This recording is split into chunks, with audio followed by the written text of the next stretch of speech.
return to our desks, that would be a good thing.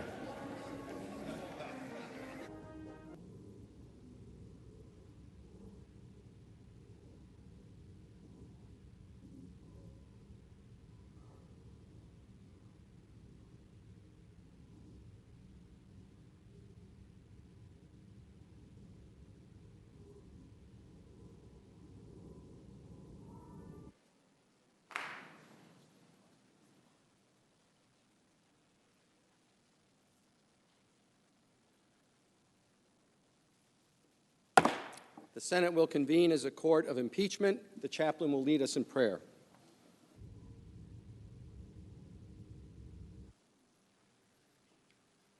Let us pray. Eternal Lord God, you have summarized ethical behavior in a single sentence. Do for others what you would like them to do for you. Remind our senators that they alone are accountable to you for their conduct. Lord, help them to remember that they can't ignore you and get away with it, for we always reap what we sow. Have your way, mighty God. You are the potter, our senators, and we are the clay. Mold and make us after your will. Stand up, omnipotent God. Stretch yourself.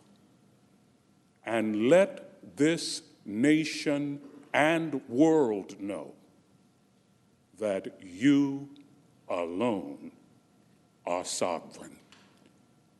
I pray in the name of Jesus. Amen. Amen.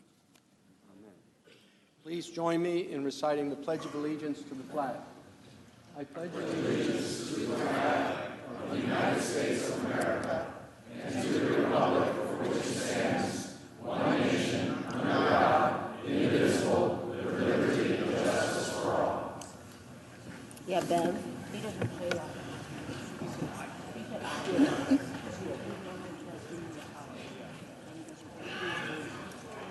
Senators, please be seated. If there is no objection, the journal of proceedings of the trial are approved to date. The Deputy Sergeant at Arms will make the proclamation. Hear ye, hear ye, hear ye. All persons are commanded to keep silent on pain of imprisonment while the Senate of the United States is sitting for the trial of articles of impeachment exhibited by the House of Representatives against Donald John Trump, President of the United States. The Majority Leader is recognized. For the information of all colleagues, we'll take a break about 2 hours in. Pursuant to the provisions of Senate Resolution 483, the Senate has provided up to 4 hours of argument by the parties equally divided on the question of whether or not it shall be in order to consider and debate under the impeachment rules any motion to subpoena witnesses or documents. Mr. Manager Schiff, are you a proponent or opponent? Mr. Cipollone, are you a proponent or opponent? Thank you. Then, Mr. Schiff, you may proceed.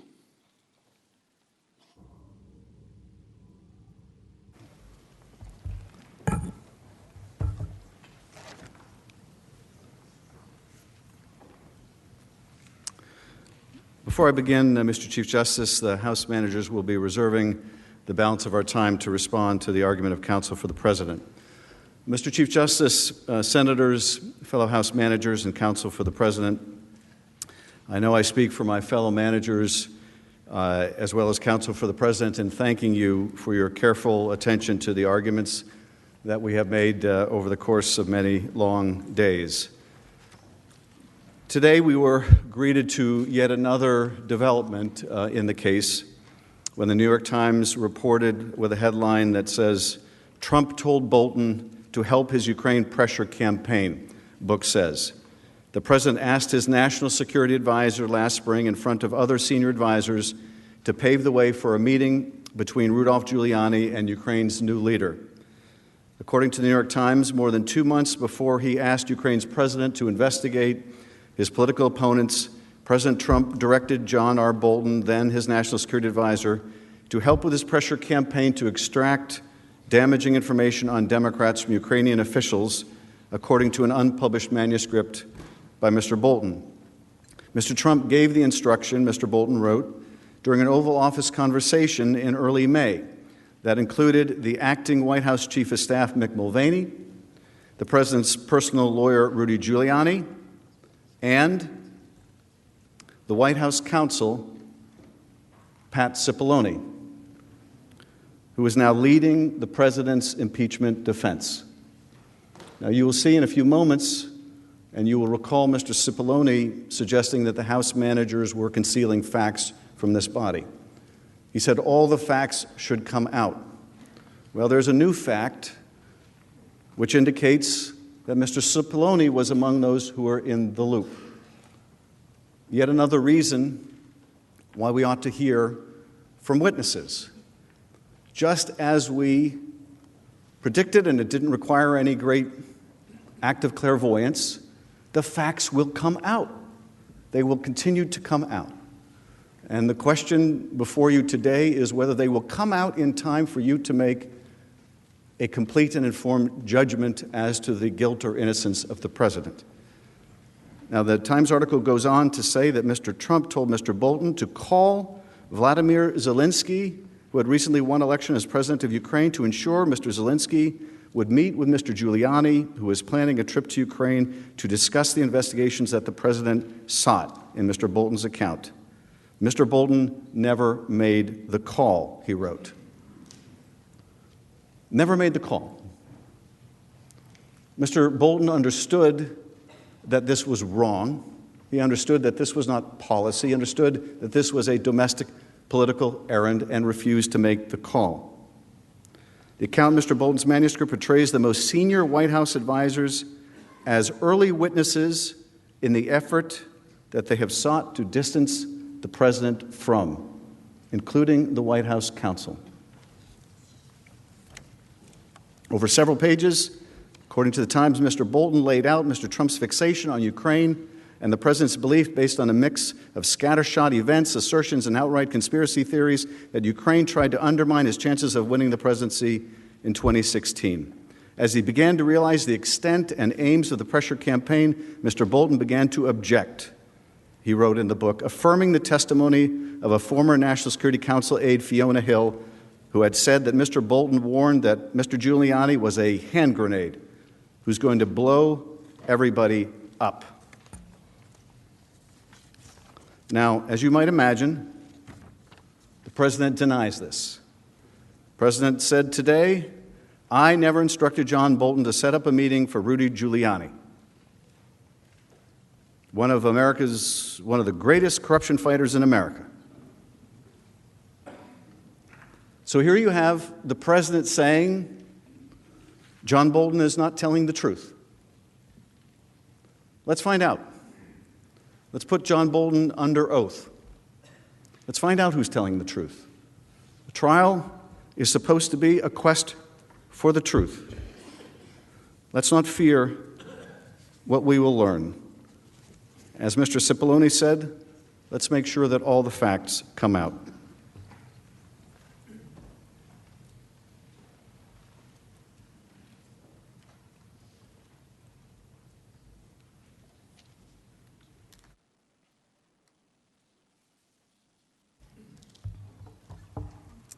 Mr. Chief Justice, Senators, Counsel for the President, last Tuesday at the onset of this trial, we moved for Leader McConnell's resolution to be amended to subpoena documents and witnesses from the outset. This body decided to hold the question over. You have now heard opening arguments from both sides. You have seen the evidence that the House was able to collect. You have heard about the documents and witnesses President Trump blocked from the House's impeachment inquiry. We have vigorously questioned both sides. The President's counsel has urged you to decide this case and render your verdict upon the record assembled by the House. The evidence in the record is sufficient.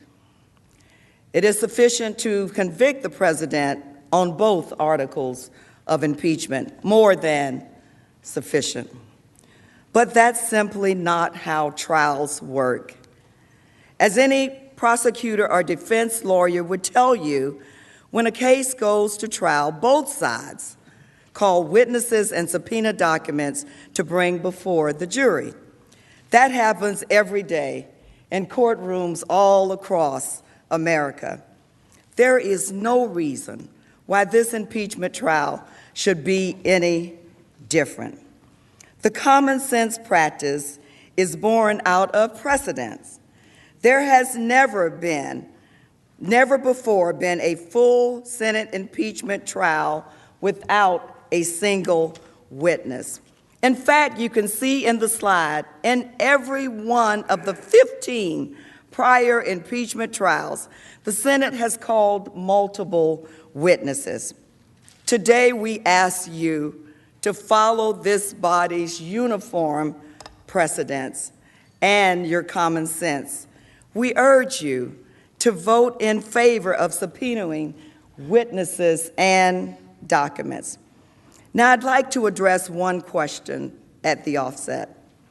There has been much back and forth about whether, if the House believes it has sufficient evidence to convict, which we do, why do we need more witnesses and documents? So I'd like to be clear. The evidence presented over the past week and a half strongly supports a vote to convict the President. The evidence is overwhelming. We have a mountain of evidence. It's direct, it's corroborated by multiple sources, and it proves that the President committed grave, impeachable offenses to cheat in the next election. The evidence confirms that if left in office, President Trump will continue to harm America's national security. He will continue to seek to corrupt the upcoming election, and he will undermine our democracy, all to further his own personal gain. But this is a fundamental question that must be addressed. Is this a fair trial? Is this a fair trial? Is this a fair trial? Without the ability to call witnesses and produce documents, the answer is clearly and unequivocally no. It was the President's decision to contest the facts, and that is his right. But because he has chosen to contest the facts, he shall not be heard to complain. He shall not be heard to complain that the House wishes to further prove his guilt, to answer the questions he would raise. He complains that few witnesses spoke directly to the President about his misconduct beyond his damning conversations with Sondland and Mulvaney. Okay, let's hear from others then. The witnesses the House wishes to call directly to the President's own words, his own admissions of guilt, his own confessions of responsibility. If they did not, all the President's men would be on their witness list, not ours. These witnesses and the documents their agencies produce tell the full story. And I believe that we are interested in hearing the full story. You should want to hear it. More than that, the American people, we know they want to hear it. The House Republicans' own expert witness in the House, Professor Turley, said if you could prove The president used our military aid to pressure Ukraine to investigate a political rival and interfere in our elections. It would be an impeachable abuse of power. And Senator Graham, too, recognized that if such evidence existed, it could potentially change his mind on impeachment. Well, we now have another witness, a fact witness, who would reportedly say exactly that. Ambassador Bolton's new manuscript, which we will discuss in more detail in a moment, reportedly confirms that the president told him in no uncertain terms. We're talking about the former national security advisor saying the president told him in no uncertain terms, no aid until investigations, including the Bidens. For a week and a half, the president has said no such evidence exists. They are wrong. But if you have any doubt about the evidence, the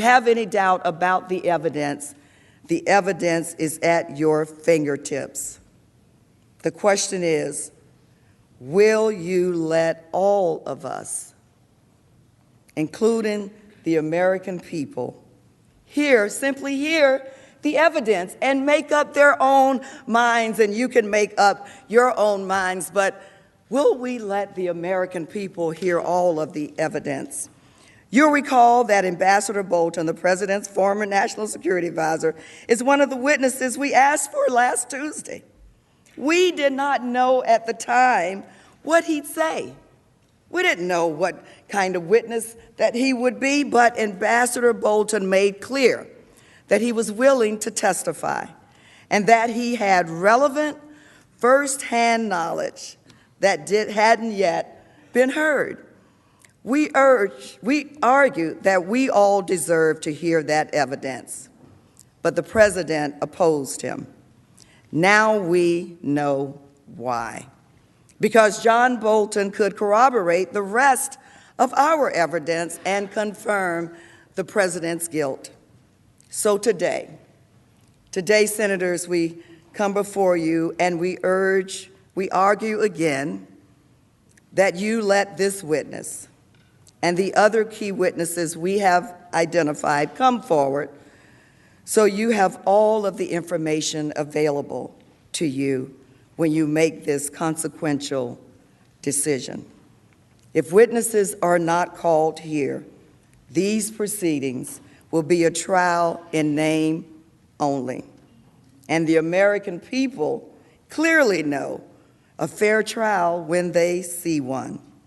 Large majorities of the American people want to hear from witnesses in this trial, and they have a right to hear from witnesses in this trial.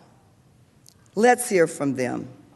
Let's look them in the eye, gauge their credibility, and hear what they have to say about the president's actions. For the same reasons, this body should grant our request to subpoena documents, the documents that the president also blocked the House from obtaining, documents from the White House, the State Department, DOD, and OMB that will complete the story and provide the whole truth, whatever they may be. We ask that you subpoena these documents so that you can decide for yourself. If you have any doubt as to what occurred, let's look at this additional evidence. To be clear, we're not asking you to track down every single document or to call every possible witness. We have carefully identified only 4 key witnesses with direct knowledge who can speak to the specific issues that the president has disputed. And we targeted key documents which we understand have already been collected, for example, at the State Department. They've already been collected. This will not cause a substantial delay. As I made clear last night, these matters can be addressed in a single week. As we made clear last night, these matters can be addressed in a single week. We know that from President Clinton's case. There, the Senate voted to approve a motion for witnesses on January 27. The next day, it established procedures for those depositions and adjourned as a court of impeachment until February 4. In that brief period, the parties took 3 depositions. The Senate then resumed its proceedings by voting to accept the deposition testimony into the record.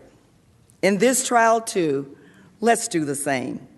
We should take a brief 1-week break for witness testimony and document collection, during which time the Senate can return to its normal business.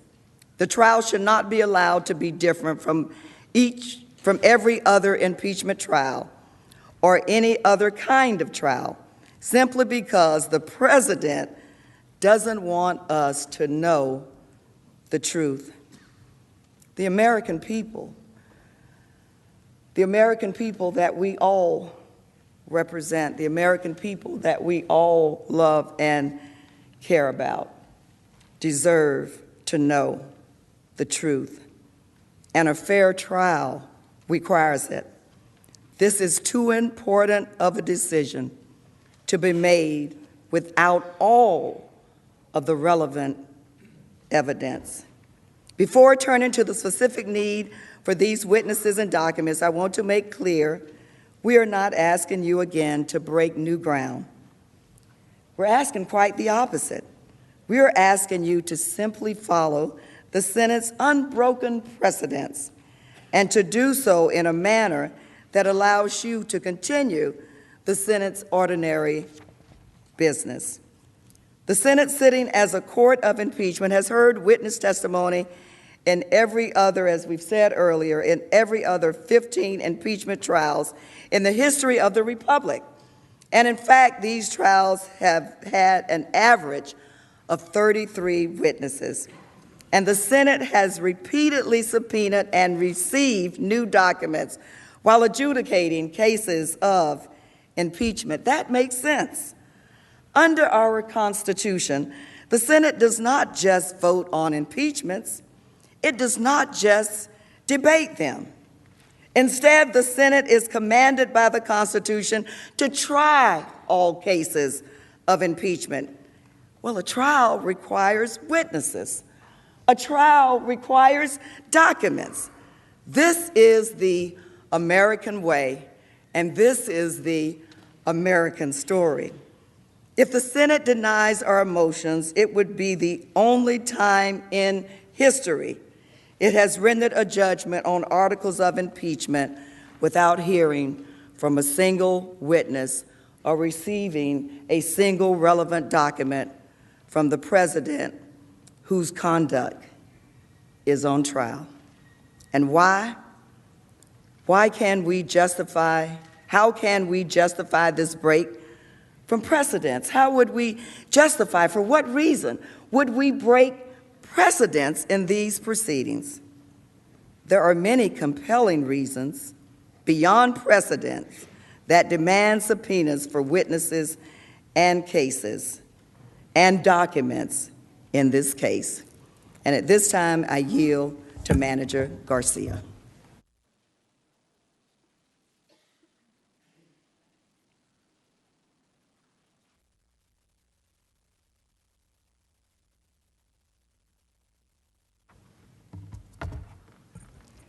Mr. Chief Justice, President's Counsel, Senators.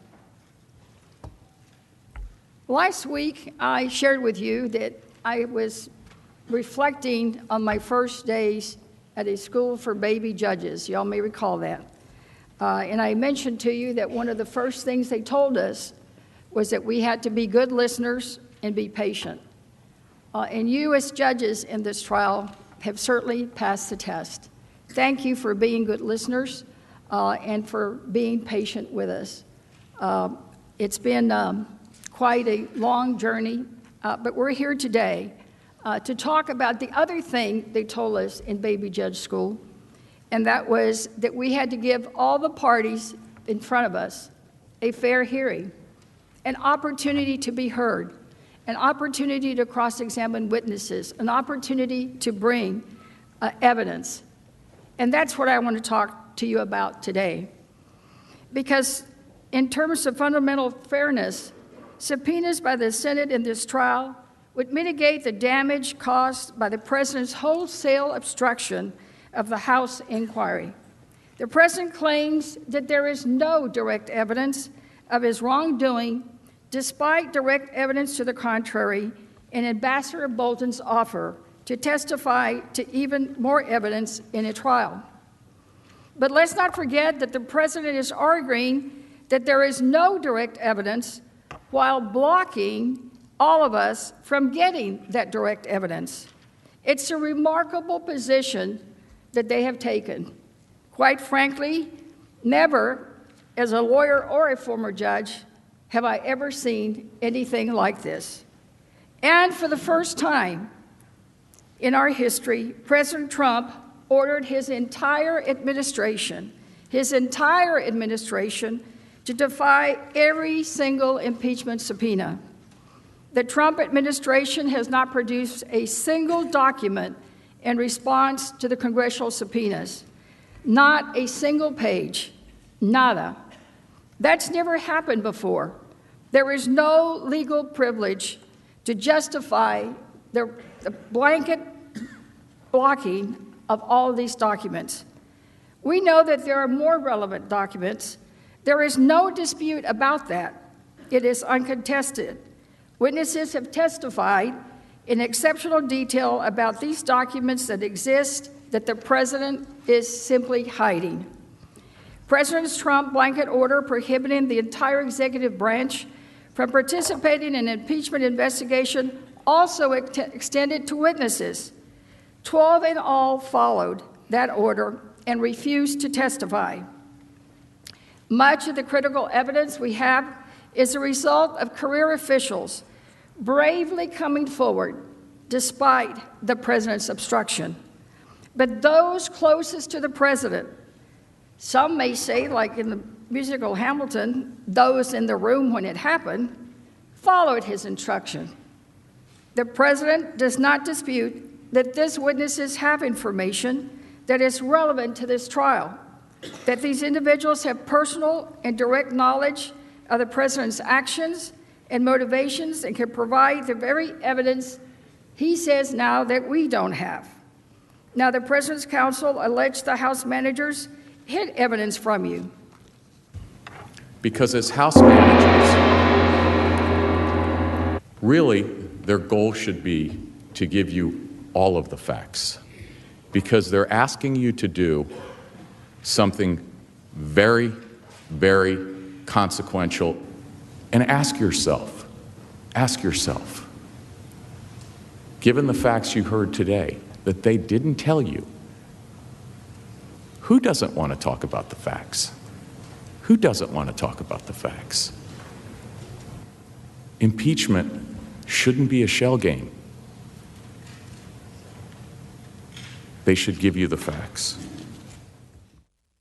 This is nice rhetoric, but it's simply incorrect. The president's counsel cherry-picked misleading bits of evidence, cited disposition transcripts of witnesses who subsequently corrected their testimony in public hearings, and said the opposite, and in some cases simply left out the second half of witness statements. That's how the House managers accurately presented the relevant evidence to you. We spent about 20 hours presenting the facts and the evidence. The president's counsel spent 4 hours focusing on the facts and the evidence. And that evidence shows that the president is guilty. But to the extent certain facts were shown to you, let's be very clear. We are not the ones hiding the facts. The House managers did not hide that evidence. President Trump hid the evidence. And that's why we are the ones standing up here asking you to not let the president silence these witnesses and hide these documents. We don't know precisely what the witnesses will say or what the documents will show, but we all deserve to hear the truth. and more importantly, the American people deserve to hear the truth. Never before has a president been put himself above the law and hid the facts of his offenses from the American people like this one. We cannot let this president be different.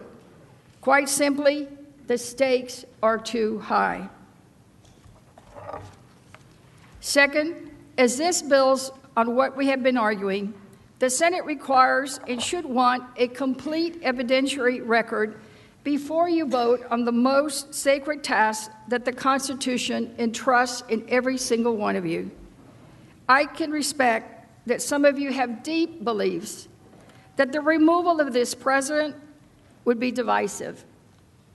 Others, you may believe that allowing this president to remain in the Oval Office would be catastrophic to our republic and our democracy. But regardless of where you are, or regardless of where you land on this spectrum, you should want a full and complete record before you make a final decision and to understand the full story. It should not be about party affiliation. It should be about seeing all the evidence and voting your conscience based on all the relevant facts. It should be about doing impartial justice. Consider the harm done to our institutions, our constitutional order, and the public faith in our democracy. If the Senate chooses to close its eyes to learning the full truth about the president's misconduct, how can the American people have confidence in the result of a trial without witnesses? Third, the president should want a fair trial. He has repeatedly said that publicly, that he wants a trial on the merits. He specifically said it, you saw a clip, that he wanted a fair trial in the Senate. And that would have to be with witnesses that testify, including John Bolton and Mick Mulvaney. He said that he wants a complete and total exoneration. Well, whatever you say about this trial, there cannot be an exoneration without hearing from those witnesses, because an acquittal on an incomplete record after a trial lacking witnesses and evidence will be no exoneration. It will be no vindication, not for the president, not for this chamber, and not for the American people. And if the president is telling the truth and he did nothing wrong, and the evidence would prove that, then we all know that he would be an enthusiastic supporter of subpoenas. He would be here probably himself, if he could, urging you to do subpoenas if he had information that would prove he was totally not in the wrong. If he is innocent, he should have nothing to hide. His counsel should be the ones here asking today to subpoena Bolton and Mulvaney and others for testimony. The president would be eager to have the people closest to him to testify about his innocence. He would be eager to present the documents that show he was concerned about corruption and burden sharing. But the fact that he has so strenuously opposed the testimony of his closest advisors and all the documents speaks volumes. You should issue subpoenas to the president so that the president can get the fair trial that he wanted. But more importantly, so the American people can get the fair trial that they deserve. The American people deserve a fair trial. I said at the onset of this trial that one of the most important decisions you would make at this moment in history will not be whether you convict or acquit, but whether the president and the American people will get a fair trial. The process is more than just the ultimate decision, because the faith in our institution depends on the perception of a fair process. A vote against witnesses and documents undermines that faith.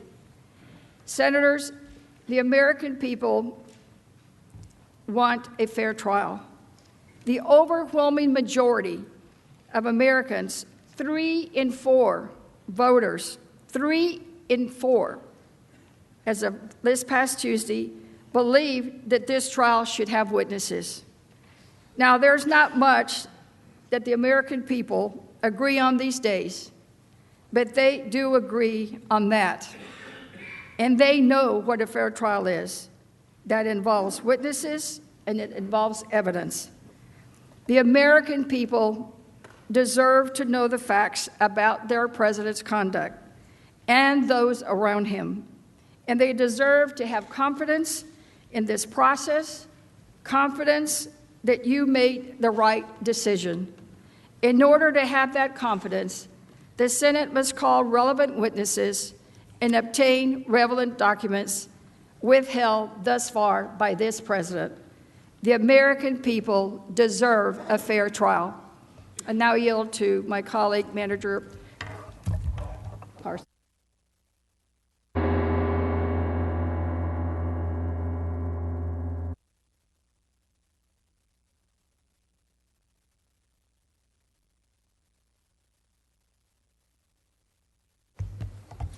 Mr. Chief Justice, members of the Senate, Counsel for the President, last week the House managers argued for the testimony of 4 witnesses: Ambassador John Bolton, Mick Mulvaney, Robert Blair, and Michael Duffy. And during the presentations from both parties, it has become abundantly clear why the direct testimony from those witnesses is so critical, and new evidence continues to underscore that importance. So let's start with John Bolton. The President's counsel has repeatedly stated that the President didn't personally tell any of our witnesses that he linked the military aid to the investigations. There is simply no evidence anywhere that President Trump ever linked security assistance to any investigations. Most of the Democrats' witnesses have never spoken to the President at all, let alone about Ukraine security assistance. Not a single witness testified that the President himself said that there was any connection between any investigations and security assistance, a presidential meeting, or anything else. Simply not true, as the testimony of Ambassador Sondland and the admission of Mick Mulvaney make very clear. The evidence before you proves that the President not only linked the aid to the investigations, he also conditioned both the White House meeting and the aid on Ukraine's announcement of the investigations. But if you want more, a witness to acknowledge that the President told them directly that the aid was linked, a witness in front of you, then you have the power to ask for it. I mentioned this portion, there's a slide, I mentioned this portion of Ambassador's manuscript in the beginning, and Manager Schiff referenced it as well. But he says directly that the President told him this. Now, the President has publicly lashed out in recent days at Ambassador Bolton. He says that what Ambassador Bolton is saying is nasty and untrue. But denials in 280 characters is not the same as testimony under oath. We know that. Let's put Ambassador Bolton under oath and ask him point blank.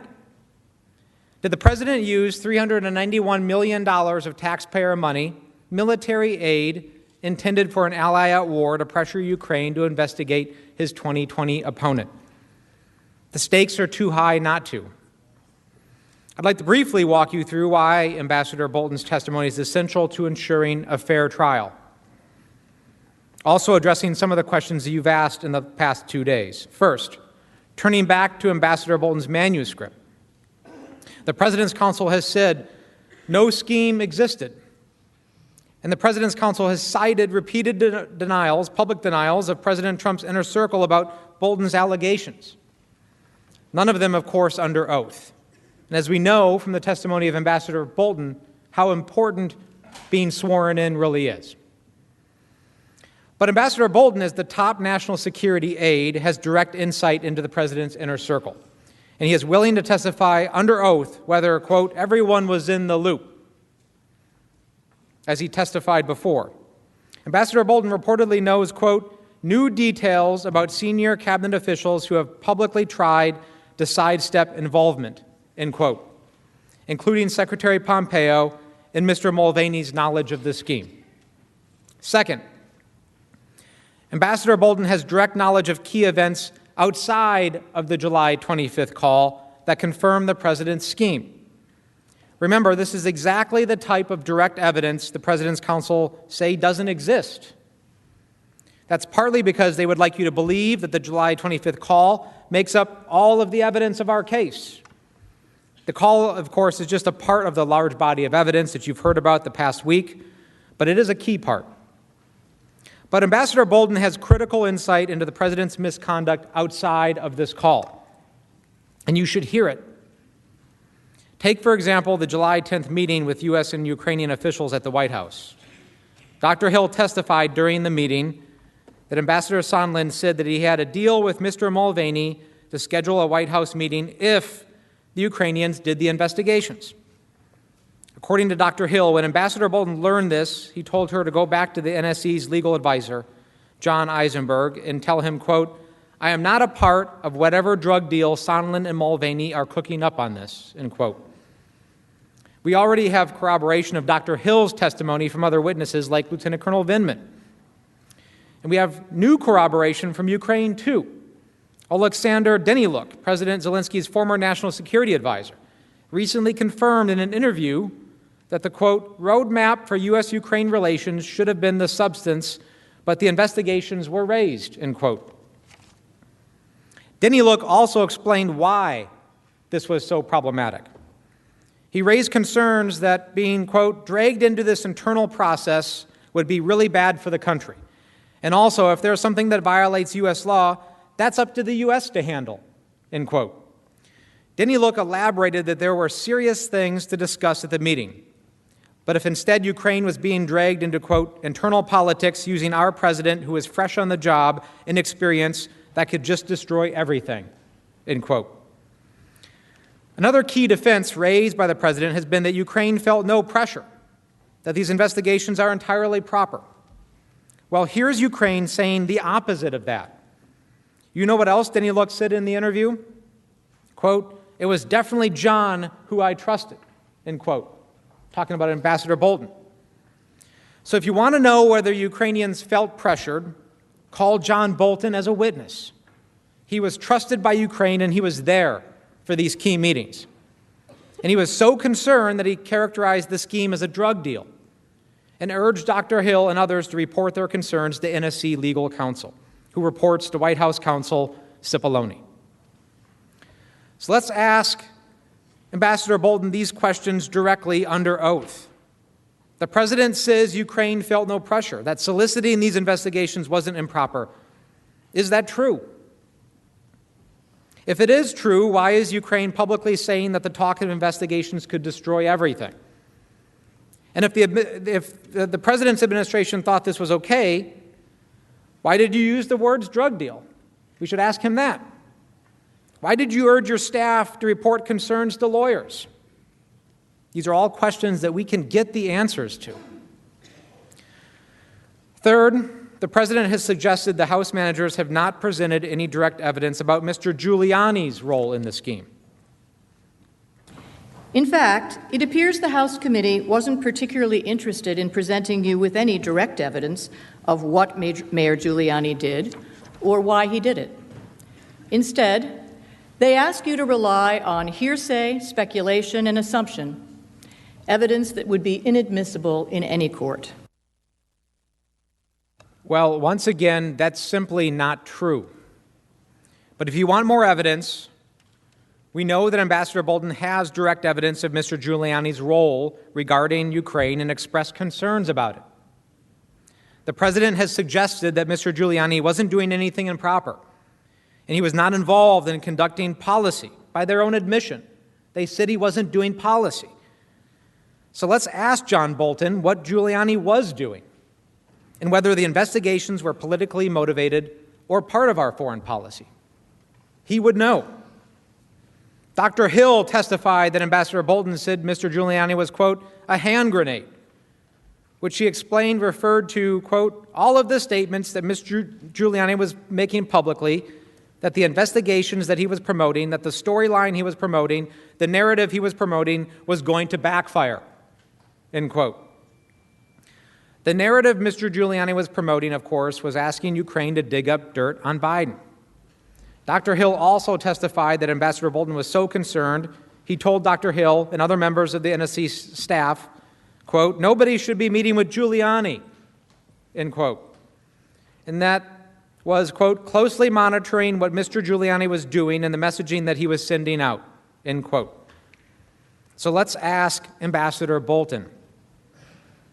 If Mr. Giuliani wasn't doing anything wrong, why were you so concerned about his behavior? That you directed your staff to have no part in this.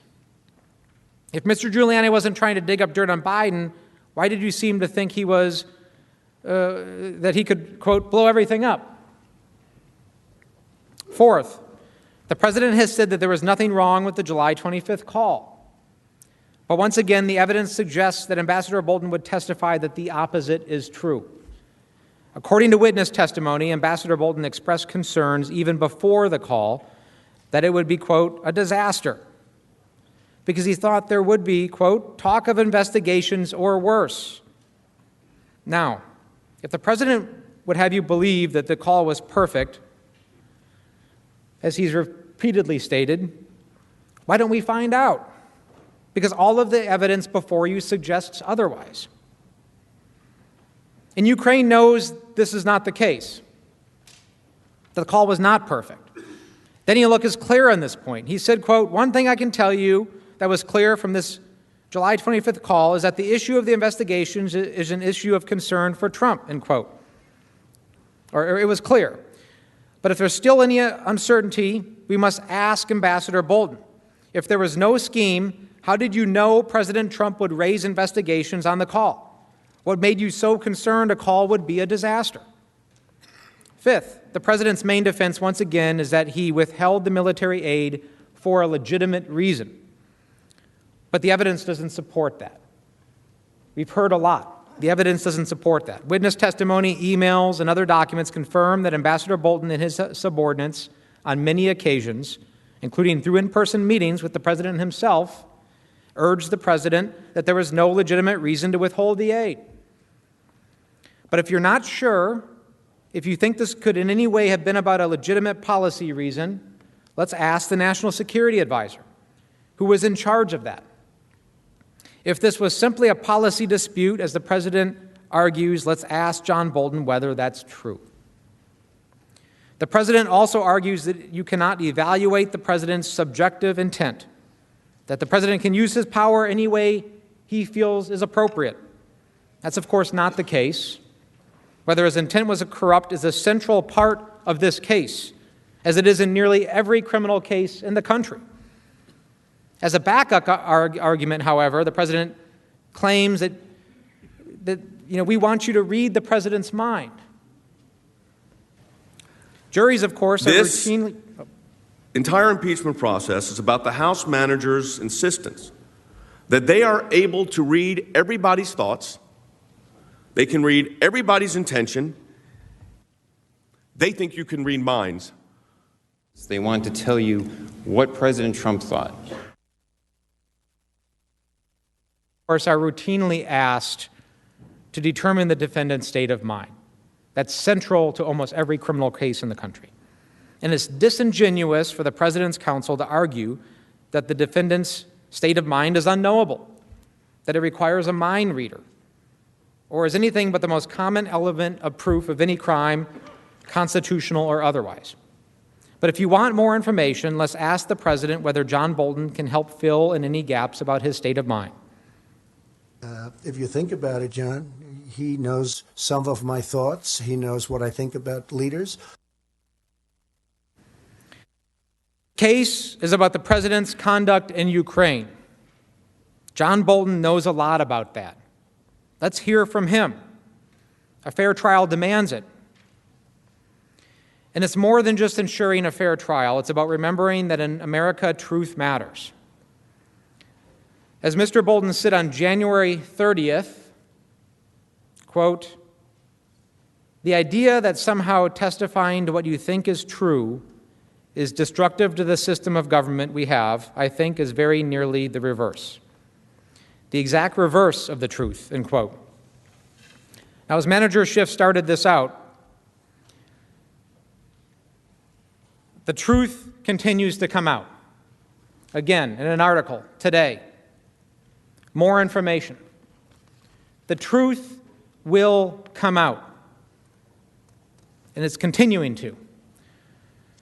The question here before this body is, what do you want your place in history to be?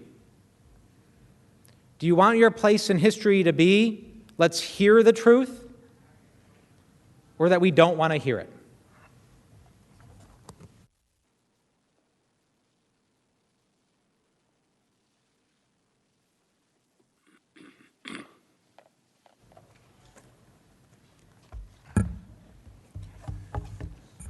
Given our time constraints, we will now summarize the reasons why Mr. Mulvaney, Mr. Duffy, and Mr. Blair are also important.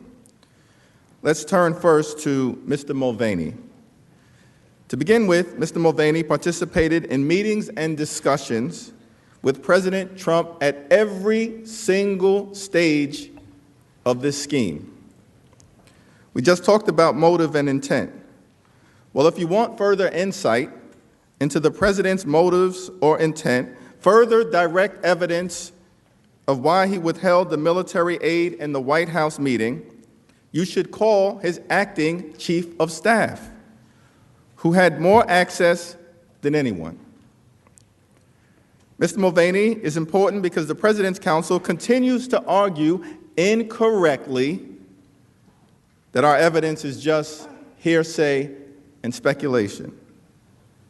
Faced with Ambassador Sondland and Mr. Holmes saying this was all as clear as 2 + 2 = 4, the President says they are just guessing. That is simply not true. The evidence is direct. The evidence is compelling and confirmed by many witnesses, corroborated by text messages, emails, and phone records. But if you want more evidence, if you want another first-hand account for why the aid was withheld, for the undisputed quid pro quo for that White House meeting, let's just hear from Mick Mulvaney.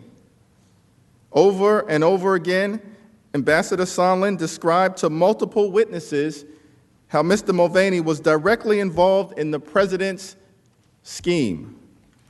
Here's some of that testimony.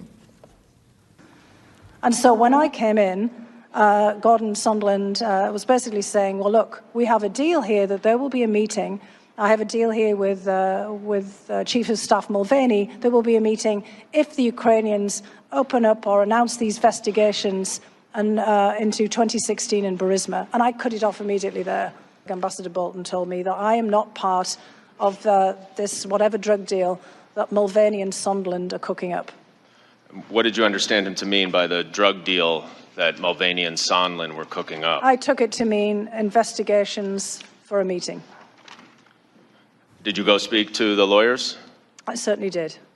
What I want to ask you about is, he makes reference in that drug deal to a drug deal cooked up by you and Mulvaney. It's the reference to Mulvaney that I want to ask you about. You've testified that Mulvaney was aware of this quid pro quo, of this condition that the Ukrainians had to meet, that is, announcing these public investigations to get the White House meeting. Is that right? Yeah, a lot of people were aware of it, and including Mr. Mulvaney. Correct. Remarkably, the president is still denying the facts, even as they argue that if it's true, it's still not impeachable. But if the president did nothing wrong, if he held up the aid because of so-called corruption or burden-sharing reasons, he should want his chief of staff to come testify under oath before this distinguished body and say just that. Why doesn't he want Mulvaney to appear before the United States Senate? Well, we know the answer. because Mr. Mulvaney will confirm the corrupt shakedown scheme. Because Mr. Mulvaney was in the loop. Everyone was in the loop.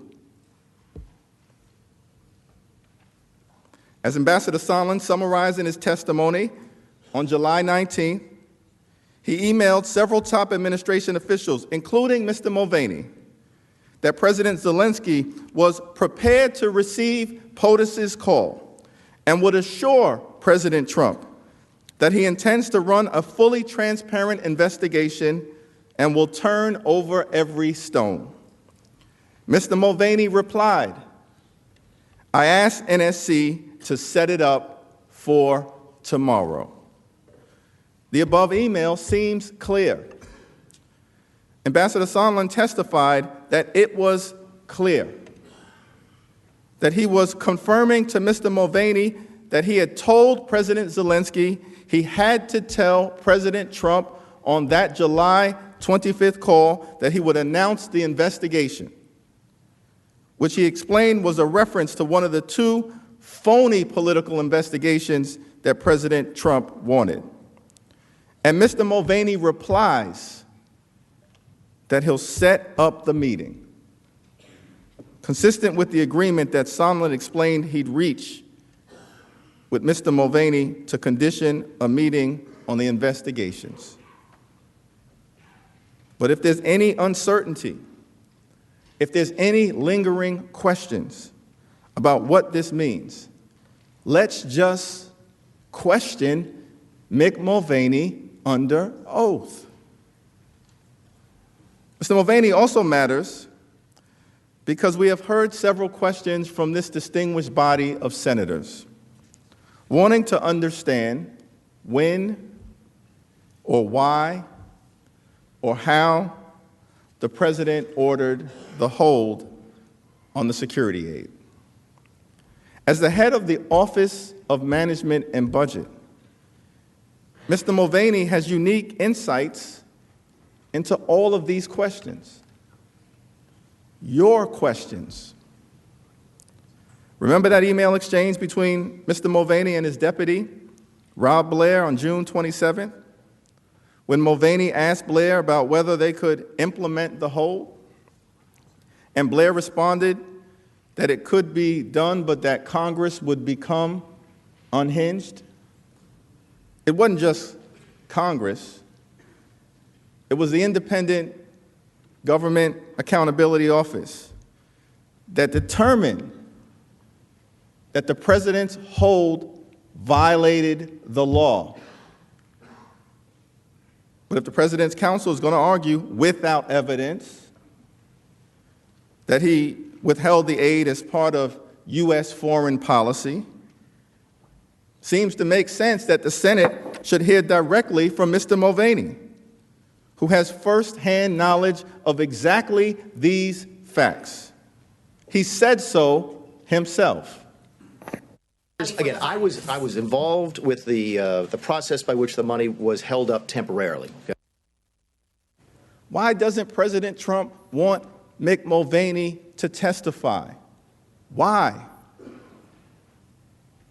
Perhaps here's why. Did he also mention to me in the past the corruption related to the DNC server? Absolutely. No question about that. But that's it. And that's why we held up the money. Now, there was a report. So the demand for an investigation into the Democrats was part of the reason that he ordered to withhold funding to Ukraine.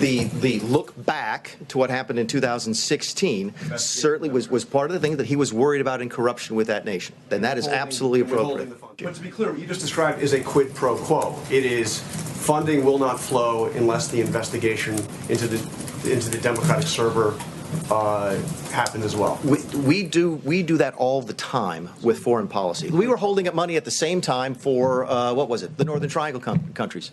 We were holding up aid at the Northern Triangle countries so that they would change their policies on immigration. By the way, and this speaks to an important. I'm sorry. This speaks to an important point, because I heard this yesterday, and I can never remember the gentleman who testified. Was it McKinney, the guy? Is that his name? I don't know him. He testified yesterday. And if you go, and if you believe the news reports, okay, because we've not seen any transcripts of this. The only transcript I've seen was Sondland's testimony this morning. If you read the news reports and you believe them, what did McKinney say yesterday? Well, McKinney said yesterday that he was really upset with the political influence in foreign policy. That was one of the reasons he was so upset about this. And I have news for everybody. Get over it. There's going to be political influence in foreign policy. Is that what the Constitution requires? Get over it? Is that good enough for this body, the world's greatest deliberative body? Get over it? The President's counsel can try to emphasize Mr. Mulvaney and his attorney's efforts to walk back this statement. But as you've seen with your own eyes, the statement was unequivocal.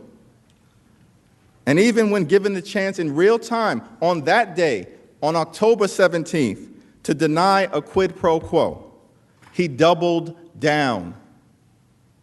Get over it, he said. But if you have any questions about what the real answer is, where the truth lies, there's only one way to find out. Let's all just question Mr. Mulvaney under oath during a Senate trial. After all, counsel said that cross-examination was the greatest vehicle in the history of American jurisprudence ever invented to ascertain the truth. Your standard. Finally, I'd like to touch briefly on the importance of Mr. Blair and Mr. Duffy to this case. The President's lawyers have argued that withholding foreign aid is entirely within his right as Commander-in-Chief, that this was a normal, ordinary decision, and that this is all just one big policy disagreement.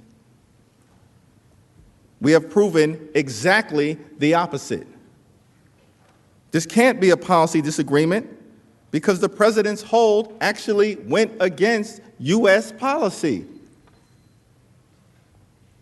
The hold was undertaken outside of the normal channels by a president who they admit was not conducting policy. The hold was concealed not only from Congress, but from the President's own officials responsible for Ukraine policy. And most importantly, the hold violated the law. The President has the right to make policy, but he does not have the right to break the law and coerce an ally into helping him cheat in our free and fair elections. And he doesn't have a right to use hundreds of millions of dollars in taxpayer funds as leverage to get political dirt on an American citizen who happens to be his political opponent. But if you remain unsure about all of this, who better to ask than Mr. Blair or Mr. Duffy? They oversaw and executed the process of withholding the aid. They can tell us exactly how unrelated to business as usual this whole shakedown scheme was when it was underway. They can testify about why the aid was withheld and whether there was any legitimate explanation for withholding it. Some of you have asked that very question. Multiple officials, including Ambassador Sondland, Ambassador Taylor, David Holmes, Lieutenant Colonel Vindman, Jennifer Williams, and Mark Sandy, all testified that they were never given a credible explanation for the hold. So let's ask Mr. Blair, let's ask Mr. Duffy if this happens all the time, as Mick Mulvaney suggests. Why at this time, in connection with this scheme, were all of those witnesses left in the dark. Despite the president's refusal to produce a single document, to produce a shred of information in this impeachment inquiry undertaken in the House, his administration did produce 192 pages of Ukraine-related email records in Freedom of Information Act lawsuits, albeit in heavily redacted form. These documents confirm Mr. Duffy's central role in executing the hold. He's on nearly every single email released. Nearly every single email. Here's an important email from that production. Just 90 minutes after the July 25th call, Mr. Duffy emailed officials at the Department of Defense that they should hold off on any additional DOD obligations of these funds. Mr. Duffy added that the request was sensitive and that they should keep this information closely held.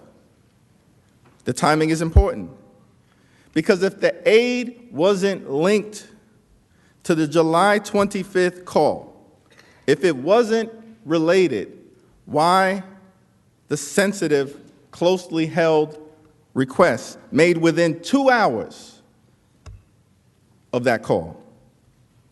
Let's just ask Mr. Duffy.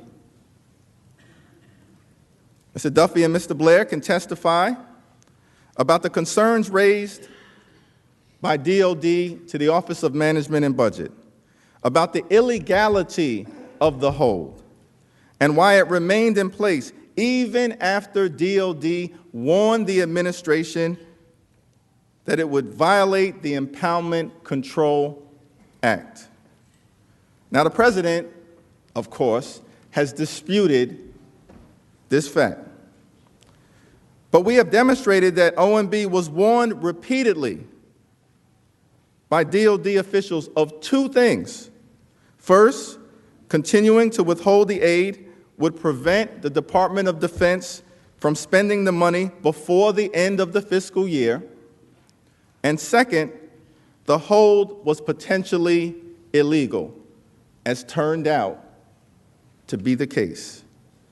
By August 9th, DOD told Mr. Duffy directly that DOD, the Department of Defense, could no longer support the Office of Management and Budget's claims that the hold would not preclude timely execution of the aid for Ukraine, our vulnerable ally at war with Russian-backed separatists.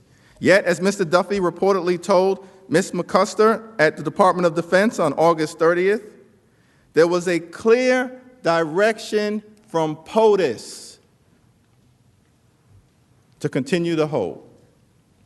Clear direction from the President of the United States to continue the hold. So how did Mr. Duffy understand the clear direction to continue the hold? Why is the President claiming that this wasn't unlawful when DOD, the Department of Defense, repeatedly warned his administration that it was? Wouldn't we all like to ask Mr. Duffy these questions? Finally, here's another reason why we know this was not business as usual. On July 29th, Mr. Duffy, a political appointee with zero relevant experience, abruptly seized responsibility for withholding the aid from Mark Sandy, a career Office of Management and Budget official. Seized the responsibility from a career official. Mr. Duffy provided no credible explanation for that decision. Mr. Sandy testified that nothing like that had ever happened in his entire governmental career. Let's think about that. If this is as routine as the president claims, why is a career official saying he's never seen anything like this happen before? Mr. Duffy knows why. Shouldn't we just take the time to ask him? The American people deserve a fair trial. The Constitution deserves a fair trial. The president deserves a fair trial. A fair trial means witnesses. A fair trial means documents. A fair trial means evidence. No one is above the law.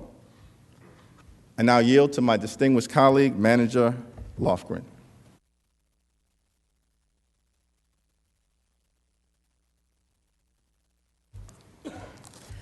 Mr. Chief Justice and Senators, it's not just about hearing from witnesses. You need documents. The documents don't lie. There are specific documents relevant to this impeachment trial in the custody of the White House, OMB, DOD, and the State Department, and the President has hidden them from us. I'm not going to go through each category again in detail, but here are some observations. This is, of course, an impeachment case against the President of the United States. Nothing could be more important. And the most important documents that go directly to who knew what when, are being held by the executive branch. Many of these records are at the White House. The White House has records about the phone calls with President Zelensky, about scheduling an Oval Office meeting with President Zelensky, about the President's decision to hold security assistance, about communications among his top aides, about concerns raised by public officials with legal counsel. We've heard about Ambassador Bolton's handwritten notes and book manuscript and Lieutenant Colonel Vindman's presidential policy memorandum. We know of reports about a number of emails in early August trying to create after-the-fact justifications for the hold, but we haven't seen any of them. They're at the White House, being hidden by the President. I think it's a cover-up. Documents at the State Department, records about the recall of Ambassador Yovanovitch, about Mr. Giuliani's efforts for the President, about concerns raised about the hold, about the Ukrainian reaction to the hold, and when exactly they learned about it, about negotiations with the Ukrainians for an Oval Office meeting. We know of Ambassador Taylor's first-person cable and notes and Mr. Kent's memos to file. We know about Mr. Sondland's emails with Pompeo and Breckbull and Mulvaney and Perry, but we haven't seen them. They're sitting at the State Department. DOD and OMB also have records about President Trump's hold on military aid to Ukraine, about the justification for the hold, about hiding the hold from Congress and trying to justify the hold after the fact, and about why the hold was lifted, but we haven't seen them. They're at DOD and OMB. Why haven't we seen them? Because the President directed all of his agencies not to produce them. This trial should not reward the President's really unprecedented obstruction by allowing him to control what evidence you see and what will remain hidden. You should ask for these documents on behalf of the American people, and you should ask for these documents to get the truth yourself. Now let's come back to the issue of delay, since the President's lawyers have suggested that having witnesses and documents would make this trial take too long. There will be lengthy court battles, they say. The President might even invoke executive privilege for the very first time in this entire impeachment process. It would be better, we're told, to skip straight to the final verdict, to break from centuries of precedent and end this trial without hearing from a single witness, without reviewing a single document that the President ordered hidden. Respectfully, that shouldn't happen. House managers aren't interested in delaying these proceedings. We're interested in the full truth, in a trial that is fair to the parties and to the American people, in the facts that the President's Counsel agrees are so critical to this trial. It's why we've said we won't go to court. We'll follow all the rulings of the Chief Justice. We can get the witness depositions done in a week. In fact, I know we can because if you, the senators, order it, that's the law. You have the sole power to try impeachments. If questions or objections come up, including objections based on executive privilege, the Senate itself and the Chief Justice in the first instance can resolve them. We aren't suggesting that the President waive executive privilege. We simply suggest that the Chief Justice can resolve issues related to any assertion of executive privilege. As the Supreme Court recognized in the case of Judge Walter Nixon, judges will stay out of disputes over how the Senate exercises its sole power to try impeachments. That ensures there will be no unnecessary delay, and it's why we propose we suspend the trial for 1 week, and that during that time, you go back to business as usual. While the trial is suspended, we'll take witness depositions, review the documents that are provided at your direction. The 4 witnesses you should hear from are readily available. Ambassador Bolton has already said he will appear. We can and would move quickly to depose these witnesses within a week of the issuance of subpoenas. The documents, too, are ready to be produced. We're ready to review them quickly and to present additional evidence. Meanwhile, the Senate can continue going about its important legislative work as it did during the depositions in the Clinton impeachment trial. The President's opposition to this suggestion says a lot. The President is the architect of the very delay he warns against. He could easily avoid it. He could move things along. He could stop trying to silence witnesses and hide evidence. I think he's afraid the truth will come out.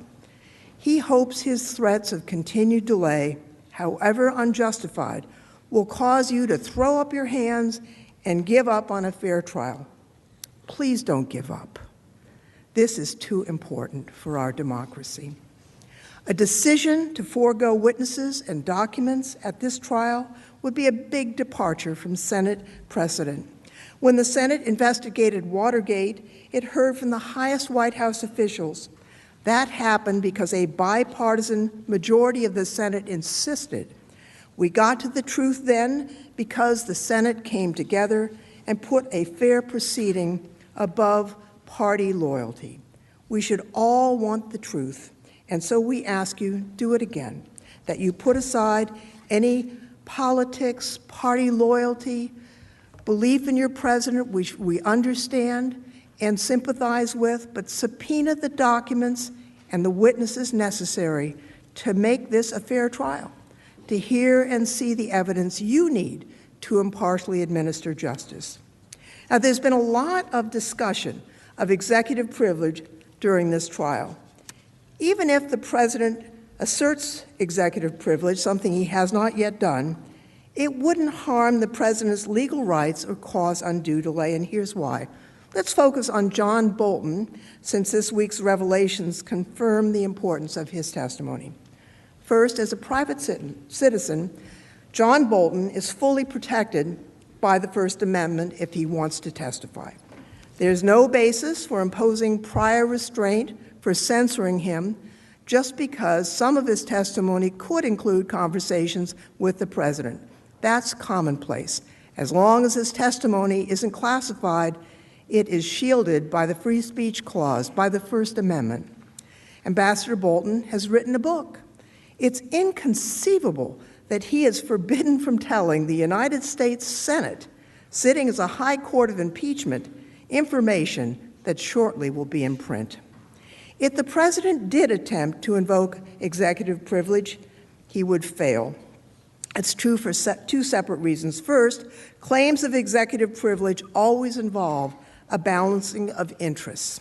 The Supreme Court confirmed in U.S. v. Nixon, the Nixon tapes case, that executive privilege can be overcome by a need for evidence in a criminal trial. That is even more true here. In an impeachment trial of the President of the United States, which is probably the most important interest under the Constitution, it would certainly outweigh any claim of privilege. Precedent confirms the point. To name just a few, National Security Advisors for President Carter, Zbigniew Brzezinski, President Clinton, Samuel Berger, President George W. Bush, Condoleezza Rice, and President Obama, Susan Rice, testified in congressional investigations. These advisors discussed their communications with top government officials, including the presidents they served. There's no reason why all of these officials could testify in the normal course of events and hearings, but Ambassador Bolton, a former official, couldn't testify in the most important trial there could possibly be.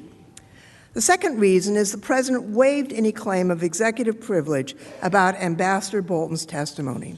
All 17 witnesses testified in the House about these matters without any assertion of privilege by the President. President Trump, as well as his lawyers and senior officials, have publicly discussed and tweeted about these issues at some length. The President has also directly denied reports about what Ambassador Bolton will say in his forthcoming book. Under these circumstances, the President cannot be allowed to tell his version of the story to the public while using executive privilege to silence a key witness who would contradict him. You shouldn't let the President escape responsibility only to later see clearly what happened in Ambassador Bolton's book. There are no national security risks here. The President has declassified the 2 phone calls with President Zelensky. All 17 witnesses testified about the President's conduct regarding Ukraine. We aren't interested in asking about anything other than Ukraine. That's simply a bogus argument. The Constitution uses the word sole power only twice. First, when it gives the House sole power to impeach. And second, Article 1, Section 3, where it gives the Senate sole power to try impeachments. And here's what it says. The Senate shall have the sole power to try all impeachments. When the President of the United States is tried, the Chief Justice shall preside. Now, I think that provision in the Constitution means something. It's up to the Senate to decide how to try this impeachment with fairness, with witnesses, and documents. Privileges asserted can be decided using the process that you devise. That's not unconstitutional. It's what the Constitution provides. You have the power. You decide. Please decide for a fair trial that will yield the truth and serve our Constitution and the American people. I yield now to Manager Schiff.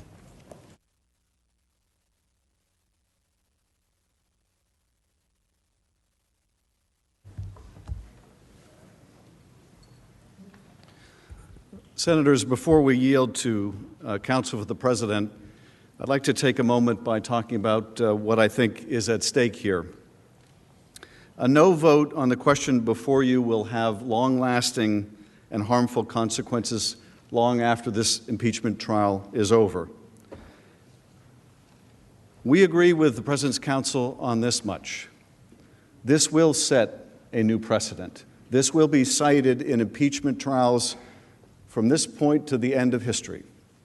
You can bet in every impeachment that follows, whether it is a presidential impeachment or the impeachment of a judge, if that judge or president believes that it is to his or her advantage that there shall be a trial with no witnesses, they will cite the case of Donald J. Trump. They will make the argument that you can adjudicate the guilt or innocence of the party who is accused without hearing from a single witness, without reviewing a single document. And I would submit that will be a very dangerous and long-lasting precedent that we will all have to live with. President Trump's wholesale obstruction of Congress strikes at the heart of our Constitution and democratic system of separation of powers. Make no mistake, the president's actions in this impeachment inquiry constitute an attack on congressional oversight, on the co-equal nature of this branch of government. Not just on the House, but on the Senate's ability as well to conduct its oversight, to serve as a check and balance on this president and every president that follows. If the Senate allows President Trump's obstruction to stand, it effectively nullifies the impeachment power. It will allow future presidents to decide whether they want their misconduct to be investigated or not, whether they would like to participate in an impeachment investigation or not. That is a power of the Congress. That is not a power of the president. By permitting a categorical obstruction, it turns the impeachment power against itself. How do we respond to this unprecedented obstruction will shape future debates between our branches of government and the executive forever. And it's not just impeachment. The ability of Congress to conduct meaningful and probing oversight that by its nature is intended to be a check and balance on the awesome powers of the executive branch, hinges on our willingness to call witnesses and compel documents that President Trump is hiding with no valid justification, no precedential support. If we tell the president effectively, you can act corruptly, you can abuse the powers of your office to coerce a foreign government to helping you cheat in an election by withholding military aid, and when you're caught, you can further abuse your powers by concealing the evidence of your wrongdoing, the president becomes unaccountable to anyone. Our government is no longer a government with three co-equal branches. The president effectively, for all intents and purposes, becomes above the law. This is, of course, the opposite of what the framers intended. They purposely entrusted the power of impeachment to the legislative branch so that it may protect the American people from a president who believes that he can do whatever he wants. So we must consider how our actions will reverberate for decades to come and the impact they will have on the functioning of our democracy. And as we consider this critical decision, it's important to remember that no matter what you decide to do here, whether you decide to hear witnesses and relevant testimony, the facts will come out in the end. Even over the course of this trial, we have seen so many additional facts come to light. The facts will come out. In all of their horror, they will come out. And there are more court documents and deadlines under the Freedom of Information Act. Witnesses will tell their stories in future congressional hearings, in books, and in the media. This week has made that abundantly clear. The documents the president is hiding will come out. The witnesses the president is concealing will tell their stories. And we will be asked why we didn't want to hear that information when we had the chance, when we could consider its relevance and importance in making this most serious decision. What answer shall we give if we do not pursue the truth now, if we allow it to remain hidden until it is too late to consider on the profound issue of the president's innocence or guilt? What we are asking you to do on behalf of the American people is simple. Use your sole power to try impeachment by holding a fair trial. Get the documents they refuse to provide to the House. Here are the witnesses they refuse to make available to the House, just as this body has done in every single impeachment trial until now. Let the American people know that you understand they deserve the truth. Let them know you still care about the truth, that the truth still matters. Though much divides us, on this we should agree. A trial stripped of all its trappings, should be a search for the truth, and that requires witnesses and testimony. Now, you may have seen just this afternoon the President's former Chief of Staff, General Kelly, said that a Senate trial without witnesses is a job only half done. Trial without witnesses is only half a trial. Well, I have to say I can't agree. A trial without witnesses, no trial at all. You either have a trial or you don't. And if you're going to have a real trial, you need to hear from the people who have firsthand information. Now, we presented some of them to you, but you know as well as we, there are others that you should hear from. But let me close this portion with words, I think, more powerful than General Kelly's, and they come from John Adams, who in 1776 wrote, "Together with the right to vote, those who wrote our Constitution considered the right to trial by jury the heart and lungs, the mainspring and the center wheel of our liberties, without which the body must die, the watch must run down, the government must become arbitrary." Now, what does that mean? Without a fair trial, the government must become arbitrary. Now, of course, he's talking about the right of an average citizen to a trial by jury. Well, if in courtrooms all across America,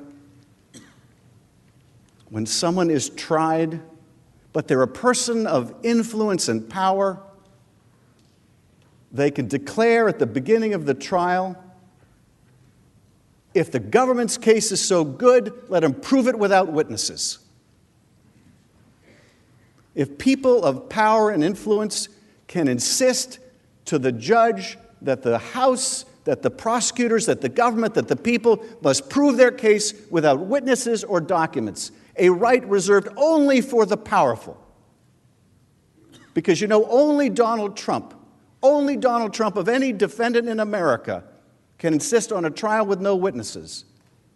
If that should be true in courts throughout the land, then as Adams wrote, the government becomes arbitrary. Because whether you have a fair trial or no trial at all depends on whether you are a person of power and influence like Donald J. Trump.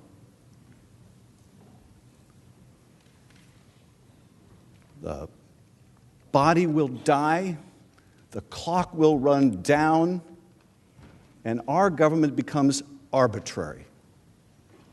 The importance of a fair trial here is not less than in every courtroom in America. It is greater than in any courtroom in America, because we set the example for America. I said at the outset, and I'll repeat again, your decision on guilt or innocence is important, but it's not the most important decision. If we have a fair trial, however that trial turns out, whatever your verdict may be, at least we can agree we had a fair trial. At least we can agree that the House had a fair opportunity to present its case. At least we can agree that the President had a fair opportunity to present their case, if we have a fair trial. And we can disagree about the verdict, but we can all agree the system worked as it was intended. We had a fair trial, and we reached a decision. Rob this country of a fair trial, and there can be no representation that the verdict has any meaning. How could it, if the result is baked in by the process? Assure the American people, whatever the result may be, that at least they got a fair shake. There's a reason why the American people want to hear from witnesses. And it's not just about curiosity. It's because they recognize that in every courtroom in America, that's just what happens. And if it doesn't happen here, the government has become arbitrary. There is one person who is entitled to a different standard, and that's the President of the United States. And that is the last thing the founders intended. We reserve the balance of our time. Thank you, Mr. Manager. Mr. Chief The Justice, majority leader is recognized. I request the Senate take a 15-minute recess. Without ordered.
All right, folks, so they are in a quick recess,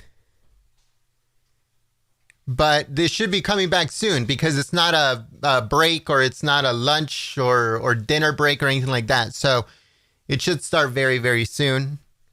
If you just joined us and you're new to the channel and you like our coverage, make sure that you subscribe and you click that notification bell, folks, because that's very important.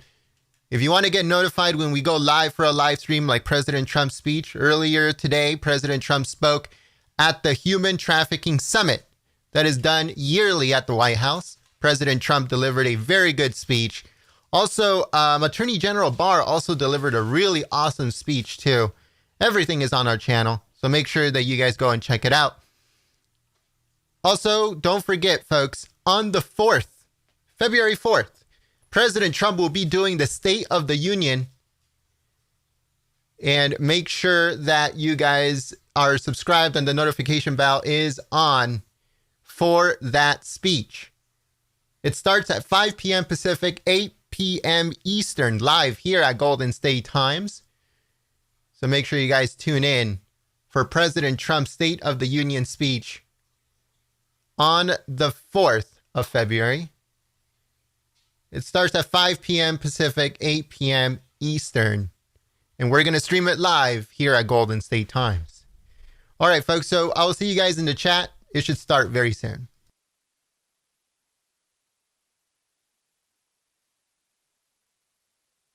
Also, I want to give a big shout out here to patriots that are helping us out through Super Chat.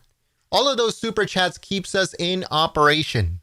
So we're always very thankful for Super Chats or for memberships, new members that join Golden State Times, because you guys are helping the free press. You guys are supporting us and helping the free press. Supporting the free press is always a good thing, especially now that mainstream media and social media are working together to take down smaller channels and smaller networks and smaller news organizations, because they are threatened, folks. It's just the way it is. So, FL Sheepdog 1, thank you so much for your support through Super Chat. Also, welcome MJ Guy Pan. Thank you so much for becoming a new member, believing in Golden State Times, and supporting the free press. Marthley Daily, I hope I said that right. Thank you so much for your support through Super Chat. FL Sheepdog, once again, thank you so much for your support. Let me see. Let me get this right. Hold on. Mathil Daly. I hope I said that right. Thank you so much for for supporting us through Super Chat. And FL Sheepdog. Also, Alberto Diaz. Thank you so much for your support through Super Chat. All right, folks. Once again, it should start very soon.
All right, folks. So I'd like to give a big thank you to Angela Star. Oh, give me 1 second. This chat sometimes on YouTube is like, it messes up sometimes on me. So just give me 1 second here. All right, here we go. Angela Star Henley, thank you so much for your support through Super Chat. And it says Angel and Bruce Henley. Thank you so much, folks. You guys are amazing. You guys help out Golden State Times and support the free press. So thank you so much for your support. Also, we have another Patriot here that is supporting us through Super Chat. And we got Bill C. Thank you so much. And it says, please support Golden State. You won't regret it. They are trying to bring us everything. And we really are, folks. We cover the president completely and fairly, no matter where he is. We cover every single speech that the president does. And we have been doing that since 2015. Can you guys believe it? It's been almost 5 years that we've been doing this. Almost 5 years, not quite. We started in August of 2015. That is when we actually started Golden State Times, August 2015.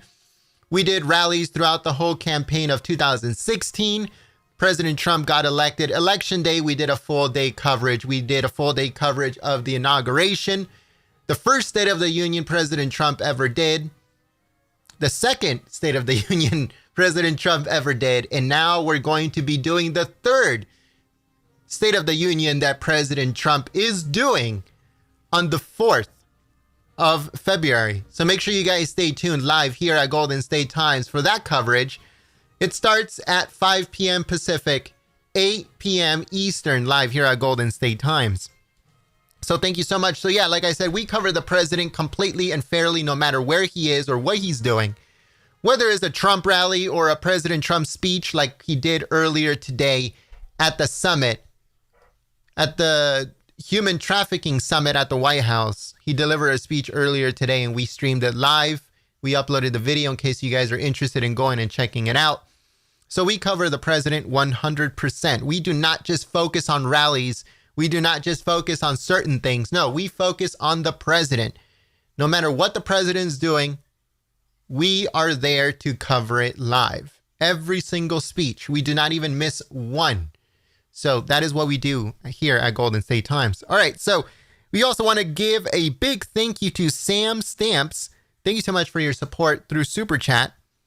And Sam Stamps says, God bless my fellow patriots, Trump 2020.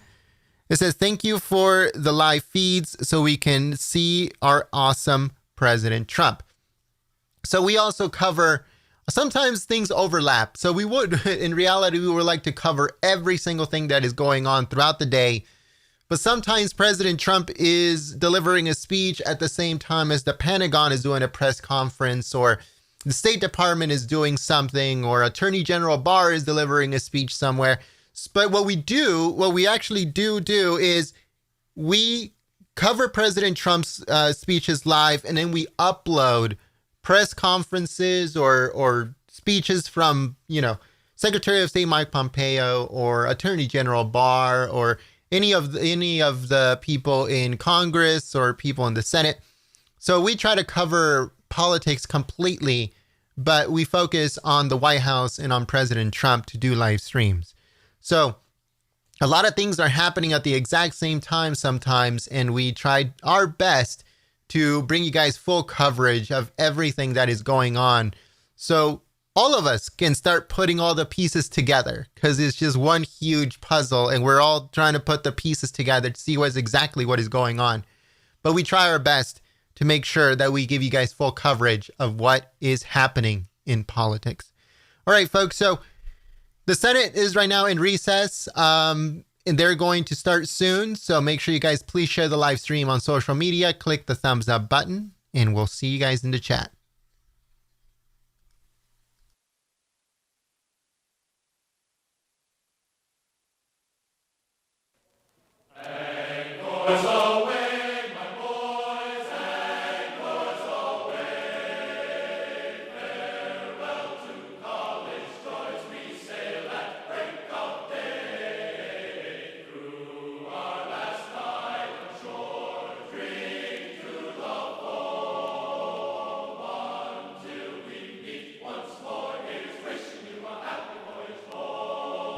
All right, folks. So YouTube missed some of the notifications for us. We also would like to give a big thank you to Billy Taylor. Thank you so much, Billy Taylor, for your support through Super Chat. Also, FL Sheepdog 1, thank you so much for your support through Super Chat. Bill C, thank you so much, Bill, for your support through Super Chat. We also would like to thank Wagin. I hope I said that right. Wagin Kabayan. I hope I said that right. Thank you so much for your support through Super Chat. And Wagin says, love the channel from Austria. Wow, Austria. That's awesome. Yeah, we do get a lot of patriots from Austria. We get a lot of patriots from Australia. We get a lot of, I was looking at where our live streams and our videos reach, and it's pretty much worldwide. But a lot of patriots tune in from the UK, the United Kingdom, and most from England. And then we also get a lot of patriots from Austria, from Germany, from France. We get a lot of patriots from New Zealand and Australia. We get a lot of patriots from South Africa. A lot of patriots from South Africa tune in. If anybody is from South Africa right now in the chat, let us know, because there's a lot of patriots in South Africa that tune in to Golden State Times to get their coverage of what is going on in the United States. But we also get a lot of patriots tuning in from Canada. Some patriots tune in from Latin America, but not much. But we do get a lot of patriots tuning in from Brazil. And we get a lot of patriots tuning in from the Caribbean too. So we appreciate everyone that tunes in, no matter where in the world you are. If you want to see what the United States is doing in order to regain its freedom once again and regain its position in the world, then we welcome you. And we'd like to thank you so much for choosing Golden State Times.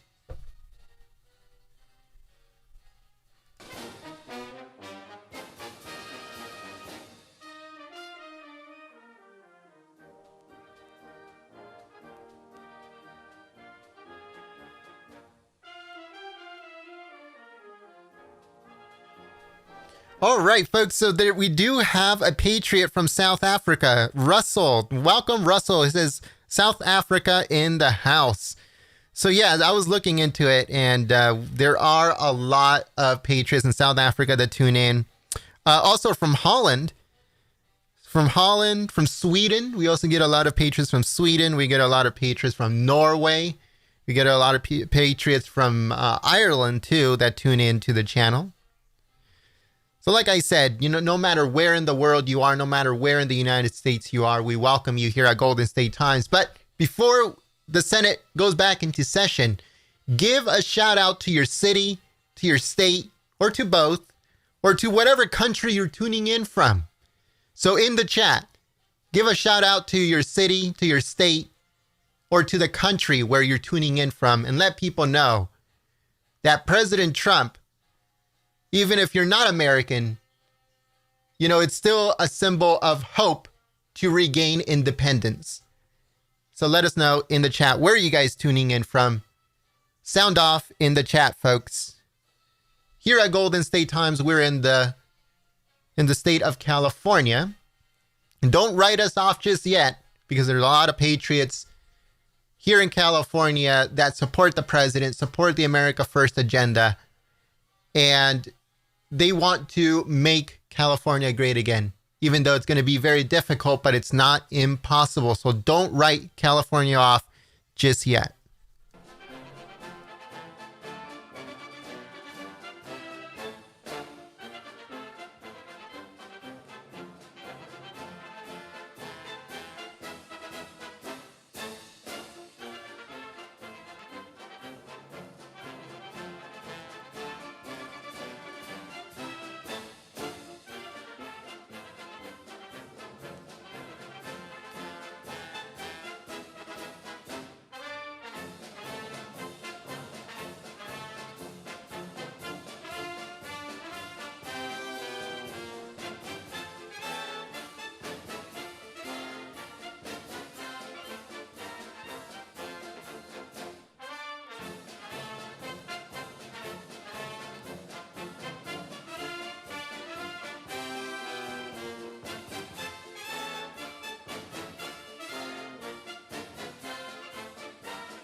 All right, folks. So I just got the notification that there's going to be a press briefing with members of the president's coronavirus task force.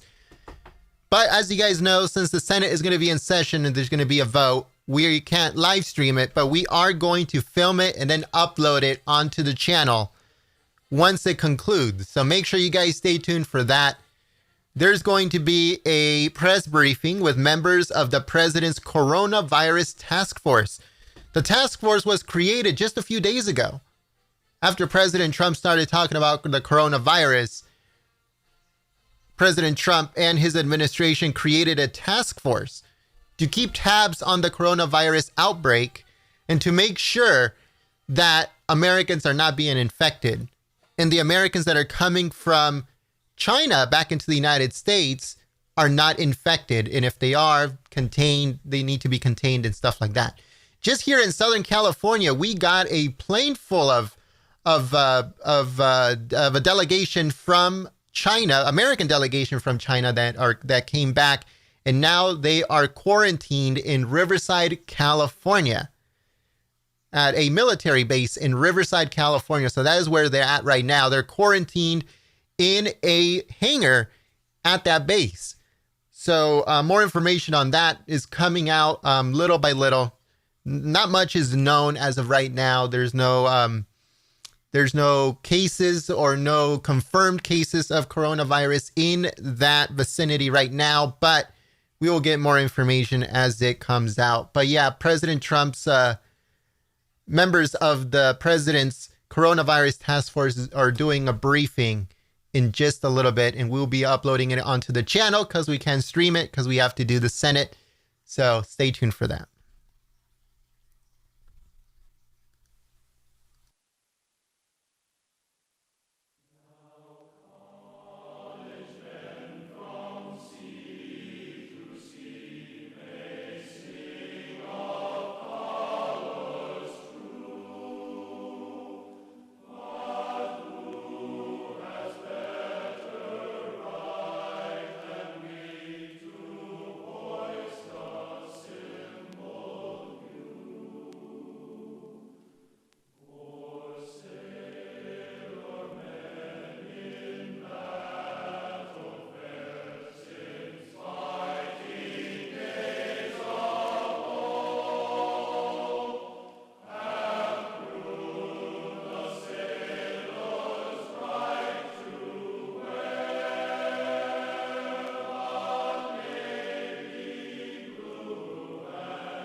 All right, so I'd like to answer a question by Kathy on the chat. And Kathy says, Golden State Times, why can't we post our American flag? Well, YouTube took off the American flag. And then after that, they put it back, but they make it extremely difficult for you to find it in the emojis. So what we did is, since we have memberships on this channel and we're able to upload custom emojis, we have added the custom emoji that is the American flag. But not only, we didn't stop at just the American flag, folks. We also have the 2020 American flag, the thumbs up American flag, and also President Trump's 2016 election map. So I'm going to put it up on the chat right now. So we did not just end at the American flag, folks. We wanted to give you guys an option of using any of the American flag, the thumbs up one, the 2020 American flag, and the actual American flag. So we have all of those custom emojis that are available if you become a member.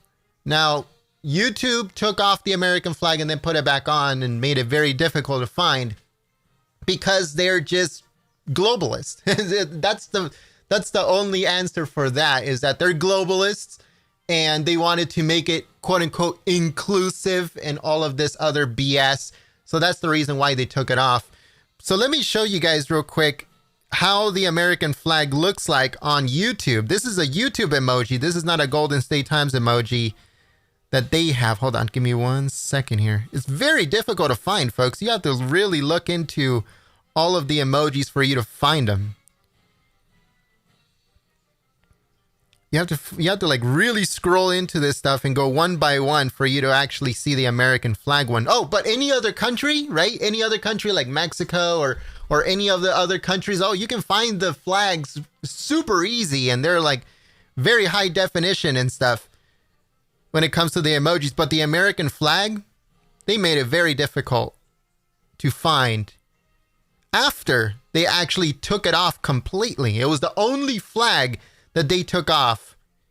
And that was back in 2018. And then after a few months, they put it back on. But now it's very difficult for you to find it. And I still can't find it. Hold on. Give me 1 second. If anyone can find it, let me know, because I can't find it myself. Where is the American flag? Hold on. Give me 1 second. Oh, there it is. Wait, no. That's ours. Never mind.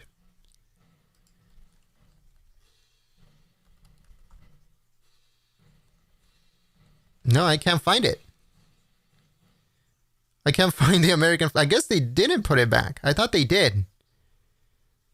But I guess they did not put it back, folks. If you guys can find it, let me know. Because I'm trying to look for it and I cannot find the American flag in the YouTube emojis.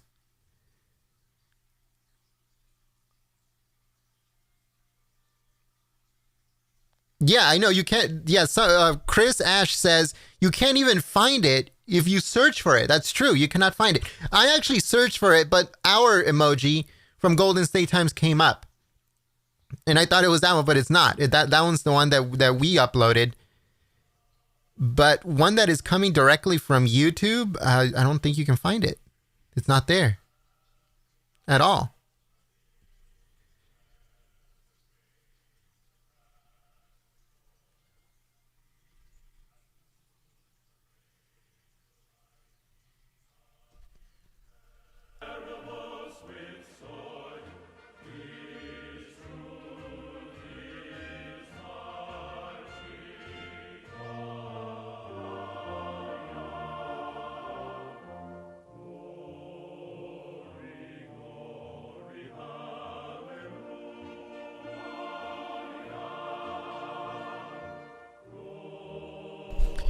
All right, folks, so it's official. I cannot find it. I cannot find it at all. But if you want to be able to use the American flag in the chat, then we encourage you to become a member. We apologize that YouTube is so anti-American, such a huge globalist, that they took off the American flag. And that's the reason why we wanted to add it. Because we knew that YouTube was going to take it off. So we went out and we got a really good American flag emoji. And we have put it up on our custom emojis that we provide. So if you become a member, you'll be able to use our custom emojis, which include President Trump Twitter, the Make America Great Again hat, Make America Great Again MAGA coming up on the chat, the 2020 American flag, President Trump's U.S. map of 2016.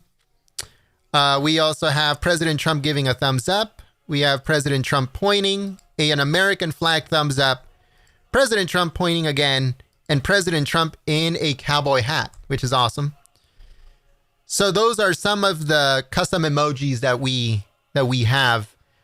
But like I said, we don't only have one American flag, folks. We have American flag, and we also have the 2020 American flag and the thumbs up American flag. So just a few options that we provide.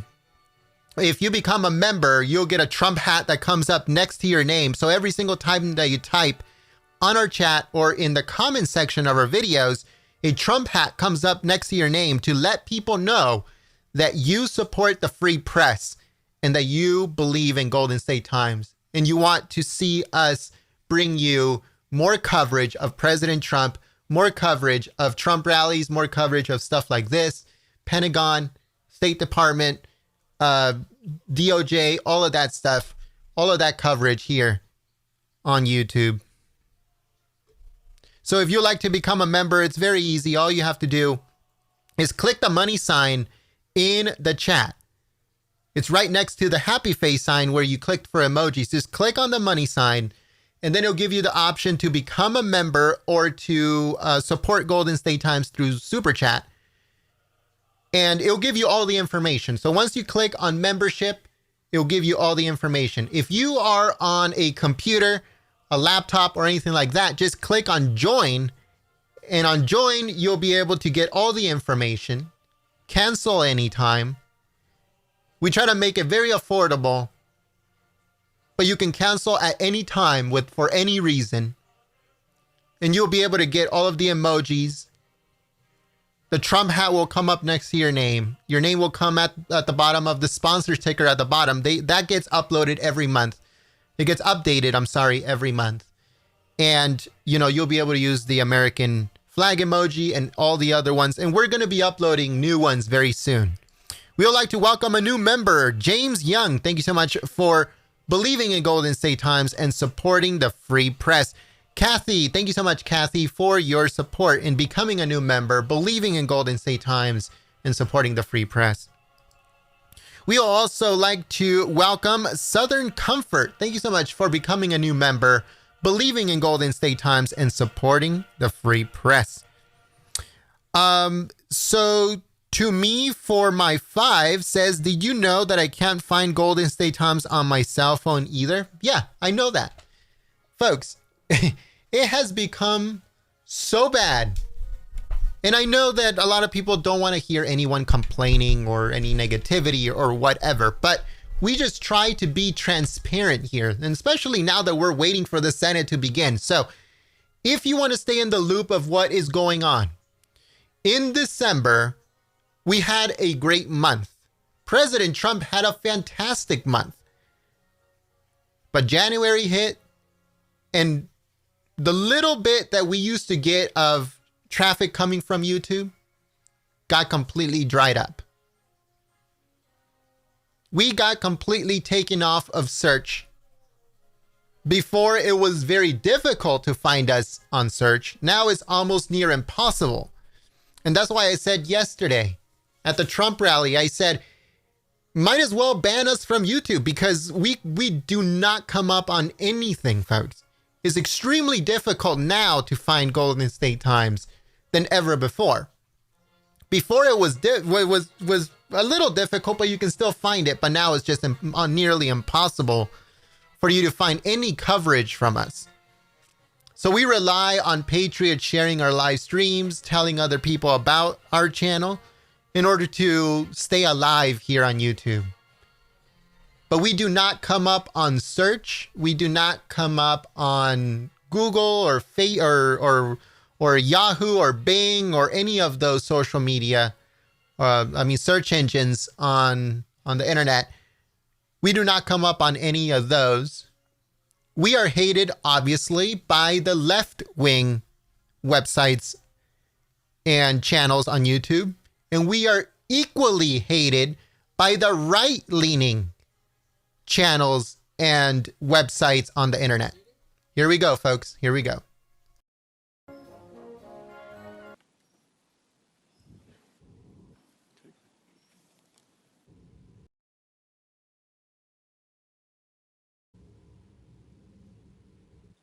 Ready to hear the presentation from Counsel for the President?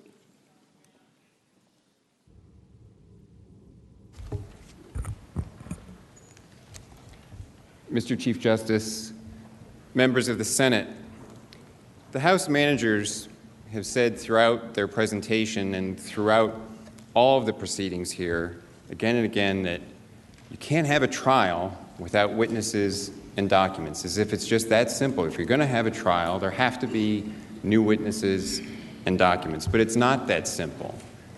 And that's really something that is a trope that's being used to disguise the real issues, the real decisions that you'd be making on this decision about witnesses, because there's a lot more at stake there.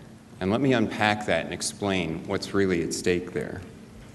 The first is this idea that if you come to trial, you've always got to go to witnesses, have new witnesses come in and that.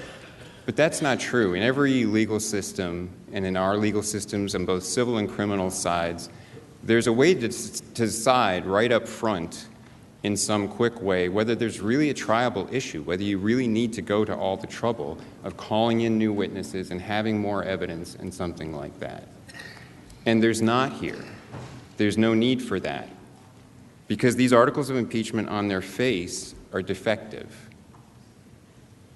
And we've explained that. Let me start with the second article on the obstruction charge. We've explained that charge is really trying to say that it's an impeachable offense for the president to defend the separation of powers. That can't be right. But it's also the case that no witnesses are going to say anything that makes any difference to the second article of impeachment. That all has to do with the validity of the grounds the president asserted, the fact that he asserted longstanding constitutional prerogatives of the executive branch in specific ways to resist specific deficiencies in the subpoenas that were issued. No fact witness is going to come in and say anything that relates in any way to that. It's not going to make any difference. And on the first article of impeachment, that too is defective on its face.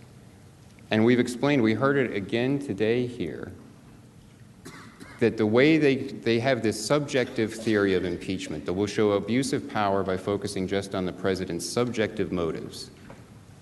And they said again today here that the way they can show the president did something wrong is that he defied the foreign policy of the United States. And I talked about that before, this theory that he defied the agencies within the executive branch. He wasn't following the policy of the executive branch. That's not a constitutionally coherent statement. The theory of abuse of power that they framed in the first article of impeachment would do grave damage to the separation of powers under our Constitution, because it would become so malleable. They can pour into it anything they want to find illicit motives for some perfectly permissible action. It becomes so malleable, it's no different than maladministration, the exact ground that the framers rejected during the Constitutional Convention. The Constitution defines specific offenses. It limits and constrains the impeachment power. Now, there's also the fact that we actually heard from a lot of witnesses. We heard from a lot of witnesses in the proceedings so far. You've heard 192 video clips by our count from 13 different witnesses. There were 17 witnesses deposed in closed hearings in the House, and 12 of them testified again in open hearings. You've got all of those transcripts, so you can see the witnesses' testimony there. The key portions have been played for you on the screens. And you've got over 28,000 pages of documents and transcripts. You've got a lot of evidence already. But there's another principle that they overlook when they say, well, if you're going to have a trial, there just have to be witnesses, as if the most ordinary thing is you get to trial and then start subpoenaing new witnesses and documents. That's not true either. And we pointed this out.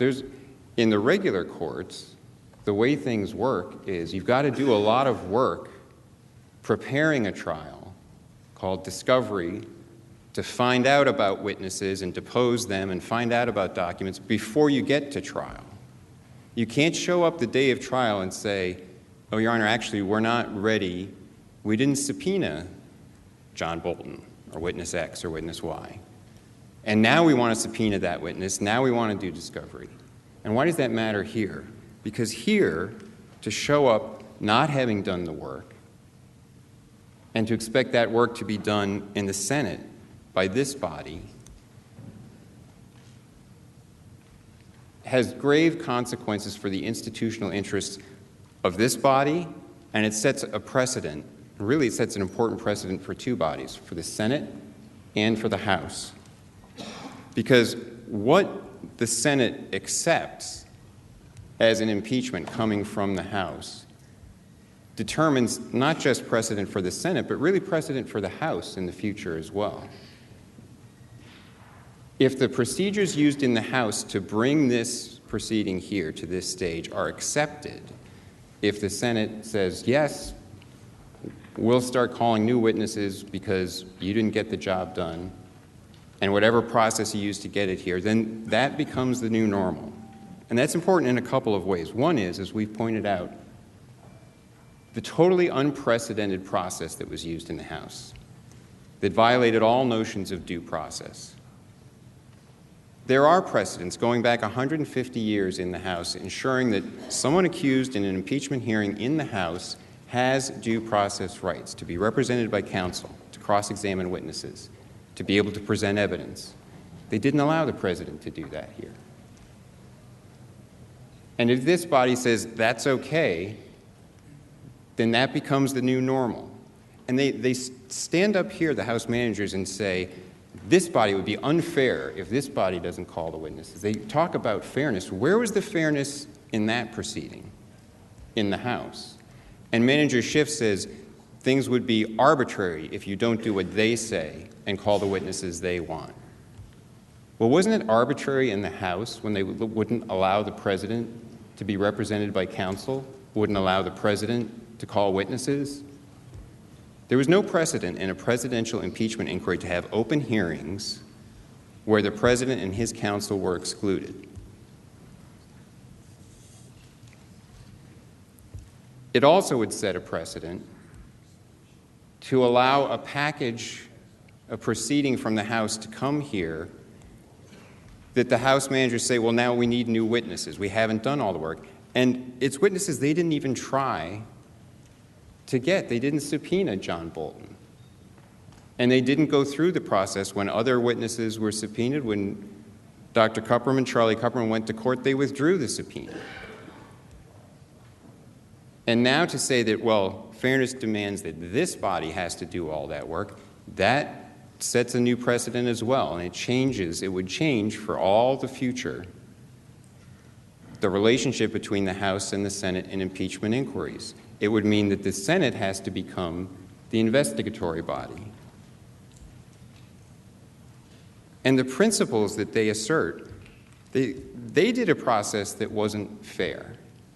They did a process that was arbitrary, that arbitrarily denied the president rights. They did a process that wouldn't allow witnesses. And then they came here on the first night. Remember when we were all here until 2 o'clock? And in very belligerent terms said to the members of this body, you're on trial. It will be treachery if you don't do what the House managers say. That's not right. When it was their errors, when they were arbitrary and they didn't provide fairness, they can't project that onto this body to try to say that you have to make up for their errors, and if you don't, the fault lies here. Now, they also suggest that it's not going to take a long time, that they only want a few witnesses. But of course, if things are opened up to witnesses, and it is going to be fair, it's not just one side, it's not just the witnesses that they would want. The president would have to be permitted to have witnesses. And with all respect, Mr. Chief Justice, the idea that if a subpoena is sent to a senior advisor to the president, and the president determines that he will stand by the principle of immunity that's been asserted by virtually every president since Nixon, that'll just be resolved by the Senate right here, whether or not that privilege exists, by the Chief Justice sitting as presiding officer. That doesn't make sense. That's not the way it works. The Senate, even when the Chief Justice is the presiding officer here, can't unilaterally decide the privileges of the executive branch. That dispute would have to be resolved in another way, and it could involve litigation, and it could take a lot of time. So the idea that this will all be done quickly, if everyone just does what the House managers say, is not realistic. It's not the way that the process would actually have to play out in accord with the Constitution. And that has another significant consequence. Again, affecting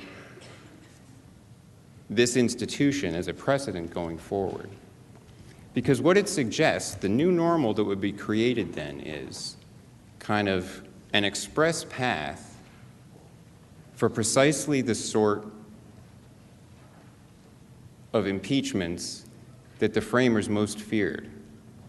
The framers recognized that impeachments could be done for illegitimate reasons. They recognized that there could be partisan impeachments.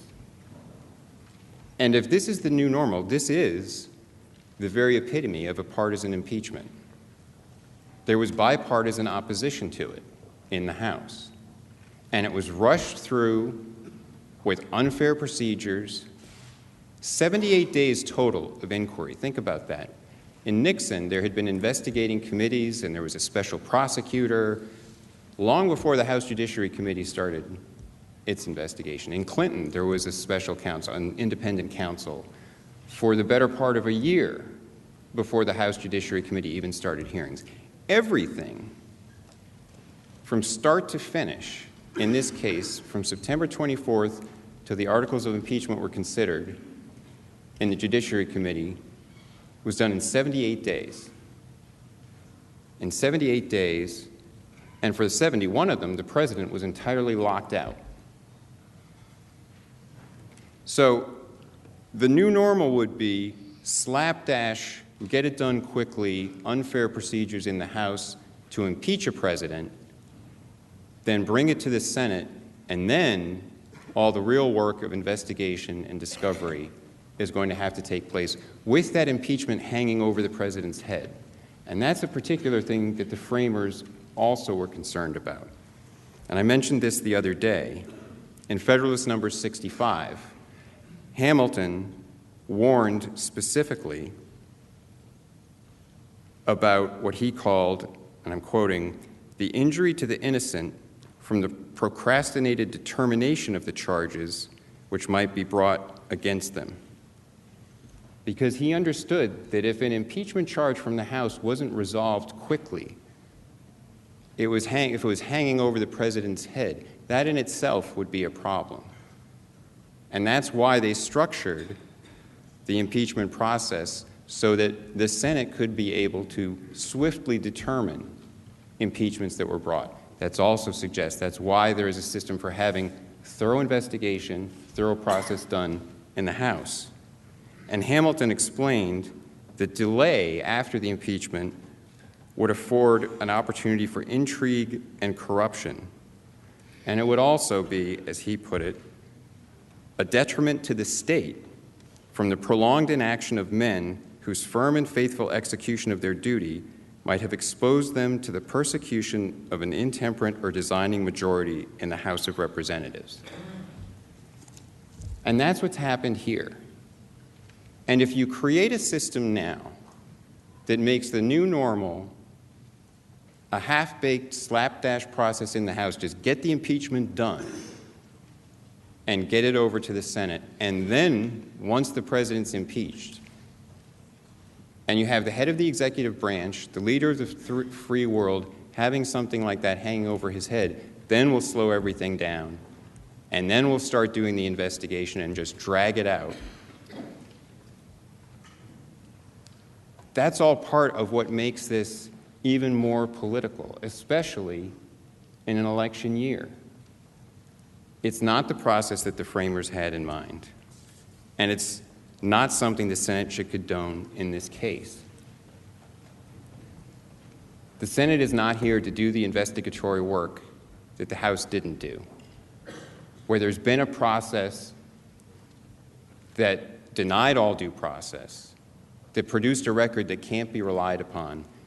The reaction from this body should be to reject the articles of impeachment, not to condone and put its imprimatur on the way the proceedings were handled in the House, and not to prolong matters further by trying to redo work that the House failed to do, by not seeking evidence and not doing a fair and legitimate process to bring the articles of impeachment here. Thank you. Mr. Sekulow. Chief Justice, members of the Senate, over a 7-day period, you did hear evidence. You heard evidence from 13 different witnesses, 192 video clips, and as my colleague, the Deputy White House Counsel said, over 28,000 pages of documents. You heard testimony from Gordon Sondland. He's the United States Ambassador to the European Union. You heard that testimony. He testified in the House proceedings. I did not have an opportunity to cross-examine him. If we get witnesses, I have to have that opportunity. William Taylor, former acting United States Ambassador to the Ukraine, testified. You heard his testimony. We didn't get the opportunity to cross-examine him. He would be called. Tim Morrison, the former senior director for Europe and Russia of the National Security Council. You saw his testimony. They put it up. We didn't get an opportunity. We did not have an opportunity to cross-examine him. Jennifer Williams, special advisor on Europe and Russia for Vice President Mike Pence. You saw her testimony. They put it up.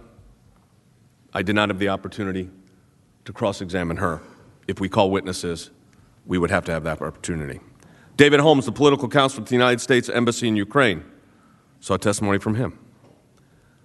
We're not able to cross-examine. If he's called, or if we get witnesses, we will call the ambassador and we will cross-examine. Lieutenant Colonel Alexander Vindman, you saw his testimony, appear before the House. We didn't have the opportunity to cross-examine him. If we call witnesses, we will, of course, have that right to cross-examine him.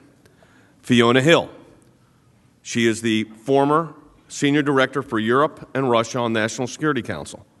She testified before the House. If we have witnesses, we have the opportunity to call her then and cross-examine Fiona Hill. Kurt Volker, former United States Special Representative for Ukraine negotiations. They called him. We did not have the opportunity to cross-examine. If we're calling witnesses, these are witnesses you've heard from, we would have the right to call witnesses and to cross-examine Mr. Volker. George Kent, the Deputy Assistant Secretary of State for the Bureau of European and Eurasian Affairs. You saw his testimony. They called him. If we have witnesses, we have the right to call that witness and to cross-examine Deputy Assistant Secretary Kent. The former United States Ambassador to Ukraine, Ambassador Yovanovitch, they called her. You saw that testimony. We did not have the opportunity to cross-examine her. If we have witnesses, we would have to call her. Laura Cooper, Deputy Assistant Secretary of Defense for Russia, Ukraine, and Eurasia. They called her. You saw her witness testimony right here. We did not have the opportunity to cross-examine her. We would have to be given that opportunity. These are witnesses against the President. Laura Cooper, Deputy Assistant Secretary of Defense for Russia, Ukraine, and Eurasia. Again, same thing. David Hale, Undersecretary of State for Political Affairs. He was called by the House. You saw his testimony. We never had the opportunity to cross-examine. If we have witnesses, we have to have the opportunity to do that. There were other witnesses that were called, or you saw their testimony or heard their testimony, where it was referred to: Catherine Croft, the Special Advisor for Ukraine Negotiations, Department of the State; Mark Sandy, the Deputy Associate Director for National Security Programs; and Christopher Anderson, Special Advisor for Ukraine Negotiation, Department of State. You heard their testimony referred to. We did not have the opportunity to cross-examine them. So this isn't going to happen if witnesses are called in a week. Now, that's just the witnesses that have been produced that you have seen by the House managers. You are being called upon to make consequential constitutional decisions. Consequential decisions for our Constitution. We talk about the burden of proof. I've said this before, I'll say it again. 31 times the manager said they proved their case. 29 times they said the evidence was overwhelming. Manager Nadler, he didn't only say it was overwhelming in his view. On page 739 of the congressional record, he's very clear. He says, not only is it strong, there is no doubt. That's what he says. The one thing that the House managers think the President and Counsel got right is quoting me, talking about Mr. Nadler, Manager Nadler, as saying, beyond any doubt, it is indeed beyond any doubt. Now, of course, we think that they have not proven their case by any stretch of any proper constitutional analysis. In the Clinton investigation, they talk about witnesses being called, but the 3 witnesses that were called had either testified before the grand jury or before the House committees. These weren't new witnesses. What Mr. Philbin said is correct. Under our constitutional design, they're supposed to investigate. You are to deliberate. But what they're asking you to do is now become the investigative agency, the investigative body. If they needed all this additional evidence, which they said they don't need, and by the way, not only did they say it in the record, this is House Manager Nadler, quote, this is on, when he was on CNN back on the 15th of this month, we brought the articles of impeachment because despite the fact that we didn't hear from many witnesses, we heard from enough witnesses to prove the case beyond any doubt at all. The same can be said of Representative Lofgren. You know, we have evidence proving the case through, for example, at the meeting when Bolton said it was a drug deal. Well, we have fact witnesses. Hill was there, Vindman was there, Sondland was there. So this idea that they haven't had witnesses, that's the smokescreen. You've heard from a lot of witnesses.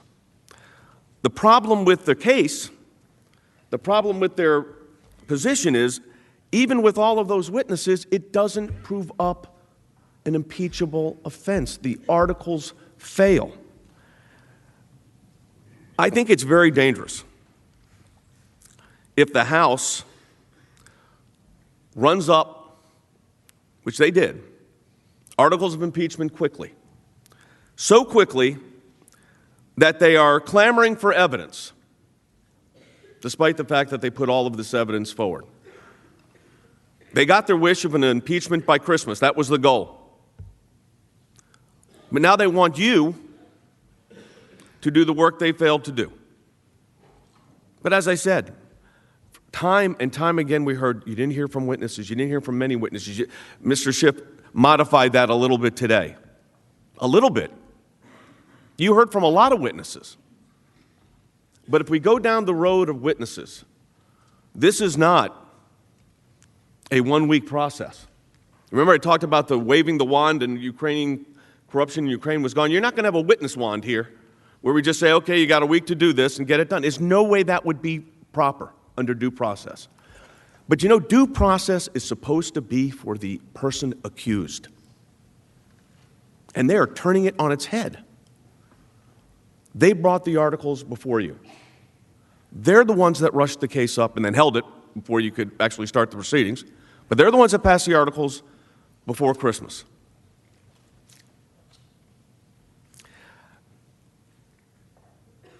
You know, we talked a lot about the court system and the fact that they were seeking witnesses. And when it got close to actually having a court proceeding, they decided that they didn't want to have that witness go through that proceeding. They actually withdrew the subpoena to moot the case out.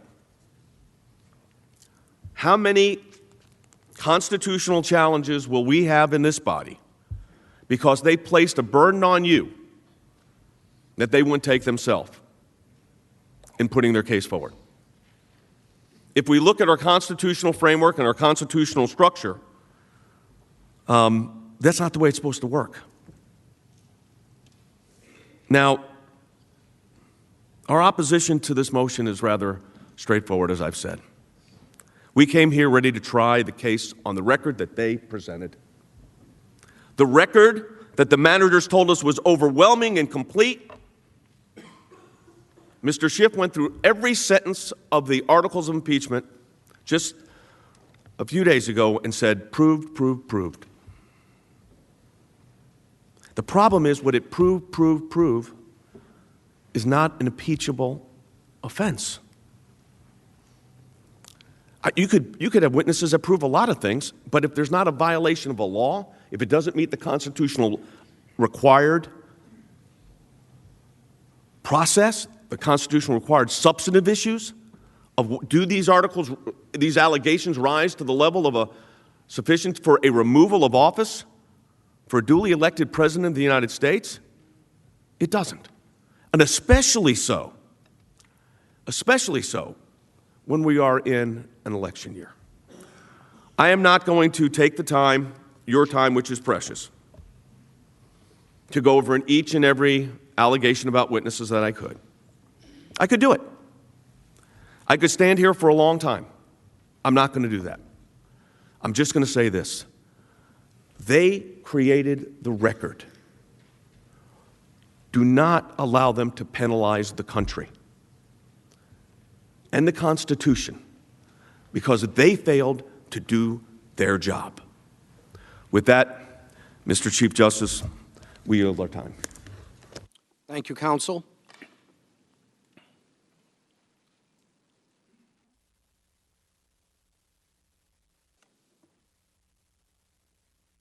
The House managers have 30 minutes remaining.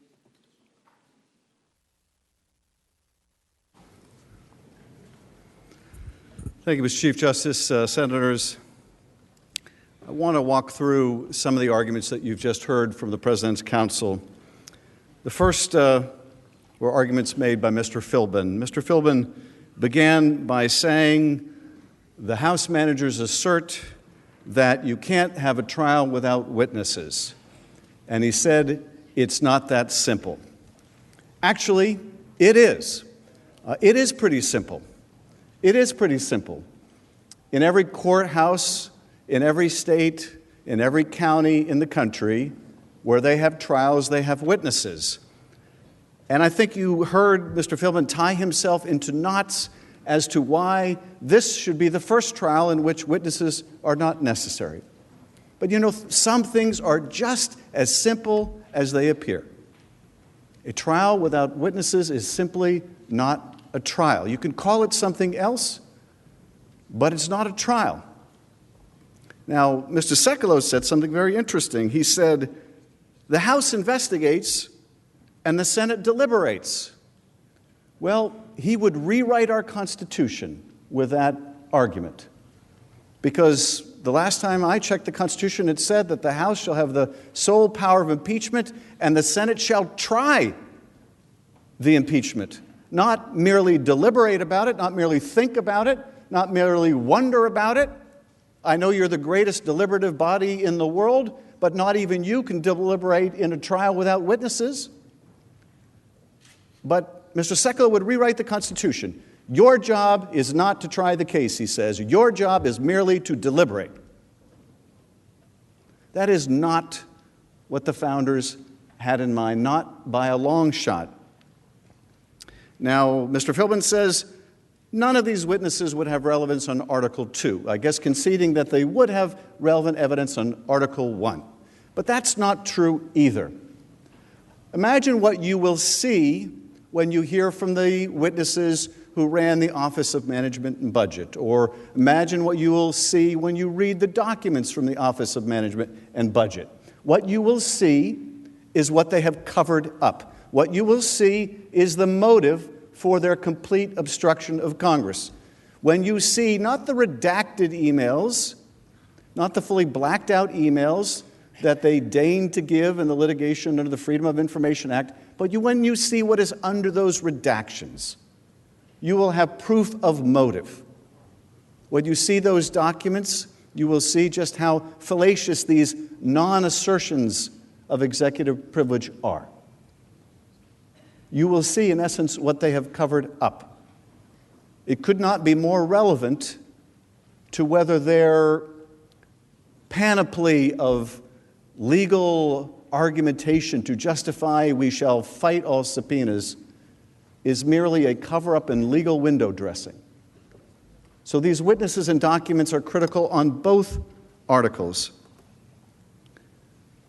Now, you also heard Mr. Philbin argue, and again, this is where we expected we'd be at the end of the proceeding, which is essentially they proved their case. They proved their case. We pretty much all know what's gone on here. We all understand just what this president did.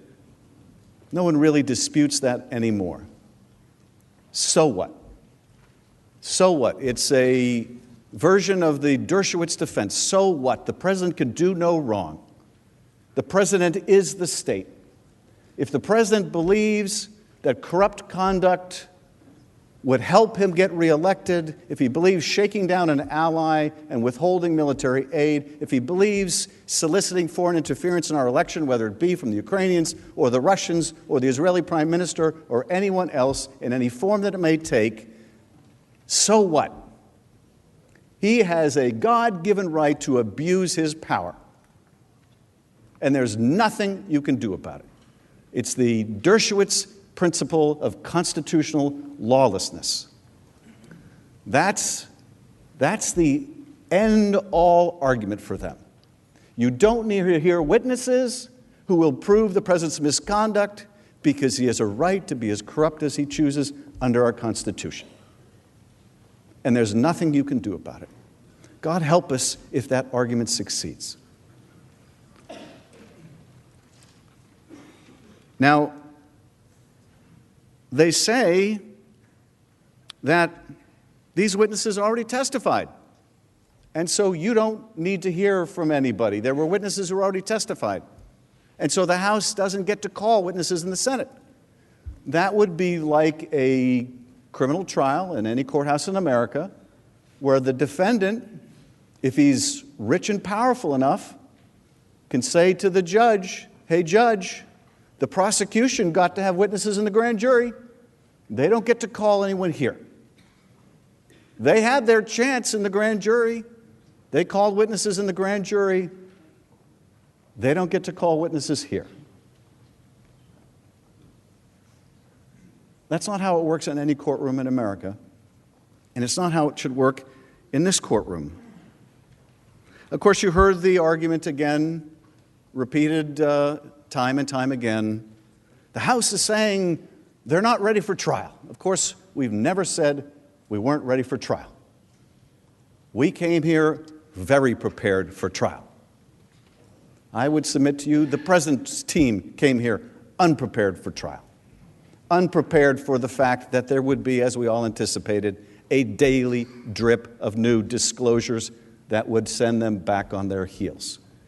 We came here to try a case, prepared to try a case, and yes, we had, I hope, the not unreasonable expectation that in trying that case, like in every courtroom in America, we could call witnesses. That is not a lack of preparation, that is the presence of common sense. They didn't try to get Bolton, they argued. Mr. Philbin said they didn't even try to get Bolton. Now, of course, we did try to get Bolton. And what he said when he refused to show up voluntarily is, if you subpoena me, I will sue you. I will sue you. He said basically what Don McGahn told us 9 months ago. I will sue you. Good luck with that. Now, the public argument that was made by his counsel was that he and Dr. Kupperman, out of just due diligence, they just want a court to opine that it's okay for them to come forward and testify. As soon as the court blesses their testimony, they're more than willing to come in. They just are going to court to get a court opinion saying they could do it. And so, of course, we said to them, if that's your real motivation, there's a court about to rule on this very issue of absolute immunity. And very shortly thereafter, that court did. That was the court, Judge Jackson in the McGahn case, and the judge said this argument about absolute immunity, which, yes, presidents have always dreamed about and asserted, but which has never succeeded in any court in the land. It was ridiculed in the case of Harriet Miers. It was made short shrift in the case of Don McGahn, where the judge said, no, we don't have kings here. In the 250 years of jurisprudence, there is not a single case to support the proposition that the president can simply say that my advisors are absolutely immune from process.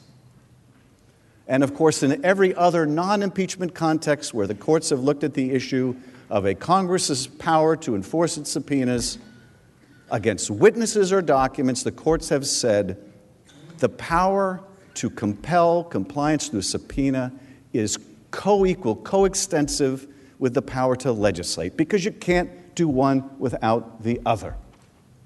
If we can't find out whether the president is breaking the law, violating the Impoundment Control Act or any other when he is withholding aid we appropriated from an ally, how can we legislate a fix to make sure that this never happens again? We can't. If we can't get answers, we can't legislate. That is a proposition vindicated by every court in the land, and of course, in the context of impeachment, the courts have said that is never more important. Never more important. Now, I don't know why, after saying he would sue us, and we had to expect that, like Don McGahn, where we are still in court 9 months later, I don't know why he's changed his mind. But I suspect it's for the reason that if this trial goes forward and he keeps this to himself, it will be very difficult to explain to the country why he saved it for the book. When he knew information of direct relevance and consequence to a decision that you have to make about whether a president of the United States should be removed from office, it would be very difficult to explain why that was saved for a book. Well, I would submit to you it will be equally difficult for you to explain as it would be for him. But you can ask him that question. Why are you willing to testify before the Senate but not the House? And you should ask him that question.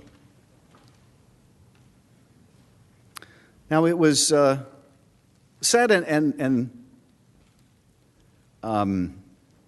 it has the character of, you should have fought harder to overcome our obstruction. The House should have fought harder to overcome our stonewalling. Shame on the House for not fighting harder to overcome our stonewalling. If only they had fought harder to overcome our stonewalling, maybe they could have gotten these witnesses earlier. That's a really hard argument to make while they're stonewalling. You should have tried harder. You should have taken the years that would be necessary to overcome our stonewalling.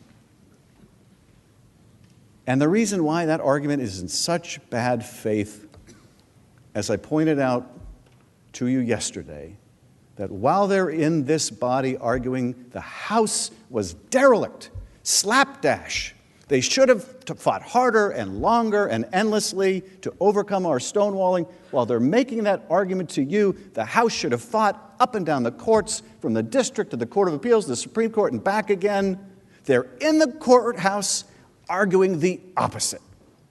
They're in the courthouse saying, Judge, they're trying to enforce a subpoena on Don McGahn. You need to throw it out.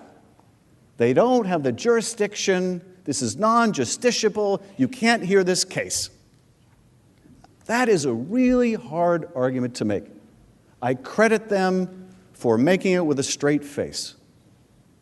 But that's the character of it. You should have fought harder to overcome our stonewalling and obstruction. Now,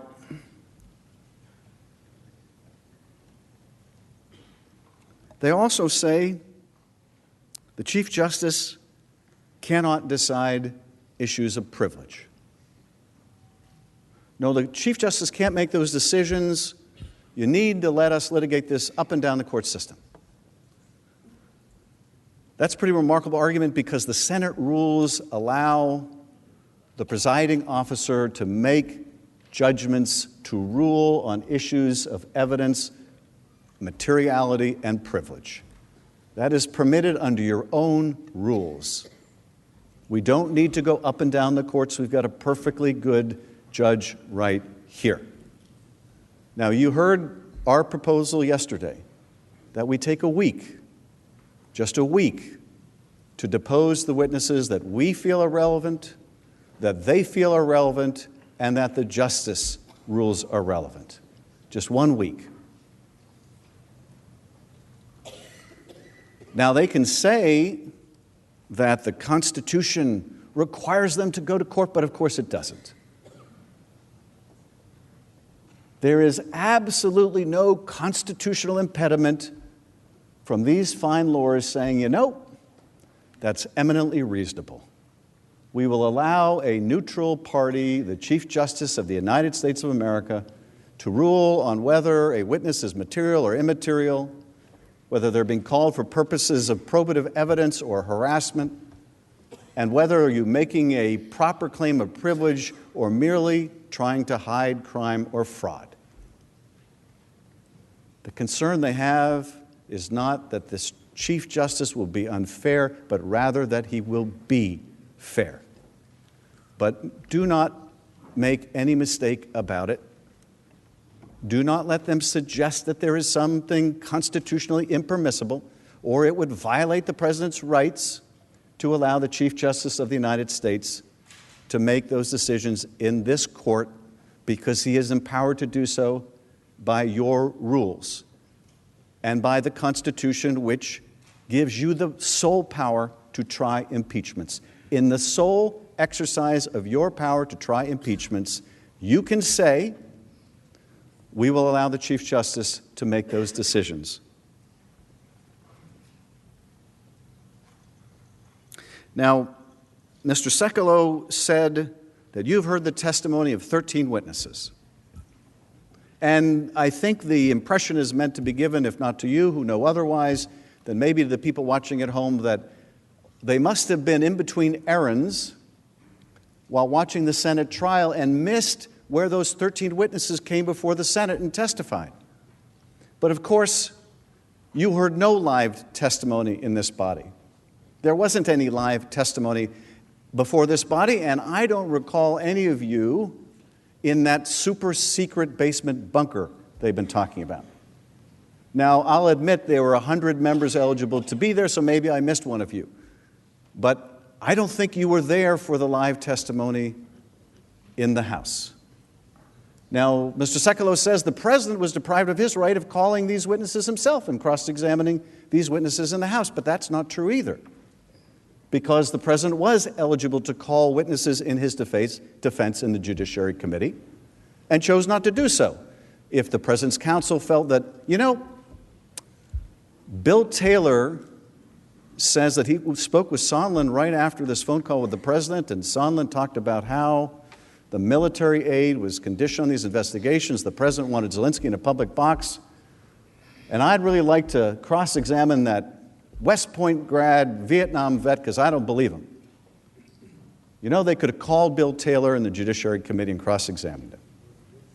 Or they could have called Mick Mulvaney and put him under oath and let him contradict what we now John Bolton would say.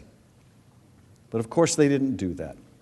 No, they said merely, just get it over with in the House. For all there was too quick, too slapdash, get it over with in the House.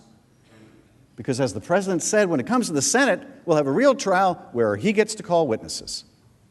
But they've changed their tune, because now they know what they really have known all along, which is those witnesses would deeply incriminate this President. And so, instead, they have fallen back on the argument that if we're going to go down the road to having a real trial, we, the President's lawyers, are going to make you pay.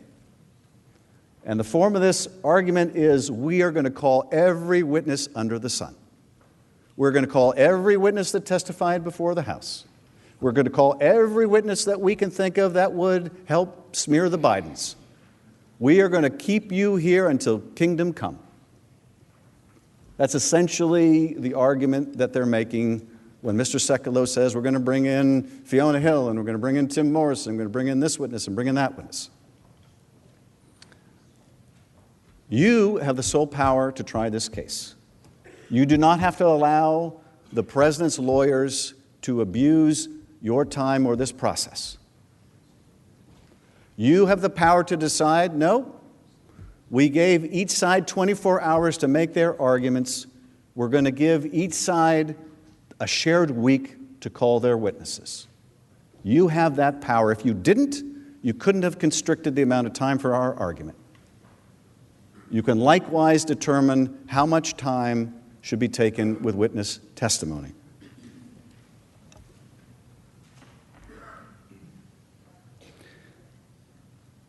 Now, Mr. Sekulow ended his argument against witnesses with where Mr. Philbin essentially began. It all comes back to the Dershowitz principle. What's the point of witnesses if the president can do whatever he wants under Article 2?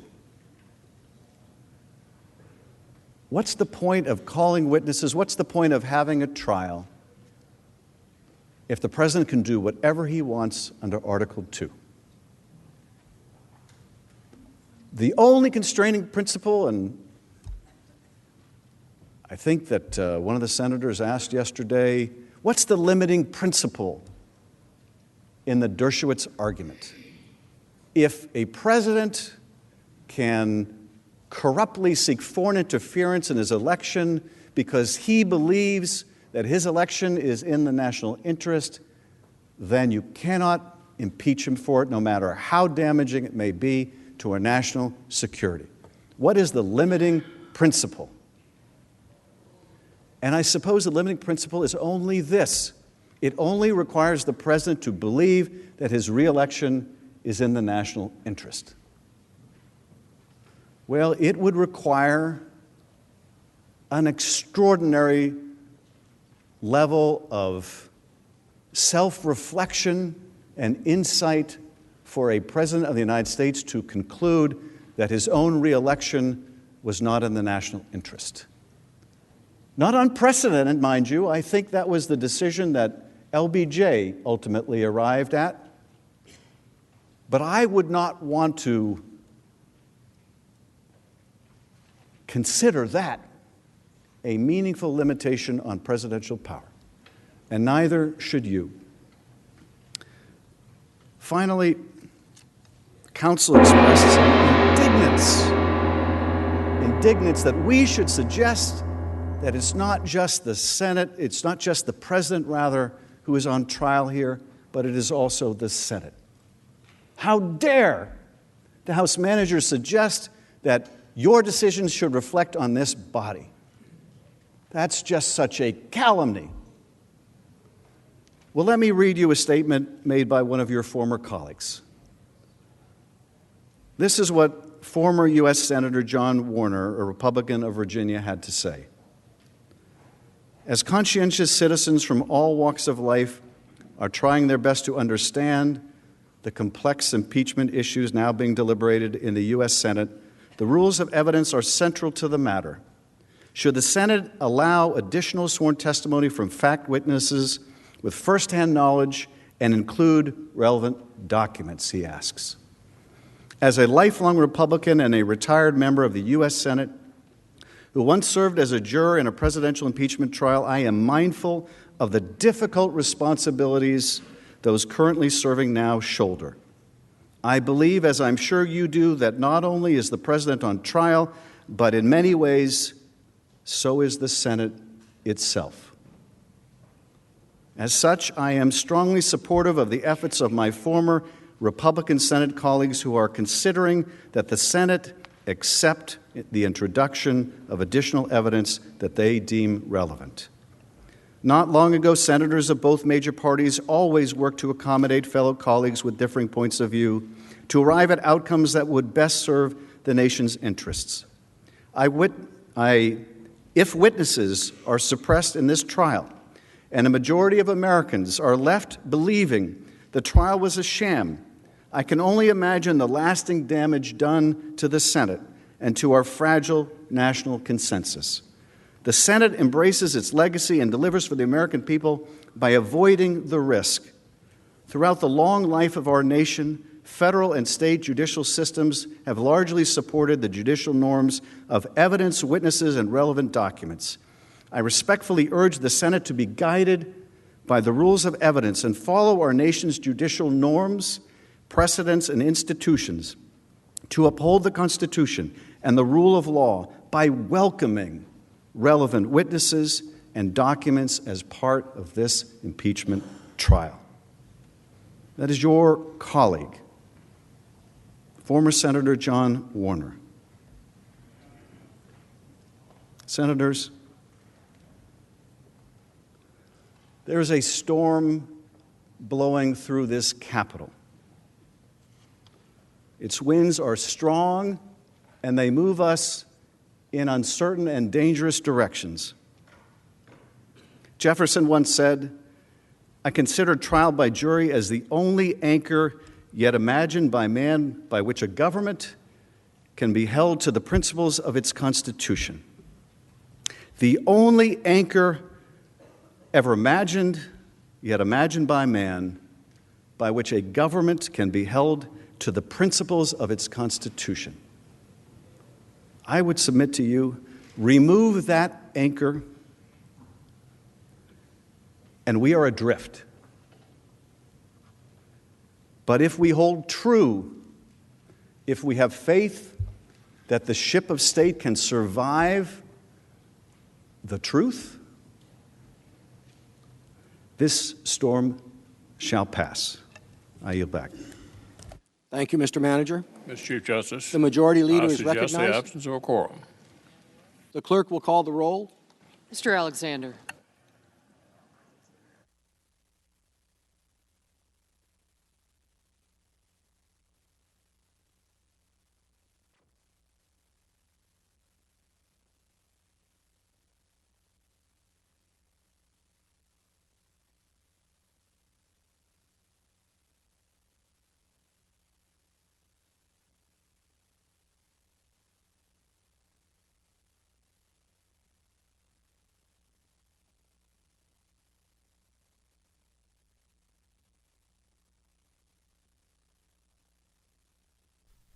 All right, folks. So for those that do not know what a quorum call is, a quorum call is a delay measure that permits the Senate or in the Senate leadership to work out some type of difficulty or to wait for a senator's arrival.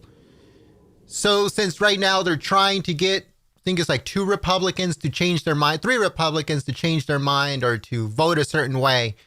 So I guess that is the issue, or it could be anything else. That's just speculation. So give me one. For those that do not know what a quorum...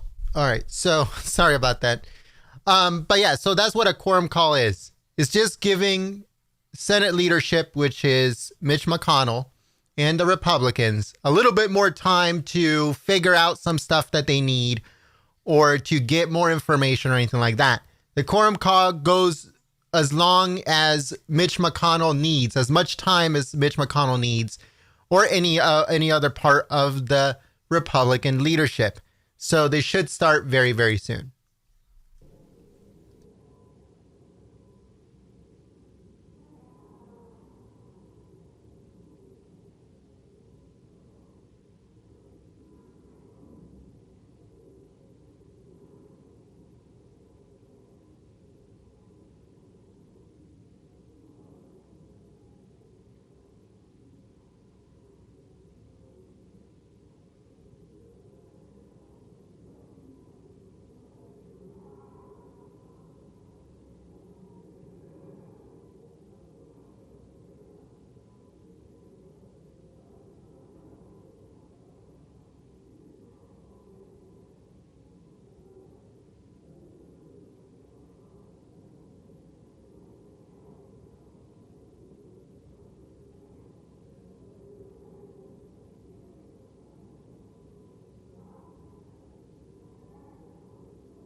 All right, folks. So we do have a really good question. I think it's from Thomas Kane.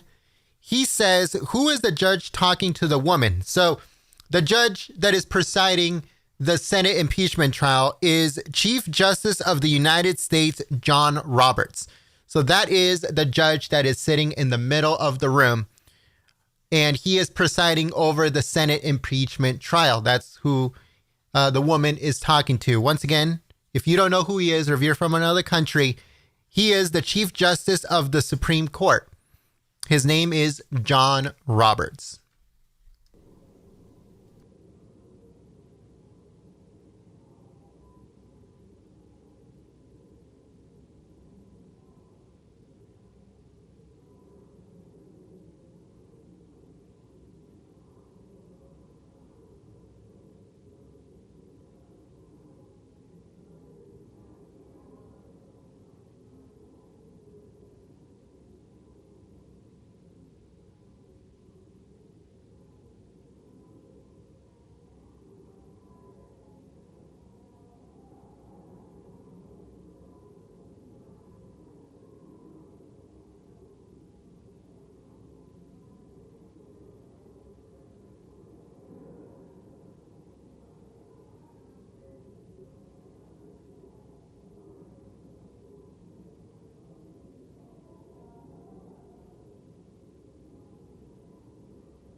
All right, folks. So I have a quick question for you guys. So will Romney be another McCain? If you guys remember McCain, he came in at the last possible second when they were about to end Obamacare, and he gave a thumbs down. Do you guys think that Romney is going to be another McCain in this situation? Let me know in the chat.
All right, folks. So there's another very good question in the chat. Someone says, I didn't get the chat is going really fast, so I didn't get the name, but I did get the question.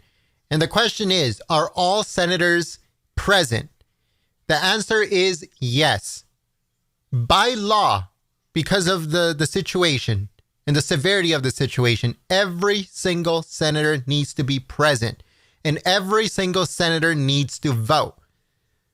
In this situation, there's no such thing as no votes or presence or anything like that. It's either yes or no. So by law, every senator has to be at the Senate floor and has to vote. And not only that, every senator needs to keep quiet. They cannot say anything. They cannot scream anything out of turn. If not, it can be imprisonment. That's why at the beginning of every Senate session for the impeachment trial, they say, you know what? Under penalty of imprisonment, all senators are to remain quiet. No noises, no talking, no screaming, no nothing. So just to answer that question, I thought it was a very good question. So the answer is yes.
All right, folks. So I just want to give a big thank you to Juanita Bennett. Thank you so much, Juanita, for your support, becoming a member, believing in Golden State Times, and supporting the free press.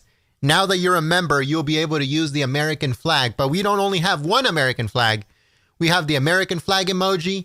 We have the American flag thumbs up emoji. And we also have the American flag 2020 emoji. So if you want to check them out, just click the little happy face in the chat and all of the custom emojis will come up on top. Thank you so much once again for believing in Golden State Times, becoming a member, and supporting the free press.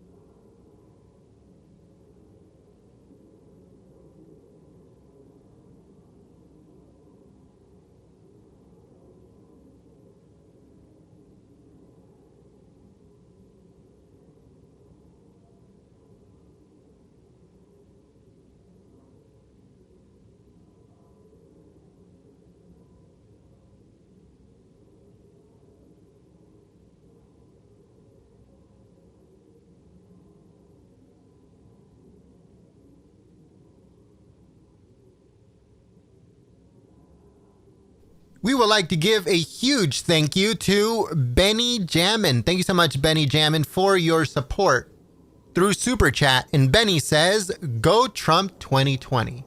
Thank you so much once again, Benny.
All right, folks. So we would like to give a big thank you to Sherry Moss. Thank you so much, Sherry, for your support through Super Chat. All of those Super Chats helps us continue operation here on YouTube.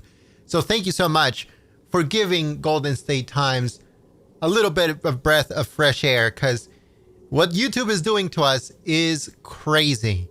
It's the worst we've ever had it right now. So everything helps.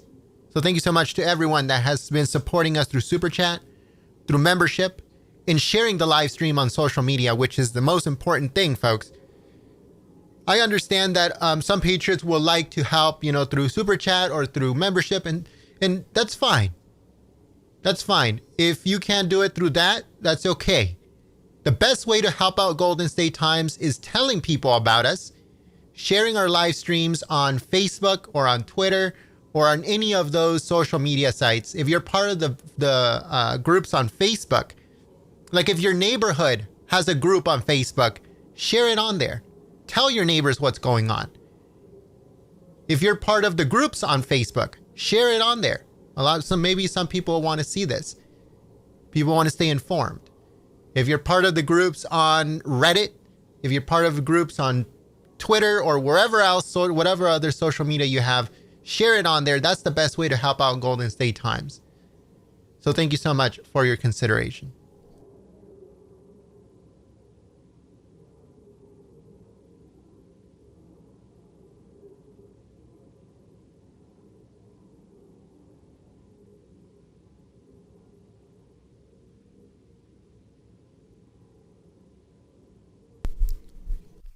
I would like to welcome Mark Garcia. Thank you so much for becoming a member, believing in Golden State Times, and supporting the free press.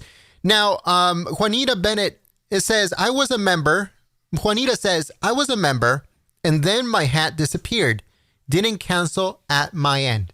I wouldn't be surprised if YouTube is canceling memberships from our channel. I honestly, at this point of how bad it is with YouTube right now, I would not be surprised if they are canceling subscriptions and memberships on our channel without telling us and without telling you. I will not be surprised if we find out later on that they are canceling memberships and not letting anyone know. But right now, that's all speculation. We got to figure out why that happened. I'll get back to you, Juanita. I'm able to send notifications or send messages to members. So I'll keep up with it. I'll look into it and I'll let you know exactly what happened. But thank you so much for believing in Golden State Times, becoming a member once again, even though something happened.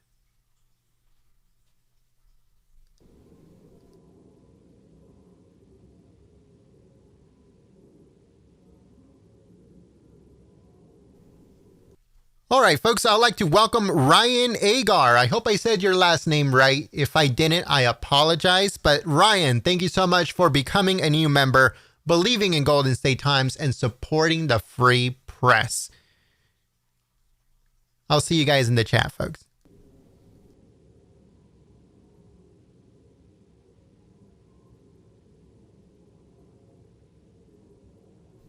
I would like to welcome a new member. We have MGS Pinky. Welcome to the family. Thank you so much for becoming a member, believing in Golden State Times, and supporting the free press. Now, if you just became a member today, we have custom emojis. The way to access the custom emojis is by clicking the happy face sign right in the chat. The window will open up with all the emojis. All of the custom emojis are at the top. All of the YouTube emojis are at the bottom.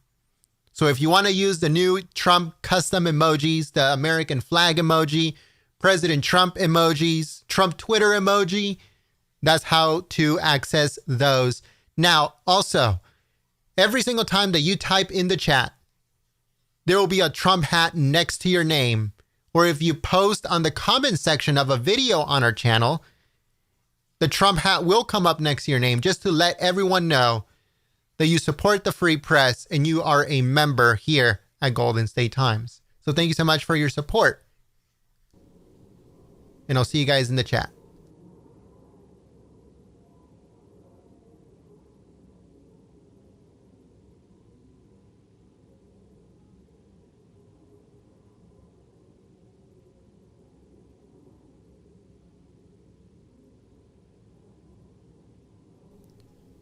All right, folks, in the chat, let us know, what do you think is going to be the final vote?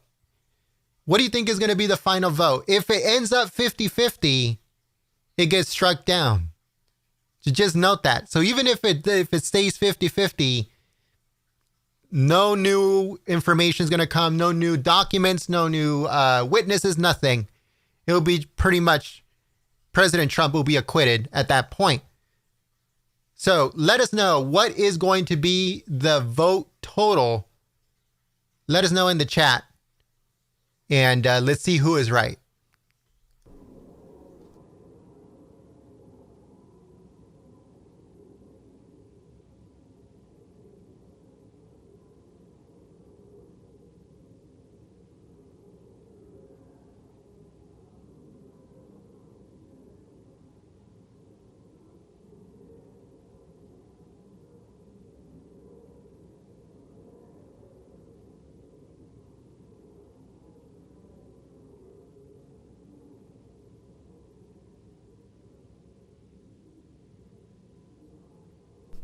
We would like to welcome a new member. We have Ned Frankley. Thank you so much, Ned Frankley, for becoming a member, believing in Golden State Times, and supporting the free press.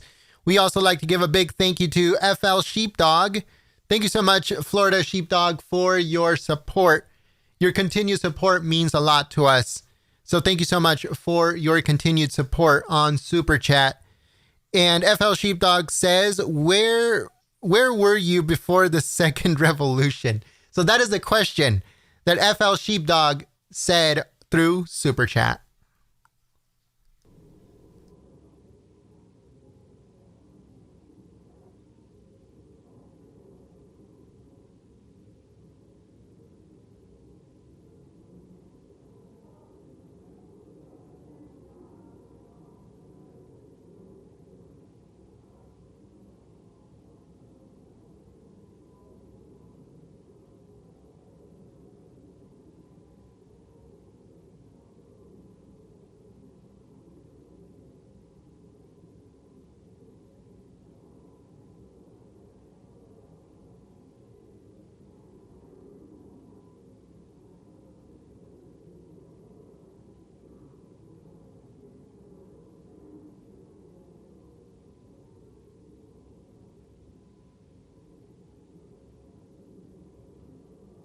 I would like to thank Chris Patrick.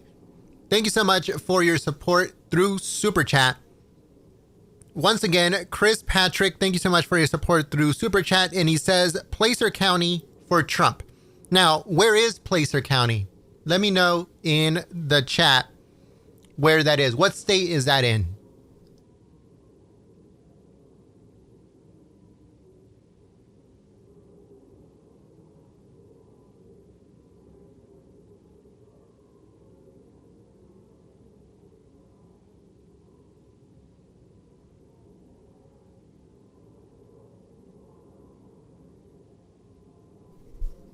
I apologize for going back on the microphone, but it's very important for me to thank everyone that supports us, but also to answer questions. So Kevin in the chat says, how do I become a member? That's an excellent question. So in order to become a member on your phone or on an iPad or a tablet, you have to click on the money sign in the chat. Right below where you type in the chat, there's a money sign. Click on it and it'll give you the option to become a member or to use Super Chat to help out Golden State Times. But if you are on a laptop or a computer or anything like that, then just click on the join button. You click on the join button. That's the way to become a member. All the information is on there. Once you click on that button or you click on where it says membership in the money sign button, it will give you all of the information of what you get for your support, and also how much it is, and cancel anytime for any reason whatsoever. But we try to make it really affordable, so it not only supports the channel, but also is affordable for patriots that are on a budget or anything like that. So thank you so much for your consideration of becoming a member. That's the way to do it. In the future, or maybe even now, I'm not 100% sure, but in the future on your phone, you will also get a join button, but I don't think it's there just yet. So the best way to look up to become a member is by clicking the little money sign right underneath where you type in the chat, or next to where you type in the chat, and all the information is on there.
All right, folks. So let's see here.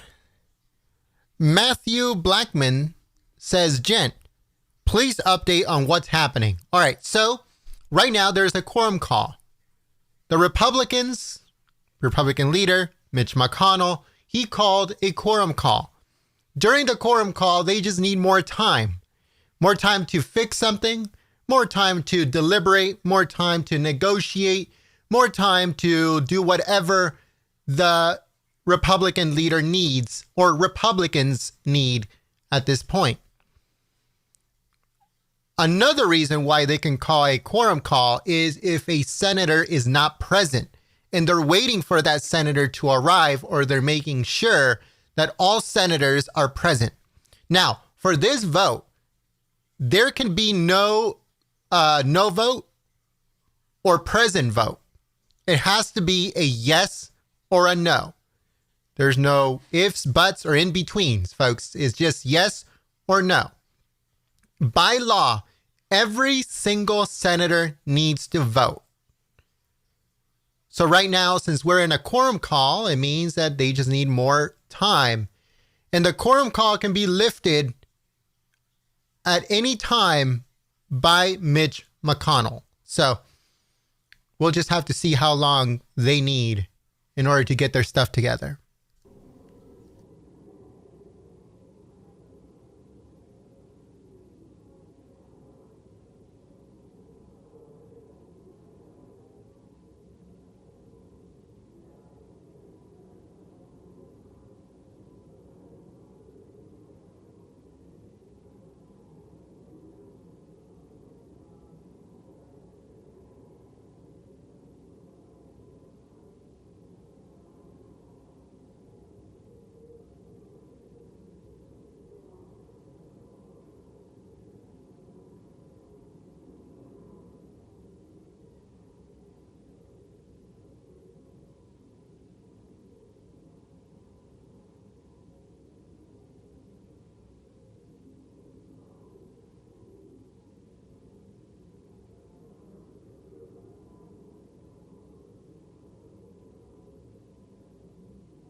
We would like to give a big thank you to AZ Cowboy 1963. Thank you so much for your support through Super Chat. And AZ Cowboy says, thank you, Golden State Times, and God bless all of our patriots. Well, thank you so much, AZ Cowboy, and God bless you too. Also, we would like to welcome a new member, Joyce Miller. Thank you so much, Joyce, for your support, believing in Golden State Times, and supporting the free press. If you guys have any questions, folks, just let me know and I'll try to answer them to the best of my ability. To the best of my ability, but I'll try to answer any questions. Once again, if you don't know what a quorum call is, if you just joined us, they just need more time and they need to negotiate a little bit more before the actual vote.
All right, so I'm going to answer a question that has been asked twice already. I don't know if it was asked twice by the same person or not, but the person, the Patriot in the chat asks, why is it that the senators have to be sworn in and the managers don't?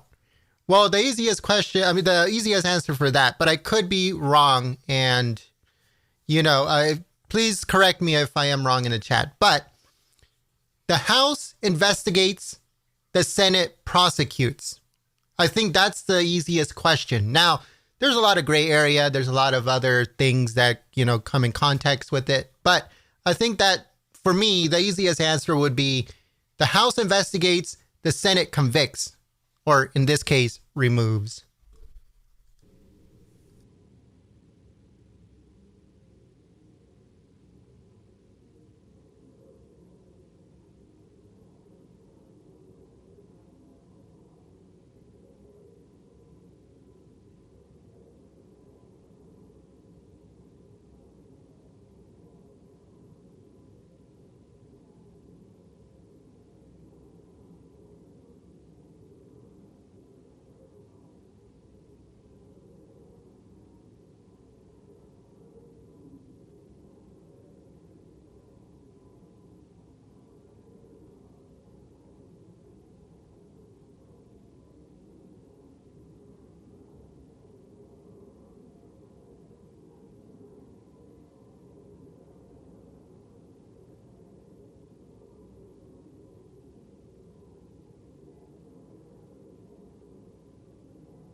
All right, folks, someone in the chat actually saw this and noticed it and put it up on the chat. All the Democrats are gone. All of the House managers are gone. Where did they go? Republicans are there. Pam Bondi's there. Even the President's Counsel is all there. Where did the Democrats go? Did the Democrats go and meet with someone? Does that someone remind you of someone else? Where did they go? Where's the Democrats? Where's Schiff? Where's Nadler? Where's all the other managers? Where did they go? Let me know what do you guys think in the chat.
All right, folks, so we just want to give a quick update. This is breaking news. According to the Gateway Pundit,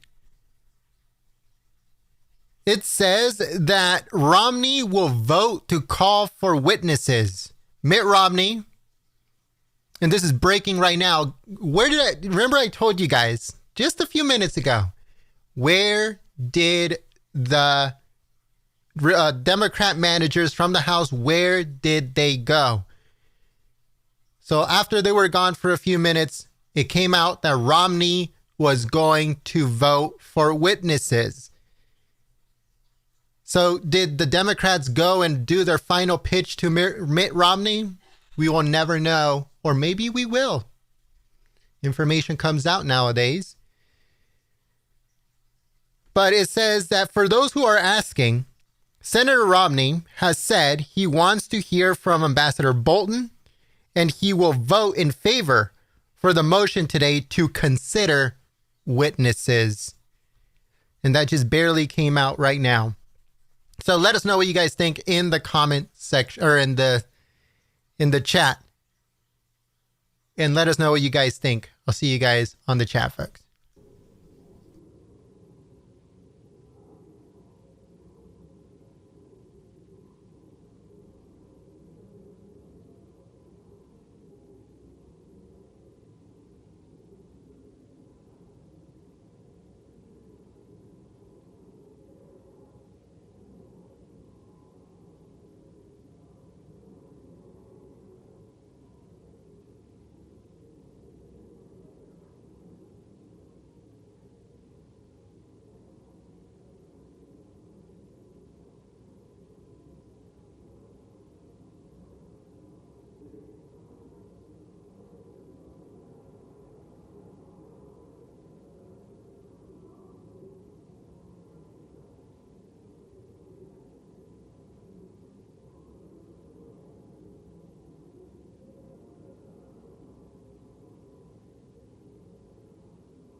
If you just joined us right now or a few minutes ago, make sure you guys please share this live stream on social media. Share it on Facebook, share it on Twitter, share it on Gab, on Reddit. If you don't have any of the social media sites, then share it on trends.gab.com. Again, that's trends.gab.com. All you have to do is copy and paste the link to this live stream on trends.gab.com, and you'll be able to share it on there without having an account, I believe, and without having a profile with them. But make sure you guys share it. It's very important because we do not come up on search. We do not come up on Google search or notifications or recommended or anything like that. So we need your help now more than ever before. The Senate should resume in just a few moments.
All right, folks. So I was looking at some more information, and this came out earlier in the morning. But I don't know if a lot of patriots know about this or not. But Senator Lisa Murkowski's office said that she is a no vote on witnesses. Once again, Senator Lisa Murkowski says that she is a no vote on witnesses. That's very telling, because yesterday she was on the fence, and then this morning she was like, I don't know, and now her office is saying that she's a no. But has it changed? Has that no changed up to right now? We're going to have to see if she does keep it at a no, or if the Democrats, convinced her to switch her vote. So we're just going to have to see.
Okay, colleagues, if everyone would return to their desk.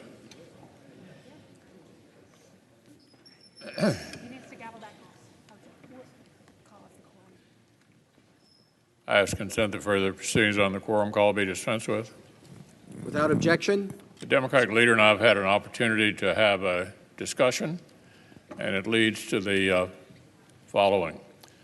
We'll now cast a vote on the witness question, and once that vote is complete, I would ask that the Senate stand in recess, subject to call of the chair.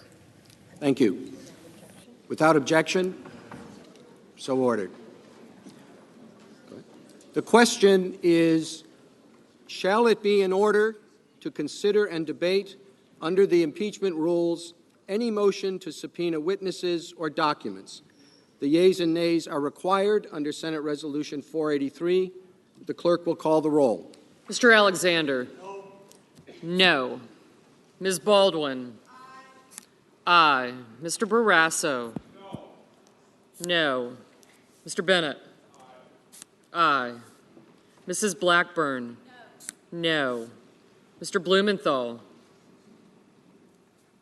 Mr. Blunt? No. Mr. Booker? Aye. Mr. Bozeman? No. Mr. Braun? No. Mr. Brown? Aye. Mr. Burr? No. Ms. Cantwell? Aye. Mrs. Capito? No. Mr. Cardin? Aye. Mr. Carper? Aye. Mr. Casey? Aye. Mr. Cassidy? No. Ms. Collins? Aye. Mr. Coons? Aye. Mr. Cornyn? No. Ms. Cortez Masto? Aye. Mr. Cotton? No. Mr. Kramer? No. Mr. Crapo? No. Mr. Cruz? No. Mr. Daines? No. Ms. Duckworth? Aye. Mr. Durbin? Aye. Mr. Enzi? No. Ms. Ernst? Mrs. Feinstein? Aye. Ms. Ernst, no. Mrs. Fisher? No. Mr. Gardner? No. Mrs. Gillibrand? Aye. Mr. Graham? No. Mr. Grassley? No. Ms. Harris? Aye. Ms. Hassan? Aye. Mr. Hawley? No. Mr. Heinrich? Aye. Ms. Hirono? Aye. Mr. Hoven? No. Mrs. Hyde-Smith? No. Mr. Inhofe? No. Mr. Johnson? No. Mr. Jones? Aye. Mr. Kane? Aye. Mr. Kennedy? No. Mr. King? Aye. Ms. Klobuchar? Aye. Mr. Langford? No. Mr. Leahy? Aye. Mr. Lee? No. Mrs. Loeffler? No. Mr. Manchin? Aye. Mr. Markey? Aye. Mr. McConnell? No. Ms. McSally? No. Mr. Menendez? Aye. Mr. Merkley? Aye. Mr. Moran? No. Ms. Murkowski? No. Mr. Murphy? Aye. Mrs. Murray? Aye. Mr. Paul? No. Mr. Perdue? No. Mr. Peters? Aye. Mr. Portman? No. Mr. Reed? Aye. Mr. Risch? No. Mr. Roberts? No. Mr. Romney? Aye. Ms. Rosen? Aye. Mr. Rounds? No. Mr. Rubio? No. Mr. Sanders? Aye. Mr. Sass? No. Mr. Schatz? Aye. Mr. Schumer? Aye. Mr. Scott of Florida? No. Mr. Scott of South Carolina? No. Mrs. Shaheen? Aye. Mr. Shelby? No. Ms. Sinema? Aye. Ms. Smith? Aye. Ms. Stabenow? Aye. Mr. Sullivan? No. Mr. Tester? Aye. Mr. Thune? No. Mr. Tillis? No. Mr. Toomey? No. Mr. Udall? Aye. Mr. Van Hollen? Aye. Mr. Warner? Aye. Ms. Warren? Aye. Mr. Whitehouse? Aye. Mr. Wicker? No. Mr. Wyden? Aye. Mr. Young? No. Mr. Blumenthal? Aye.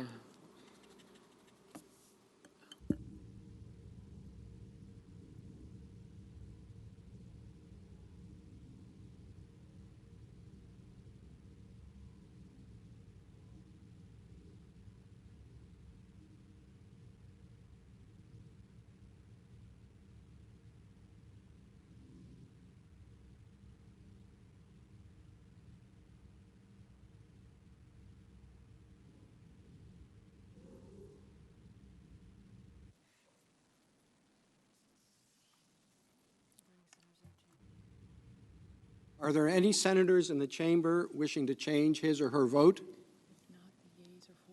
If not, the yeas are 49, the nays are 51. The motion is not agreed to. Under the previous order, the Senate stands in recess, subject to the call of the chair.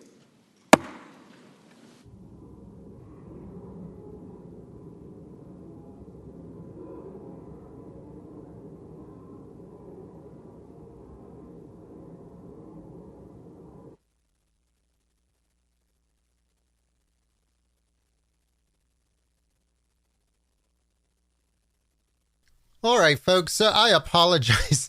I thought the counter was going to be good. I apologize, but at least it was a no. At least the motion did not go through for more witnesses and more information. So pretty much, President Trump has been acquitted. There's no reason for this to continue at all. But the counter was very difficult, and I was trying to confirm in other places. Nobody had it.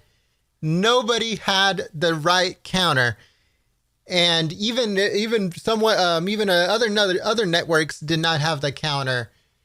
And until I found one, and that network had the wrong one. So it was just crazy. Some of them you couldn't really hear if they said yes or no. Some of them, oh man, it was a nightmare. But anyway, so the Senate stands in recess until Republicans and Democrats come into an agreement of when they're going to end this witch hunt. So make sure you guys stay tuned live here at Golden State Times. But yeah, it was really interesting. It was fun. But let us know what you guys think in the chat. Click the thumbs up button on this live stream. And the Senate should be back in session in just a little while.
All right, folks, I was looking at the fake news media, so you won't have to.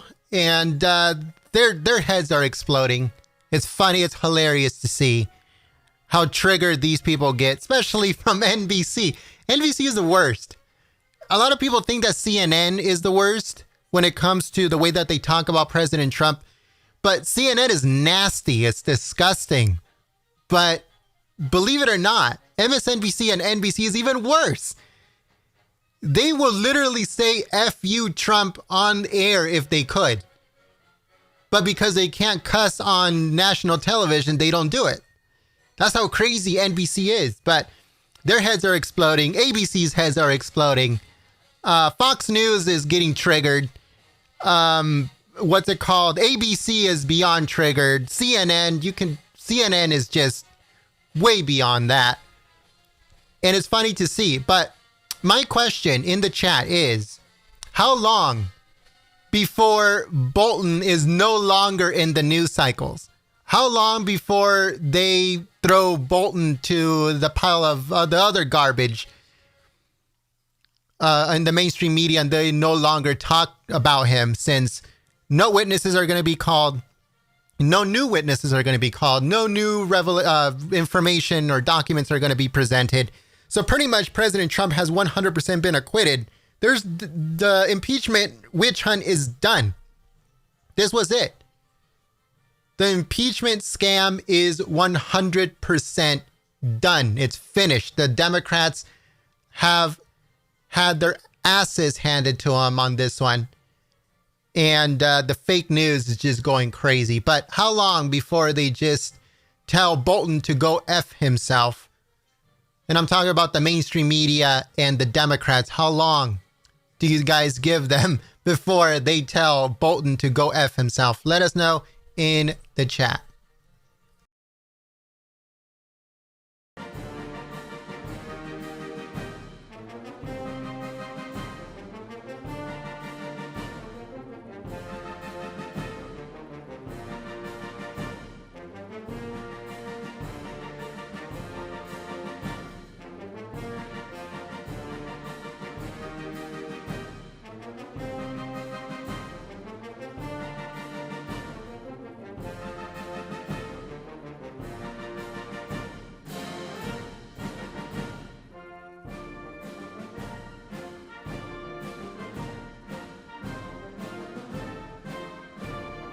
All right, folks. So I did see some reports. That they're thinking of doing the last vote on impeachment on the same day of the State of the Union that President Trump is going to do on the 4th of next month. So the final vote can come on the 4th of next month, but that's just speculation right now. There is no set date, and maybe we'll find out later on today when the Senate goes back into session. When is it going to be? When is the final vote going to happen on impeachment? President Trump has been 100% acquitted now. So the impeachment trial is done, but on paper and officially it has not been done. And the final vote might come on the same day as the State of the Union address of President Trump on the 4th of next month.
All right, folks. So this is funny. Across the pond in the UK, Brexit is about to be pretty much finalized.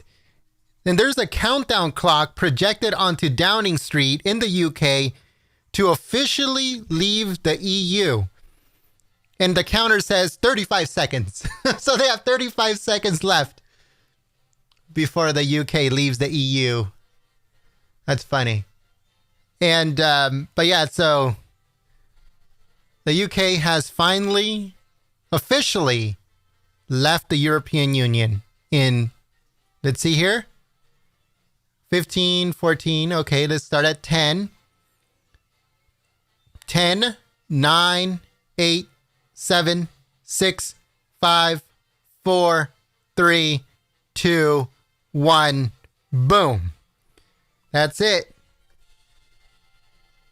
The UK has officially left the EU. That's awesome. If you guys want to see the picture of it, follow us on Twitter at Gold State Times. Not Golden, because we couldn't get Golden too long. So we had to get Gold State Times on Twitter so you guys can see the picture. Thank you so much, folks.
All right, folks, so we have some breaking news. Just 5 minutes ago, this just broke right now. The Senate to vote on Wednesday on whether to remove President Trump or acquit him. Once again, the final vote on this impeachment scam is going to happen on Wednesday. Wednesday. I thought it was going to... They said that it was going to happen on the same day as the State of the Union address, and that would have been awesome, to be honest with you. But they are saying that on the 5th, the day after the State of the Union, the Senate will do the final vote. So it will happen on Wednesday, the 5th of next month. So that is when... Senator Mitch McConnell is set to address the Senate floor in just a little while. So make sure you guys please let everyone know that Golden State Times just broke the news that it will happen on the 5th, which is next Wednesday. That is when they are going to vote the final vote of the Senate impeachment trial of President Trump.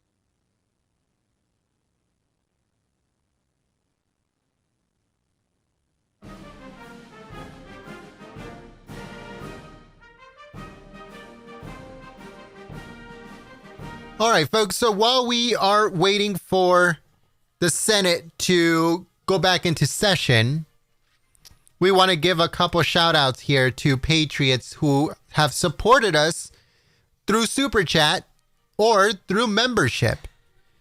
So we want to give a big thank you to all those patriots because you guys keep us alive here on YouTube. So we want to give a big thank you. So just give me a second here. This new thing that they did with YouTube is just ridiculous. Give me a second, folks. Give me 1 second. The way that YouTube is, like, the background of YouTube, how everything works is so bad. It used to work pretty good, but now they completely screwed it up. So it makes it more difficult for us to find information when it comes to YouTube and streaming and stuff like that. So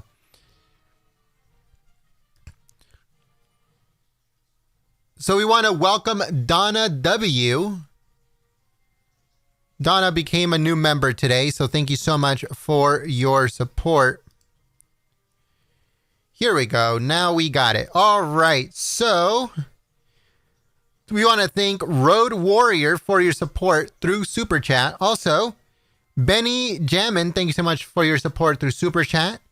JS, thank you so much for your support through Super Chat. FL Sheepdog, thank you so much for your continued support through Super Chat.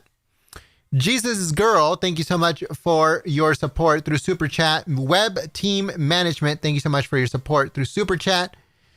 TLC Conservative, thank you so much for your support through Super Chat. Joyce Miller and Donna W., thank you so much for becoming a new member, supporting the free press, and believing in Golden State Times. AZ Cowboy, thank you so much for your support through Super Chat. And Chris Patrick, thank you so much for your support through Super Chat.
All right, folks. So as we are awaiting the Senate to go back into session, we are going to play the press conference that happened at the White House regarding the coronavirus. So just give us a second here so we can set it up. And then we'll show you guys exactly, if you guys didn't see it, this is the press conference that the White House had today, just a little while before the vote started. The White House had a press conference on the coronavirus task force created by President Trump and his administration. So I'm going to be putting it up on your screen right now. And then we are still awaiting the Senate to come back into session. But we already have confirmation that the final vote for the impeachment trial is going to happen on Wednesday the 5th. So make sure you guys tune in live here at Golden State Times. All right, so this was a press briefing from earlier today on the coronavirus. Here we go.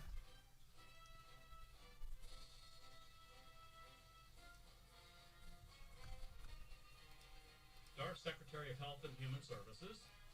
Well, good afternoon, everyone. I'm Alex Azar, Secretary of Health and Human Services and Chairman of the President's Task Force on the Novel Coronavirus.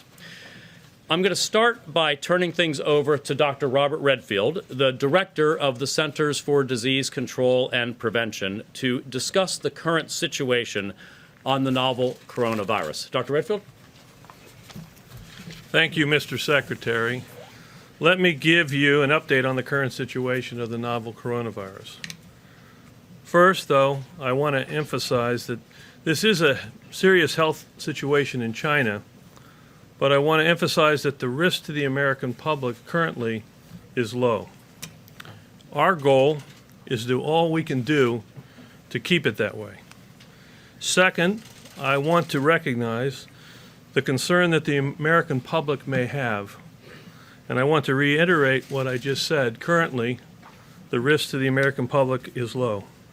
As of today, there are nearly 9,700 cases in China, with more than 200 deaths. Additionally, currently there are another 23 countries that have confirmed totally 132 cases. This also includes 12 individuals who have been confirmed in 6 countries who did not travel to China. CDC has launched an aggressive public health response focused on early case recognition, isolation of those cases identified, and contact tracing around those individuals. This response is a layered response, which includes both targeted airport screening, as well as heightened education and awareness of the American healthcare community to be vigilant in ascertaining the possibility of recent travel to China when they are evaluating patients with upper respiratory tract infection. To date, we have confirmed 6 cases of this novel virus in the United States. Most recent case had no travel history to China, but was a close personal contact of one of the previous cases that we had identified through our aggressive contact tracing. In addition, there are currently 191 individuals that are under investigation. Once again, I want to emphasize that this is a significant global situation and it continues to evolve. But I also want to emphasize again that the risk at this time to the American public is low. Mr. Secretary. Thank you, Dr. Redfield. I would now like to invite Dr. Anthony Fauci, the Director of the National Institute of Allergy and Infectious Disease, to discuss the underlying rationale for the actions that I will be discussing after he concludes. Dr. Fauci? Thank you very much, Mr. Secretary. The concept that's underlying the action that you'll hear about shortly is the issue of the unknown aspects of this particular outbreak. So let me enumerate just a few of these. I can start off by putting it into perspective by telling you I often get asked, we have an influenza outbreak here. We have about 8,000 deaths already. We have about 100,000 hospitalizations. Why are we paying such attention, and why are we doing the kinds of things we're doing here right now? Well, the reason is, despite the morbidity and mortality with influenza, there's a certainty, for example, of seasonal flu. I can tell you all guaranteed that as we get into March and April, the flu cases are going to go down. You could predict pretty accurately what the range of the mortality is and the hospitalizations, as we've done over the years. The issue now with this is that there's a lot of unknowns. As you can see just from the media, the number of cases have steeply inclined each and every day. You know that in the beginning, we were not sure if there were asymptomatic infection, which would make it a much broader outbreak than what we're seeing. Now we know for sure that there are. It was not clear whether an asymptomatic person could transmit it to someone while they were asymptomatic. Now we know from a recent report from Germany that that is absolutely the case. There are a number of countries outside of China that have travel-related cases, and now what we're seeing is that there are secondary cases from them, and as Bob mentioned, we also have that in this country. The WHO has issued, as you know, a public health emergency of international concern declaration. If you put all these things together, I underscore what Bob said. We still have a low risk to the American public, but we want to keep it at a low risk.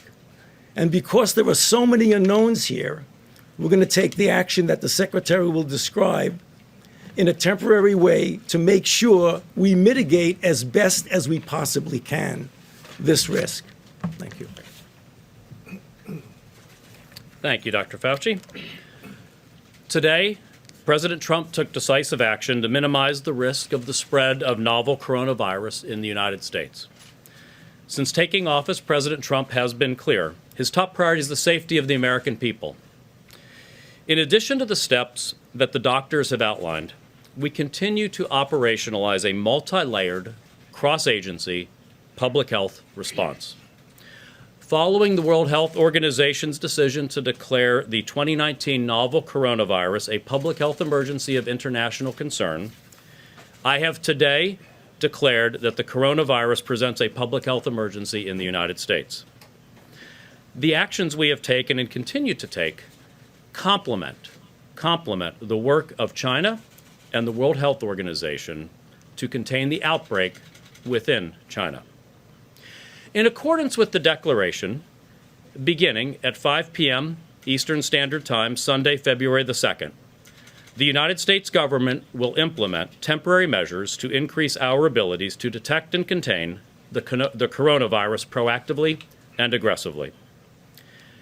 Any U.S. citizen returning to the United States who has been in Hubei province in the previous 14 days will be subject to up to 14 days of mandatory quarantine to ensure they are provided proper medical care and health screening. To be clear, this applies only to U.S. citizens who have been in Hubei province in the past 14 days prior to their attempted entry into the United States. Any U.S. citizen returning to the United States who has been in the rest of mainland China within the previous 14 days will undergo proactive entry health screening at a select number of ports of entry and up to 14 days of monitored self-quarantine to ensure they've not contracted the virus and do not pose a public health risk. Additionally, the President has signed a presidential proclamation using his authority pursuant to Section 212F of the Immigration and Nationality Act, temporarily suspending the entry into the United States of foreign nationals who pose a risk of transmitting the 2019 novel coronavirus. As a result, foreign nationals, other than immediate family of U.S. citizens and permanent residents, who have traveled in China within the last 14 days will be denied entry into the United States for this time. Once again, these actions will become effective at 5 p.m. Eastern Standard Time, Sunday, February 2nd. These prudent, targeted, and temporary actions will decrease the pressure on public health officials screening incoming travelers, expedite the processing of U.S. citizens and permanent residents returning from China, and ensure resources are focused on the health and safety of the American people. I want to stress, the risk of infection for Americans remains low. And with these and our previous actions, we are working to keep the risk low. All agencies are working aggressively to monitor this continually evolving situation and to keep the public informed in a constantly transparent way. The United States appreciates China's efforts and coordination with public health officials across the globe and continues to encourage the highest levels of transparency. It is likely that we will continue to see more cases in the United States in the coming days and weeks, including some limited person-to-person transmission. The American public can be assured the full weight of the U.S. government is working to safeguard the health and safety of the American people.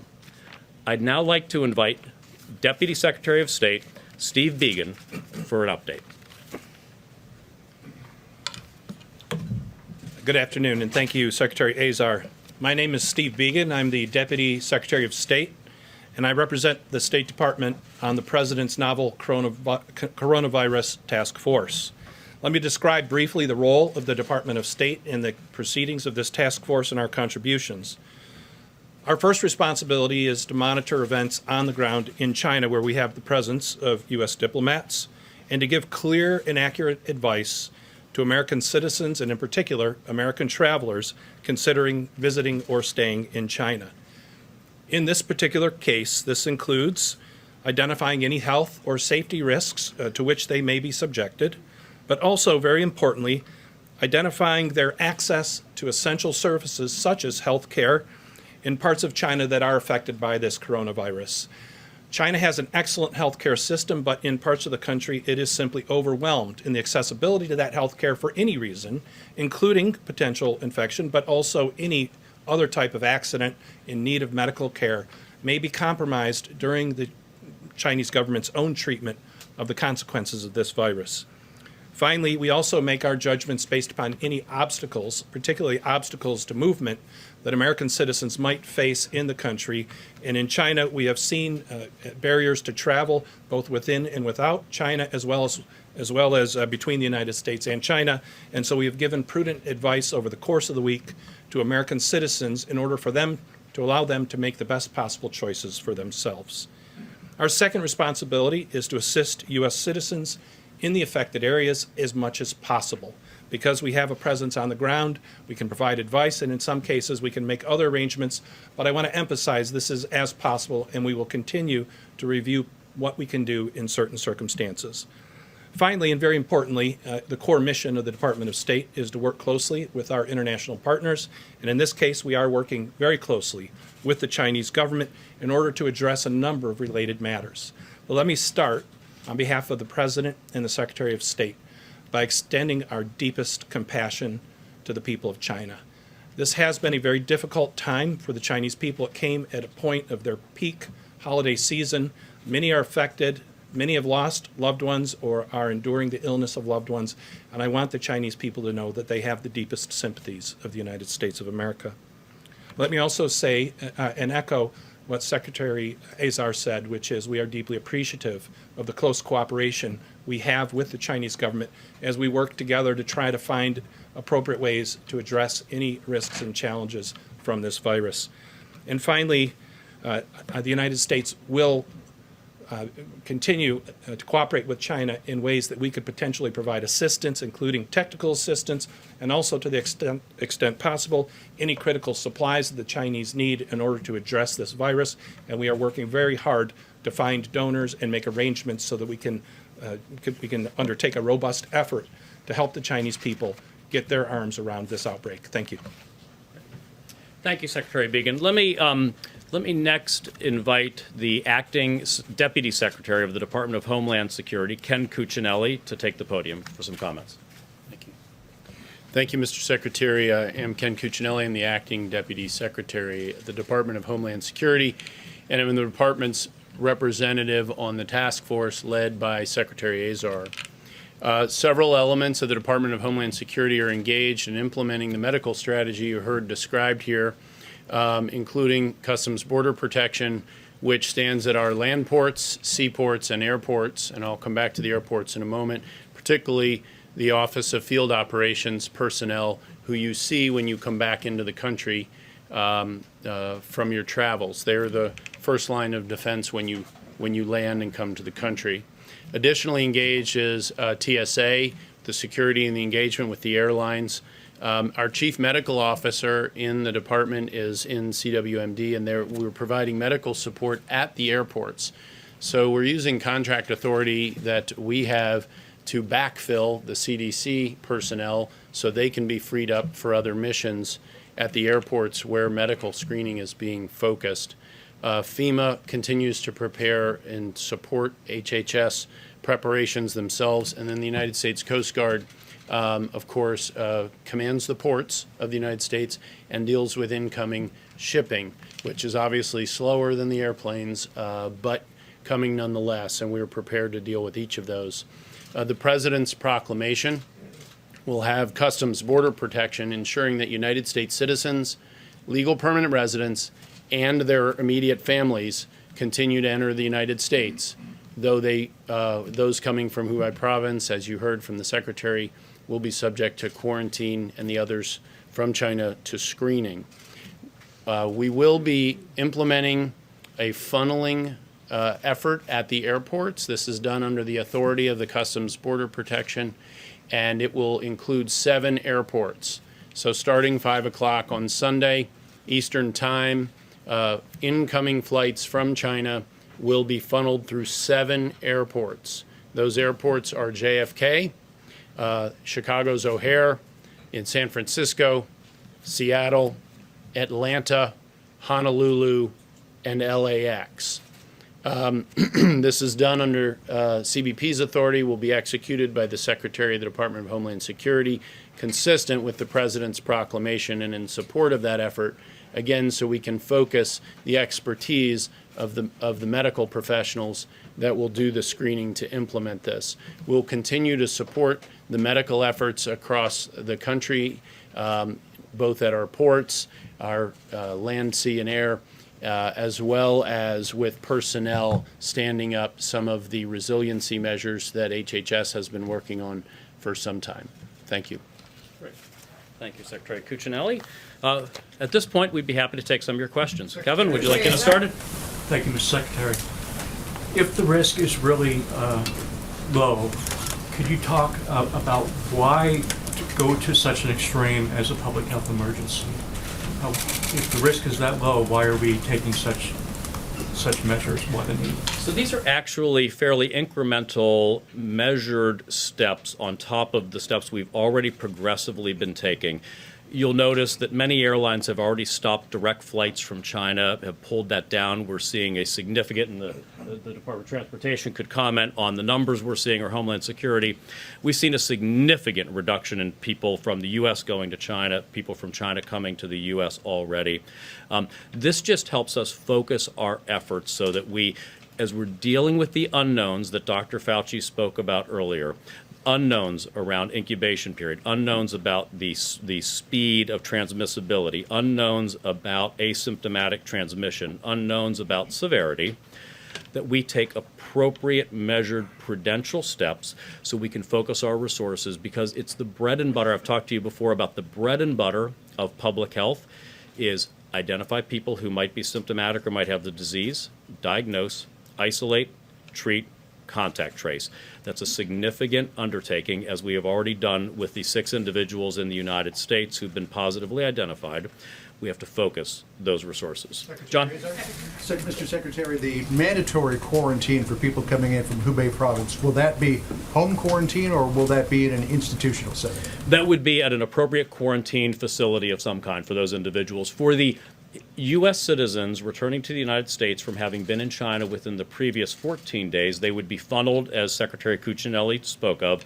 They would be screened appropriately to see if they present any type of symptoms of the disease, and then they would be asked to self-isolate at home over the 14 days. But for individuals from Hubei, because that is the epicenter of this with such high immediate transmission, we feel these additional measures of quarantine for up to 14 days are appropriate. Hallie? And could I just follow that? Have you selected specific quarantine centers?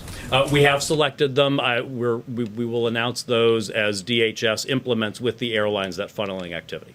To follow up on John, what does self-quarantine look like for the people who are self-quarantining? How do you enforce that? What are the mechanisms surrounding that? And if you could also speak to, you just described this as sort of an incremental step, I believe. This is obviously significant, the quarantine of citizens in this country. What is your message to Americans who are watching this on the news, who are seeing this, who are feeling really alarmed by the steps that this administration is taking and by the spread of coronavirus in general? They hear you say the risk is low, but then they see this action being taken, and I think some people might be freaked out by that.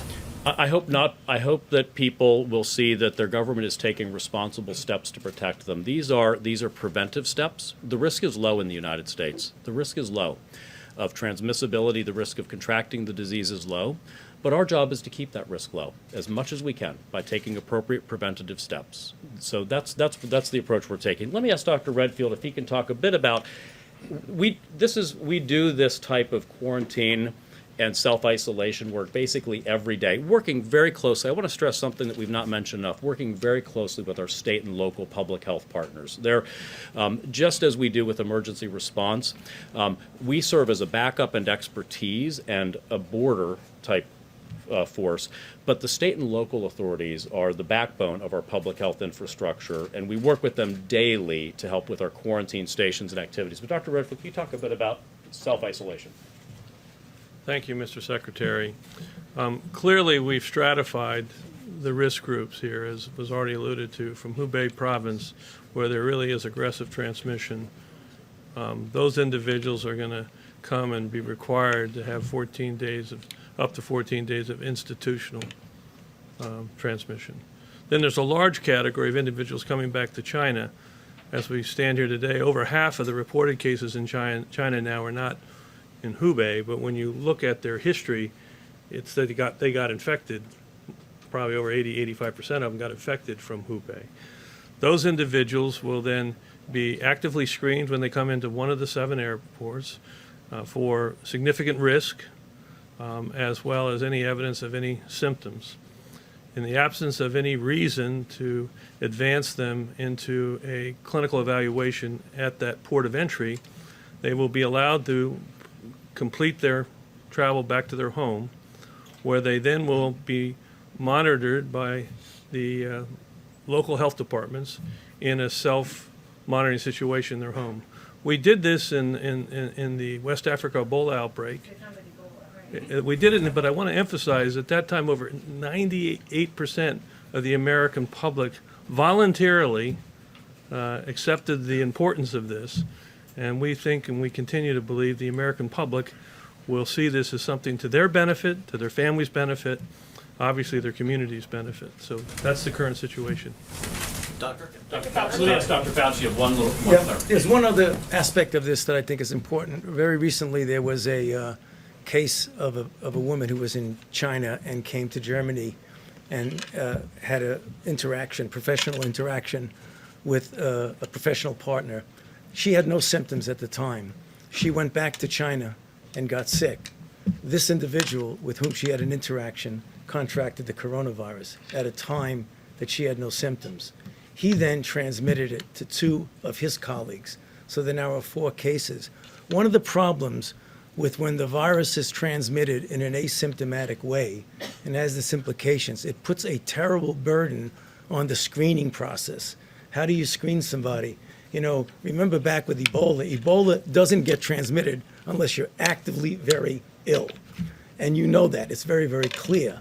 When you can transmit a virus at a time when you're asymptomatic, that just puts that extra burden on screening. And as a lot of people come in, it's going to be very difficult to screen. Dr. Fauci, can I follow up on that? Can I follow up on what he's just saying? Given that Germany data that you just cited, are the 195 people being quarantined right now, are they getting tested every day for coronavirus? Send a resolution to the desk and ask the clerk to report.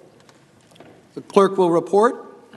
Senate Resolution 488 to provide for related procedures concerning the articles of impeachment against Donald John Trump, President of the United States. Resolved that the record in this case shall be closed and no motion with respect to reopening the record shall be in order for the duration of these proceedings. The Senate shall proceed to final arguments as provided in the impeachment rules, waiving the two-person rule contained in Rule 22 of the Rules of Procedure and Practice in the Senate when sitting on impeachment trials. Such arguments shall begin at 11 a.m. on Monday, February 3rd, 2020, and not exceed 4 hours, and be equally divided between the House and the President to be used as under the rules of impeachment. At the conclusion of the final arguments by the House and the President, the Court of Impeachment shall stand adjourned until 4 p.m. on Wednesday, February 5th, 2020, at which time the Senate, without intervening action or debate, shall vote on the articles of impeachment. Justice. Mr. Majority Leader. I ask unanimous consent that the Democratic leader or his designee be allowed to offer up to 4 amendments to the resolution. Further, that I be recognized to make a motion to table the amendment after it's been reported with no intervening action or debate. Is there objection? Without objection, so ordered. The Democratic leader is recognized. Mr. Chief Justice, I have a parliamentary inquiry.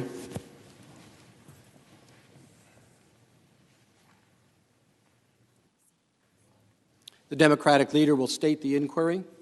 Is the Chief Justice aware that in the impeachment trial of President Johnson, Chief Justice Chase, as presiding officer, cast tie-breaking votes on both March 31st and April 2nd, 1868? I am, Mr. Leader. The one concerned a motion to adjourn. The other concerned a motion to close deliberations.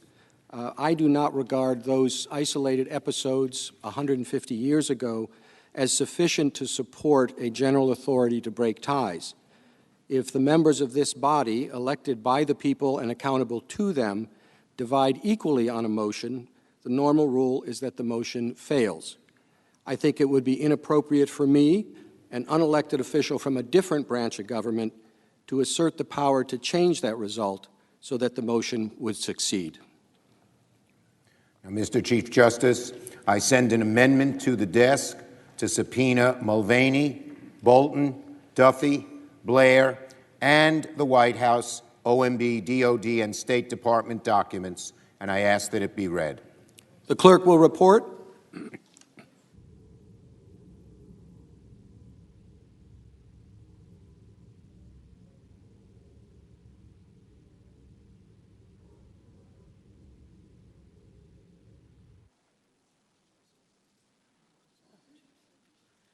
Senator from New York, Mr. Schumer, proposes an amendment number 1295. At the appropriate place in the matter following the resolving clause, insert the following. Section, notwithstanding any other provision of this. The amendment be considered as read. Objection? So ordered. The Majority Leader is recognized. I move to table the amendment and ask for the ayes and nays. Is there a sufficient second? There is. The clerk will call the roll. Mr. Alexander. Mr. Alexander, aye. Ms. Baldwin. Ms. Baldwin, no. Mr. Barrasso. Mr. Barrasso, aye. Mr. Bennett. Mr. Bennett, no. Mrs. Blackburn. Mrs. Blackburn, aye. Mr. Blumenthal. Mr. Blumenthal, no. Mr. Blunt. Mr. Blunt, aye. Mr. Booker. Mr. Booker, no. Mr. Bozeman. Mr. Bozeman, aye. Mr. Braun.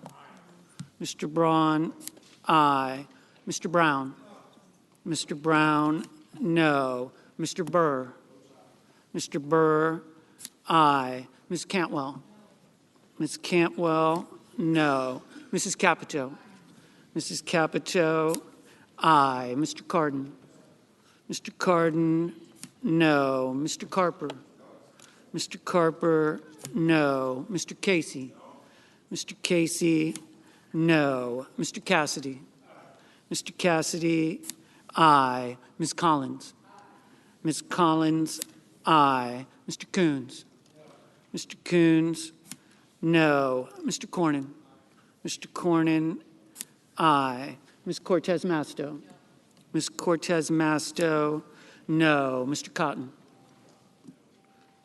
Mr. Cotton, no. Mr. Cotton, aye. Mr. Kramer. Mr. Kramer, aye. Mr. Crapo. Mr. Crapo, aye. Mr. Cruz. Mr. Cruz, aye. Mr. Daines. Mr. Daines, aye. Ms. Duckworth. Ms. Duckworth, no. Mr. Durbin. Mr. Durbin, no. Mr. Enzi. Mr. Enzi, aye. Ms. Ernst. Ms. Ernst, aye. Mrs. Feinstein. Mrs. Feinstein, no. Mrs. Fisher. Mrs. Fisher, aye. Mr. Gardner. Mr. Gardner, aye. Mrs. Gillibrand. Mrs. Gillibrand, no. Mr. Graham. Mr. Graham, aye. Mr. Grassley. Mr. Grassley, aye. Ms. Harris. Ms. Harris, no. Ms. Hassan. Ms. Hassan, no. Mr. Hawley. Mr. Hawley, aye. Mr. Heinrich. Mr. Heinrich, no. Ms. Hirono. Ms. Hirono, no. Mr. Hoven. Mr. Hoven, aye. Mrs. Hyde-Smith. Mrs. Hyde-Smith, aye. Mr. Inhofe. Mr. Inhofe, aye. Mr. Johnson. Mr. Johnson, aye. Mr. Jones. Mr. Jones, no. Mr. Kane. Mr. Kane, no. Mr. Kennedy. Mr. Kennedy, aye. Mr. King. Mr. King, no. Ms. Klobuchar. Ms. Klobuchar, no. Mr. Langford. Mr. Langford, aye. Mr. Leahy. Mr. Leahy, no. Mr. Lee. Mr. Lee, aye. Mrs. Loeffler. Mrs. Loeffler, aye. Mr. Manchin. Mr. Manchin, no. Mr. Markey. Mr. Markey, no. Mr. McConnell. Mr. McConnell, aye. Ms. McSally. Ms. McSally, aye. Mr. Menendez.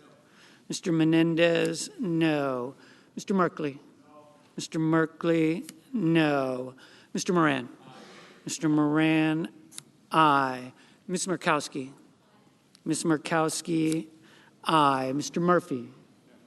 Mr. Murphy, no. Mrs. Murray. Mrs. Murray, no. Mr. Paul. Mr. Paul, aye. Mr. Perdue. Mr. Perdue, aye. Mr. Peters. Mr. Peters, no. Mr. Portman. Mr. Portman, aye. Mr. Reed. Mr. Reed, no. Mr. Risch. Mr. Risch, aye. Mr. Roberts. Mr. Roberts, aye. Mr. Romney. Mr. Romney, aye. Ms. Rosen. Ms. Rosen, no. Mr. Rounds. Mr. Rounds, aye. Mr. Rubio. Mr. Rubio, aye. Mr. Sanders. Mr. Sanders, no. Mr. Sass. Mr. Sass, aye. Mr. Schatz. Mr. Schatz, no. Mr. Schumer? Mr. Schumer, no. Mr. Scott of Florida? Mr. Scott of Florida, aye. Mr. Scott of South Carolina? Mr. Scott of South Carolina, aye. Mrs. Shaheen? Mrs. Shaheen, no. Mr. Shelby? Mr. Shelby, aye. Ms. Sinema? Ms. Sinema, no. Ms. Smith? Ms. Smith, no. Ms. Stabenow?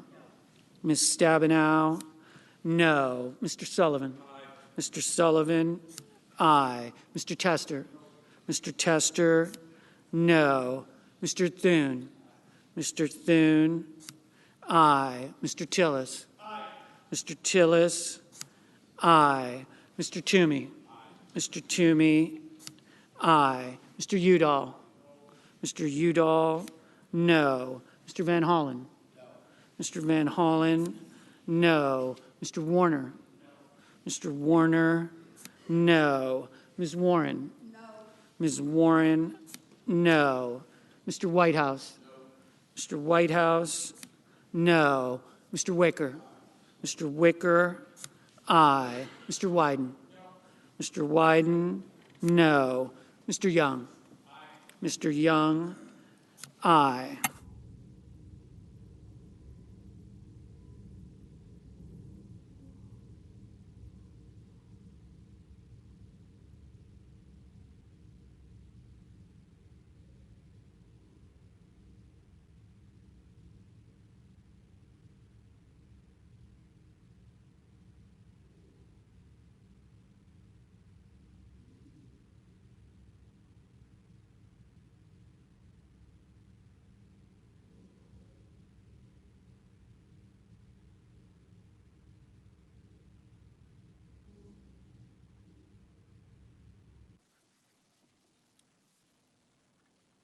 Does any member in the chamber wish to change his or her vote?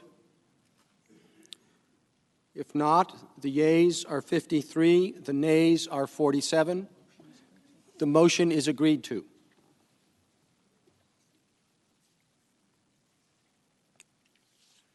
The Democratic leader is recognized. Mr. Chief Justice, I send an amendment to the desk to subpoena John R. Bolton, and I ask that it be read. The clerk will report.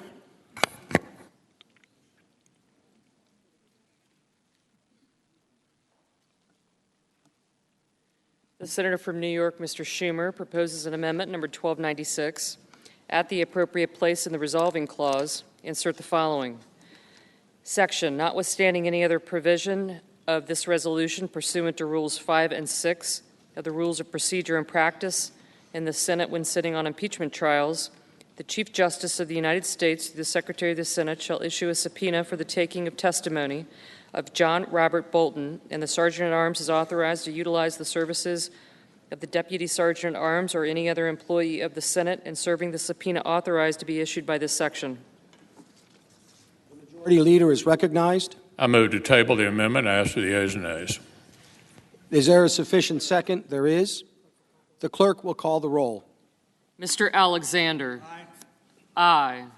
Ms. Baldwin. No. Mr. Barrasso. Aye. Mr. Bennett. No. Mrs. Blackburn. Aye. Mr. Blumenthal. No.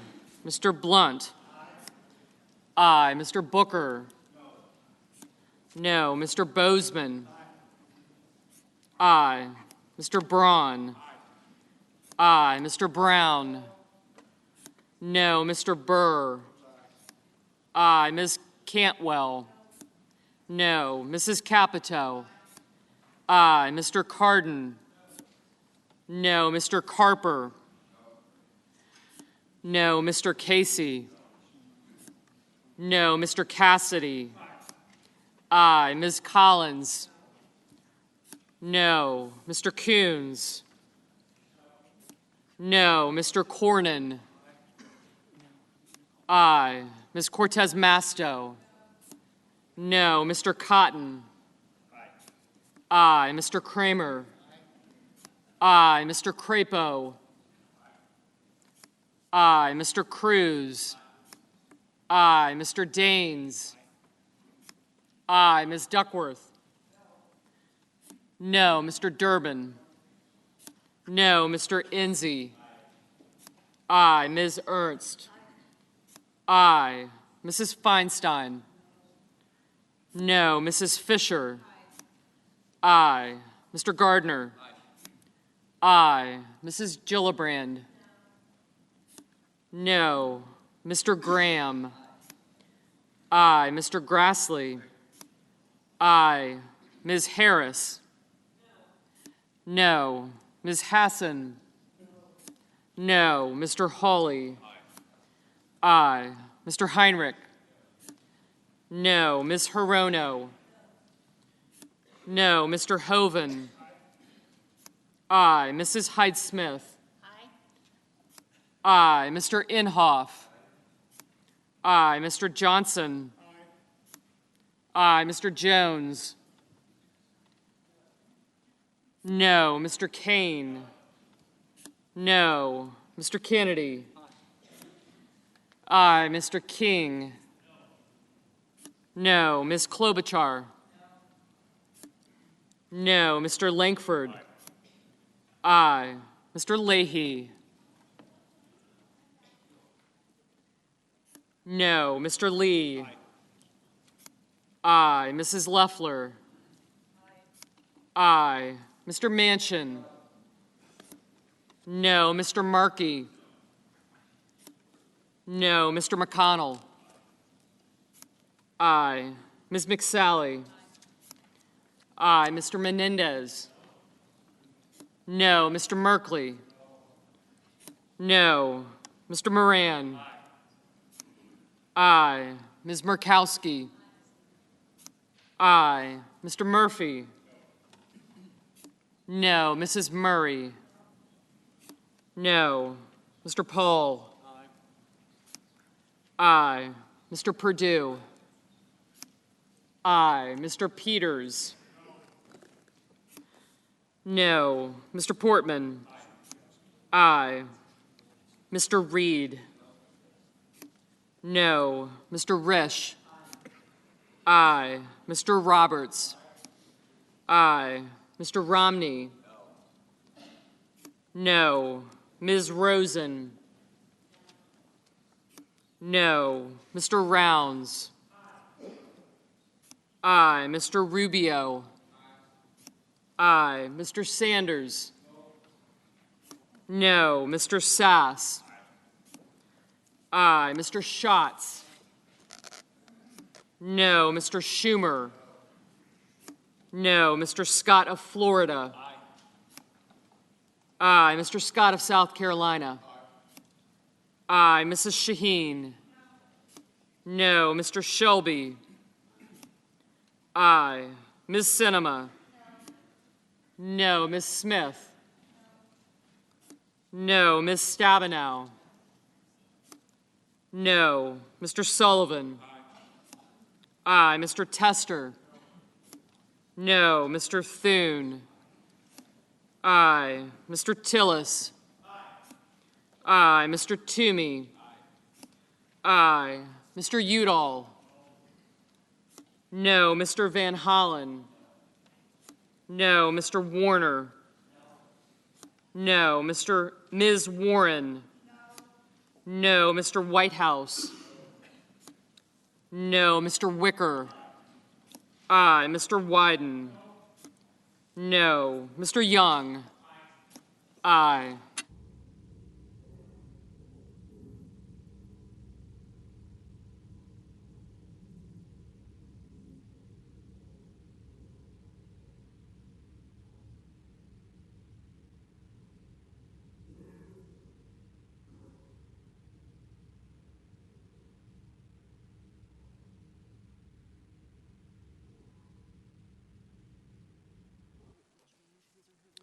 Are there any senators in the chamber wishing to vote or change his or her vote? If not, the yeas are 51, the nays are 49. The motion is agreed to.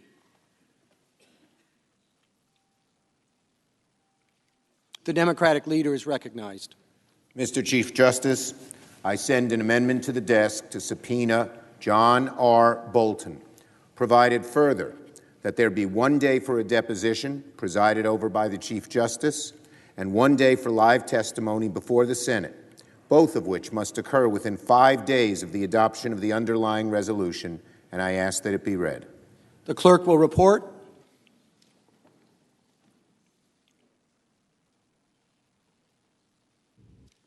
The senator from New York, Mr. Schumer, proposes an amendment number 1297.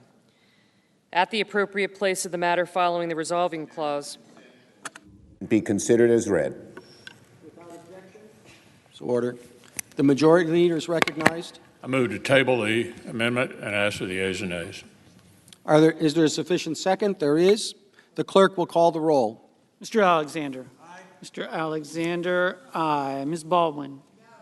Ms. Baldwin, no. Mr. Barrasso. Mr. Barrasso, aye. Mr. Bennett. Mr. Bennett, no. Mrs. Blackburn. Mrs. Blackburn, aye. Mr. Blumenthal. Mr. Blumenthal, no. Mr. Blunt. Mr. Blunt, aye. Mr. Booker. Mr. Booker, no. Mr. Bozeman.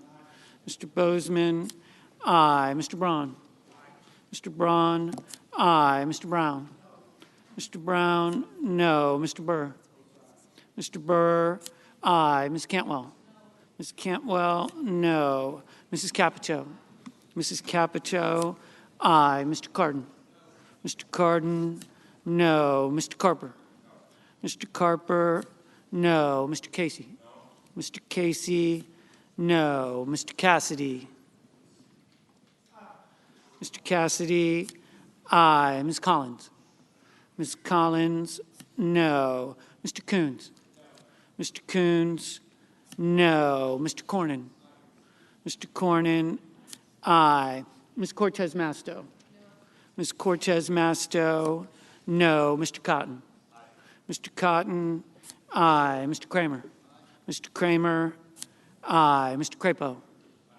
Mr. Crapo, aye. Mr. Cruz. Mr. Cruz, aye. Mr. Daines. Mr. Daines, aye. Ms. Duckworth. Ms. Duckworth, no. Mr. Durbin. Mr. Durbin, no. Mr. Enzi. Mr. Enzi, aye. Ms. Ernst. Ms. Ernst, aye. Mrs. Feinstein. Mrs. Feinstein, no. Mrs. Fisher. Mrs. Fisher, aye. Mr. Gardner. Mr. Gardner, aye. Mrs. Gillibrand. Mrs. Gillibrand, no. Mr. Graham. Mr. Graham, aye. Mr. Grassley. Mr. Grassley, aye. Ms. Harris. Ms. Harris, no. Ms. Hassan. Ms. Hassan, no. Mr. Hawley. Mr. Hawley, aye. Mr. Heinrich. Mr. Heinrich, no. Ms. Hirono. Ms. Hirono, no. Mr. Hoven. Mr. Hoven, aye. Mrs. Hyde-Smith. Mrs. Hyde-Smith, aye. Mr. Inhofe. Mr. Inhofe, aye. Mr. Johnson. Mr. Johnson, aye. Mr. Jones. Mr. Jones, no. Mr. Kane. Mr. Kane, no. Mr. Kennedy. Mr. Kennedy, aye. Mr. King. Mr. King, no. Ms. Klobuchar. Ms. Klobuchar, no. Mr. Langford. Mr. Langford, aye. Mr. Leahy. Mr. Leahy, no. Mr. Lee. Mr. Lee, aye. Mrs. Loeffler. Mrs. Loeffler, aye. Mr. Manchin. Mr. Manchin, no. Mr. Markey. Mr. Markey, no. Mr. McConnell. Mr. McConnell, aye. Ms. McSally. Ms. McSally, aye. Mr. Menendez. Mr. Menendez, no. Mr. Merkley. Mr. Merkley, no. Mr. Moran. Mr. Moran, aye. Ms. Murkowski. Ms. Murkowski, Aye. Mr. Murphy? Mr. Murphy? No. Mrs. Murray? Mrs. Murray?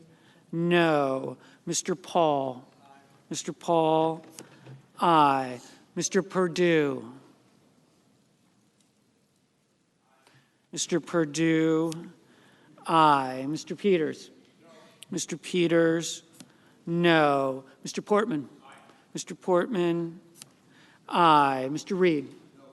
Mr. Reed? No. Mr. Risch?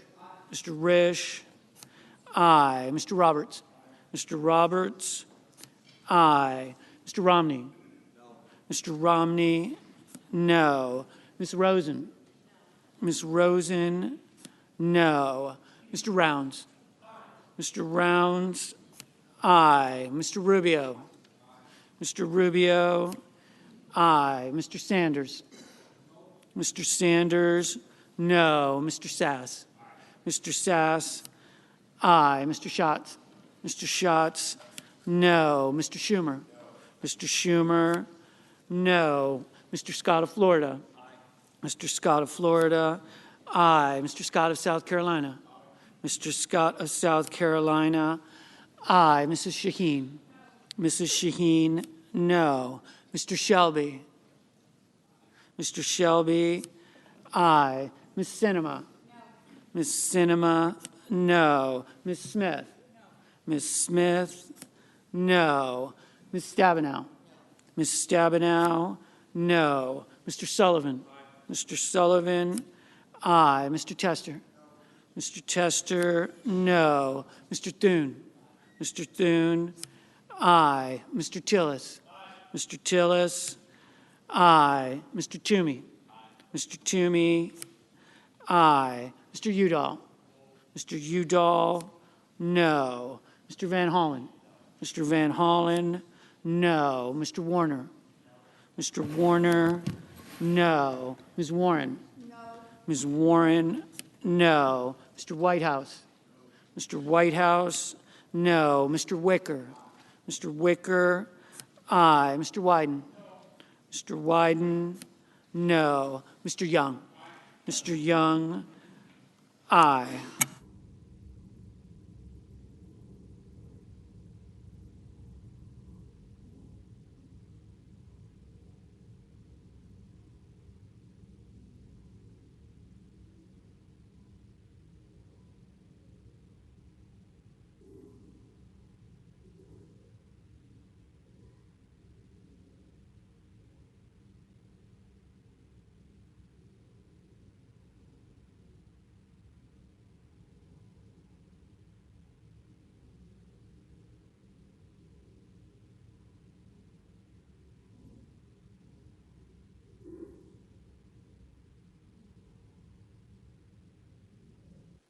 Is there any member in the chamber who wishes to vote or change his or her vote?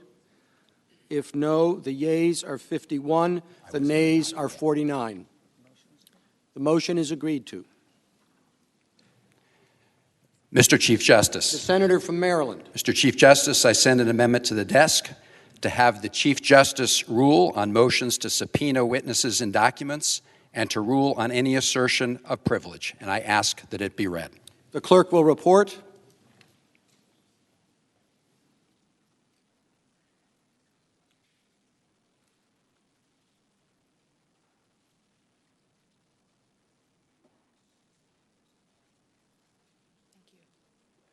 The senator from Maryland, Mr. Van Hollen, proposes an amendment number 1298. At the appropriate place in the matter following the resolving clause, insert the following.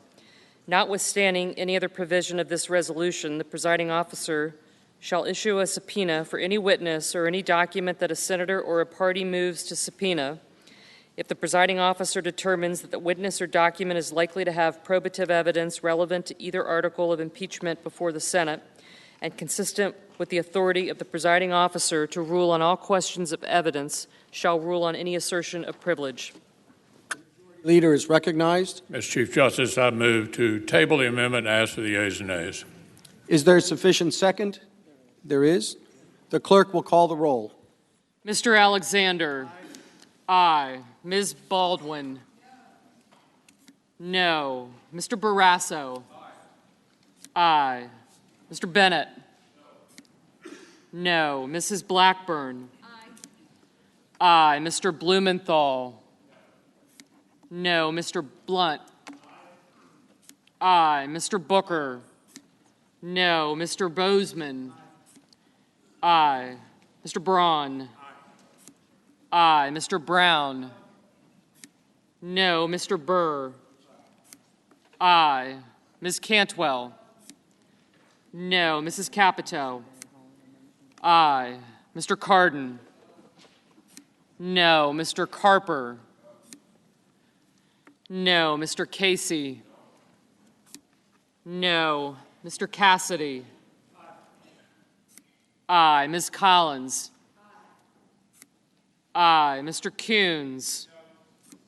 No. Mr. Cornyn? Aye. Ms. Cortez Masto?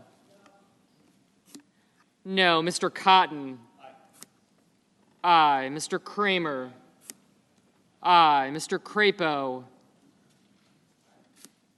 Aye. Mr. Cruz?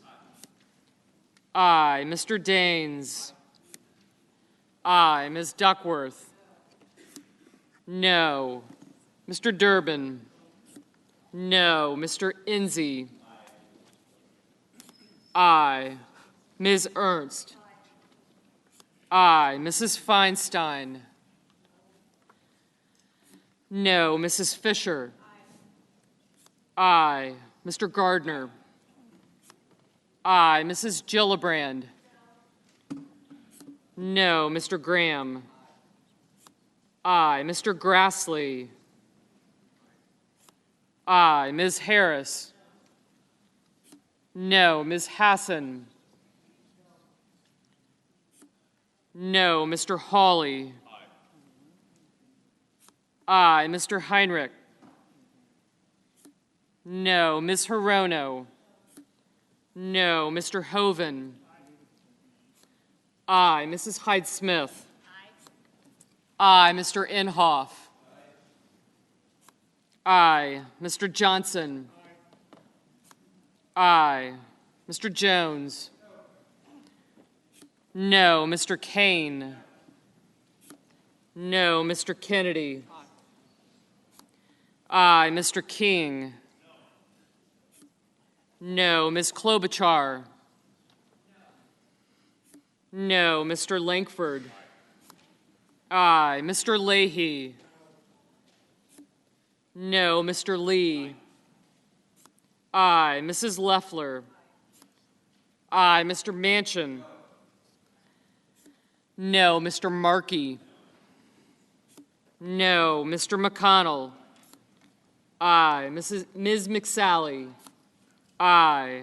Mr. Menendez? No. Mr. Merkley? No. Mr. Moran? Aye. Ms. Murkowski? Aye. Mr. Murphy? No. Mrs. Murray? No. Mr. Paul? Aye. Mr. Perdue? Aye. Mr. Peters? No. Mr. Portman? Aye. Mr. Reed? No. Mr. Risch? Aye. Mr. Roberts? Aye. Mr. Romney? Aye. Ms. Rosen? No. Mr. Rounds? Aye. Mr. Rubio? Aye. Mr. Sanders? No. Mr. Sass? Aye. Mr. Schatz? No. Mr. Schumer? No. Mr. Scott of Florida? Aye. Mr. Scott of South Carolina? Aye. Mrs. Shaheen? No. Mr. Shelby? Aye. Ms. Sinema? No. Ms. Smith? No. Ms. Stabenow? No. Mr. Sullivan? Aye. Mr. Tester? No. Mr. Thune? Aye. Mr. Tillis. Aye. Mr. Toomey. Aye. Mr. Udall. No. Mr. Van Hollen. No. Mr. Warner. No. Ms. Warren. No. Mr. Whitehouse. No. Mr. Wicker. Aye. Mr. Wyden. No. Mr. Young. Aye.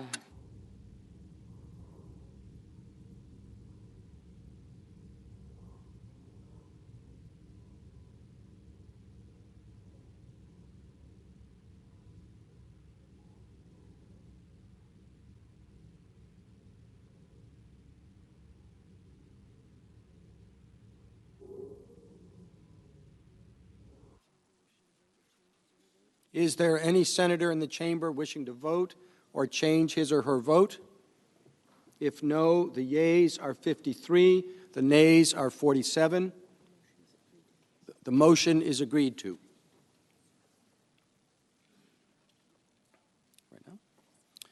The question occurs on the adoption of Senate Resolution 488. Is there a sufficient second? There is. The clerk will call the roll. Mr. Alexander. Aye. Mr. Alexander, aye. Ms. Baldwin. Ms. Baldwin, no. Mr. Barrasso. Mr. Barrasso, aye. Mr. Bennett. Mr. Bennett, no. Mrs. Blackburn. Mrs. Blackburn, aye. Mr. Blumenthal. Mr. Blumenthal, no. Mr. Blunt. Mr. Blunt, aye. Mr. Booker. Mr. Booker, no. Mr. Bozeman. Mr. Bozeman, aye. Mr. Braun. Mr. Braun, aye. Mr. Brown. Mr. Brown, no. Mr. Burr. Mr. Burr, aye. Ms. Cantwell. Ms. Cantwell, no. Mrs. Capito. Mrs. Capito, aye. Mr. Cardin. Mr. Cardin, no. Mr. Carper. Mr. Carper, no. Mr. Casey. Mr. Casey, no. Mr. Cassidy. Mr. Cassidy, aye. Ms. Collins. Ms. Collins, aye. Mr. Coons. Mr. Coons, no. Mr. Cornyn. Mr. Cornyn, aye. Ms. Cortez Masto. Ms. Cortez Masto, no. Mr. Cotton. Mr. Cotton, aye. Mr. Kramer. Mr. Kramer, aye. Mr. Crapo. Mr. Crapo, aye. Mr. Cruz. Mr. Cruz, aye. Mr. Daines. Mr. Daines, aye. Ms. Duckworth. Ms. Duckworth, no. Mr. Durbin. Mr. Durbin, no. Mr. Enzi. Mr. Enzi, aye. Ms. Ernst. Ms. Ernst, aye. Mrs. Feinstein. Mrs. Feinstein, no. Mrs. Fisher. Mrs. Fisher, aye. Mr. Gardner. Mr. Gardner, aye. Mrs. Gillibrand. Mrs. Gillibrand, no. Mr. Graham. Mr. Graham, aye. Mr. Grassley. Mr. Grassley, aye. Ms. Harris. Ms. Harris, no. Ms. Hassan. Ms. Hassan, no. Mr. Hawley. Mr. Hawley, aye. Mr. Heinrich. Mr. Heinrich, no. Ms. Hirono. Ms. Hirono, no. Mr. Hoven. Mr. Hoven, aye. Mrs. Hyde-Smith. Mrs. Hyde-Smith, aye. Mr. Inhofe. Mr. Inhofe, aye. Mr. Johnson. Mr. Johnson, aye. Mr. Jones. Mr. Jones, no. Mr. Kane. Mr. Kane, no. Mr. Kennedy. Mr. Kennedy, aye. Mr. King. Mr. King, no. Ms. Klobuchar. Ms. Klobuchar, no. Mr. Langford. Mr. Langford, aye. Mr. Leahy. Mr. Leahy, no. Mr. Lee. Mr. Lee, Aye. Mrs. Leffler? Mrs. Leffler? Aye. Mr. Manchin? Mr. Manchin? No. Mr. Markey? Mr. Markey? No. Mr. McConnell? Mr. McConnell? Aye. Ms. McSally? Ms. McSally? Aye. Mr. Menendez? Mr. Menendez?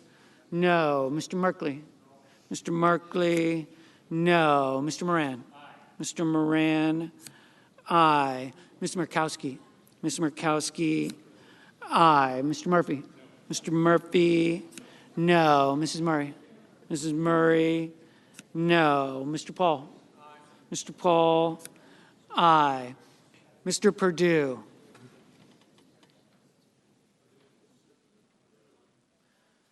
Mr. Perdue? Aye. Mr. Peters? Mr. Peters? No. Mr. Portman? Mr. Portman? Aye. Mr. Reed? Mr. Reed? No. Mr. Risch? Mr. Risch? Aye. Mr. Roberts? Order. Mr. Roberts?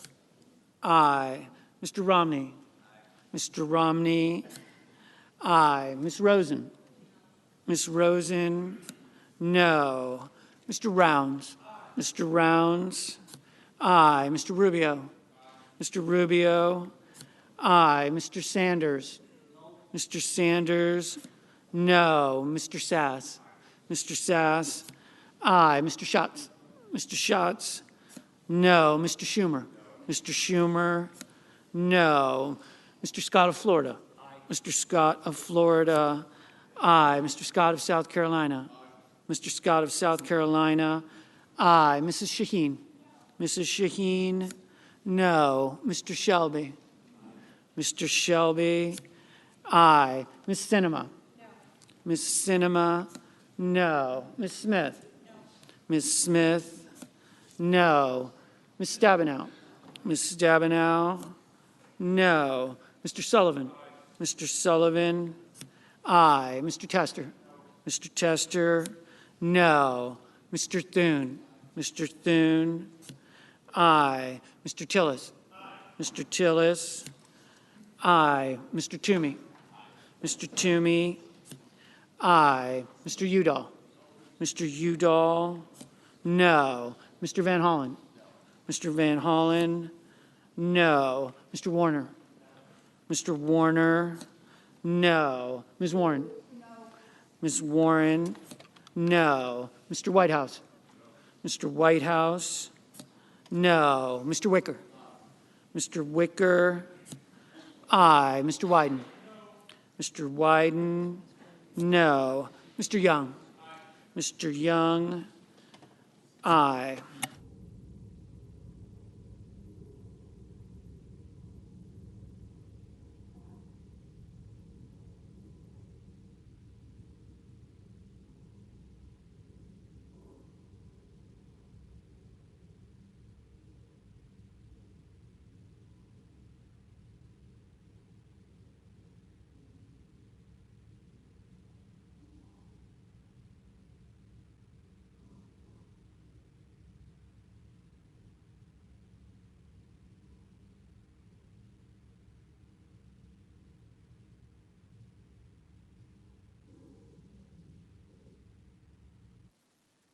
Is there any member in the chamber who wishes to vote or change his or her vote?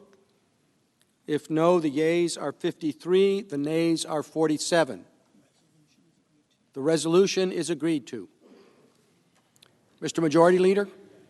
Mr. Chief Justice, I ask unanimous consent that the Secretary be authorized to include statements of senators explaining their votes, either given or submitted during the legislative sessions of the Senate on Monday, February 3rd, Tuesday, February 4th, and Wednesday, February 5th, along with the full record of the Senate's proceedings and the filings by the parties in a Senate document printed under the supervision of the Secretary of the Senate that will complete the documentation of the Senate's handling of these impeachment proceedings. Without objection, so ordered. Further, I ask unanimous consent that when the Senate resumes legislative session on Monday, February 3rd, Tuesday, February 4th, and Wednesday, February 5th, the Senate be in a period of morning business with senators permitted to speak for up to 10 minutes each for debate only. Without objection, so ordered. And finally, I ask unanimous consent that the trial adjourn until 11 a.m. February 3rd, and that this order also constitute the adjournment of the Senate. Without objection, so ordered. We are adjourned.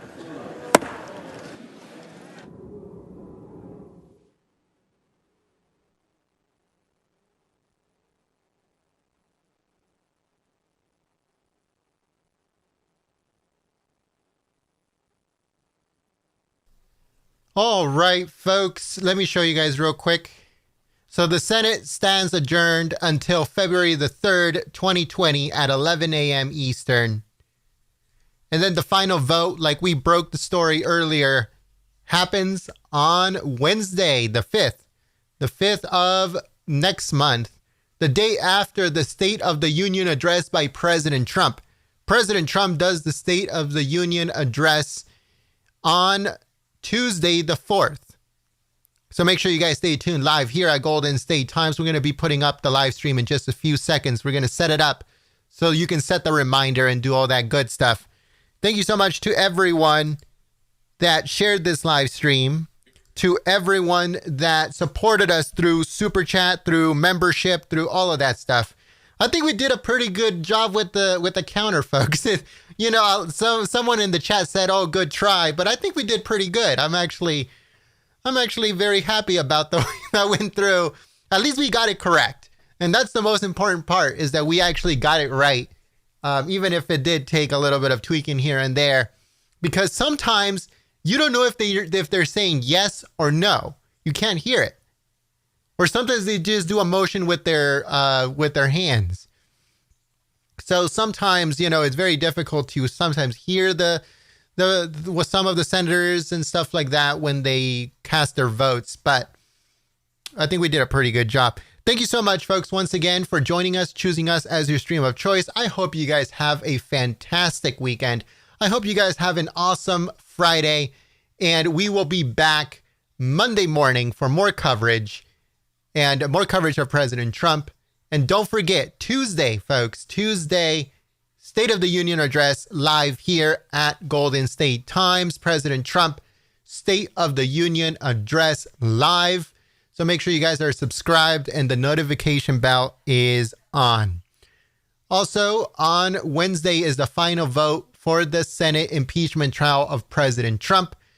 He is said to be acquitted on Wednesday, so make sure you guys tune in for that. Thank you so much, folks, and we will see you soon. Peace.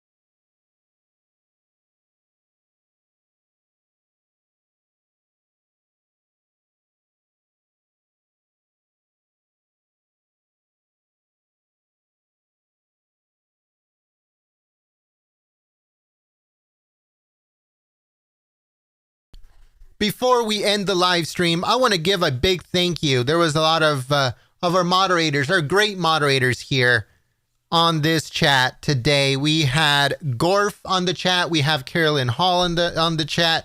We had Sayuri Blue 90 on the chat. We also had Truck.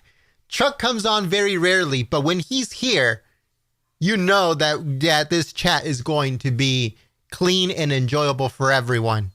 We missed our brother Gorf for a while, but now he's back, and he's an awesome moderator, very fair and awesome. So thank you so much, Gorf. Thank you so much, Truck. Also, thank you so much to Sayuri Blue 90 and also to Carolyn Hall. And I think I saw Deacon.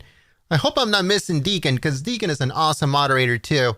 So thank you so much to Deacon, to Truck, to Gorf, to Sayuri Blue 90, to Carolyn Hall, and all of our moderators. Thank you so much, folks. And now, actually, good thing that I remembered right now, we are set to pick 2 new moderators. 2. We're going to be picking 2. Every year, we pick 1 or 2. So now this year, for 2020, we're going to pick 2 new moderators. So make sure you follow us on Twitter. If you have Twitter, at Gold, not Golden, Gold State Times. And we will see how we get to pick those 2 moderators to be added onto our moderator list. That way, for rallies and all that stuff, election season and future live streams and stuff like that, we'll have extra moderators on hand. That way, just in case we get spam bots or those bots that have been coming through the last couple streams or anything like that, just to help keep the chat clean and enjoyable for everyone. So we're going to get 2 new moderators, but we're going to figure out how we're going to pick them.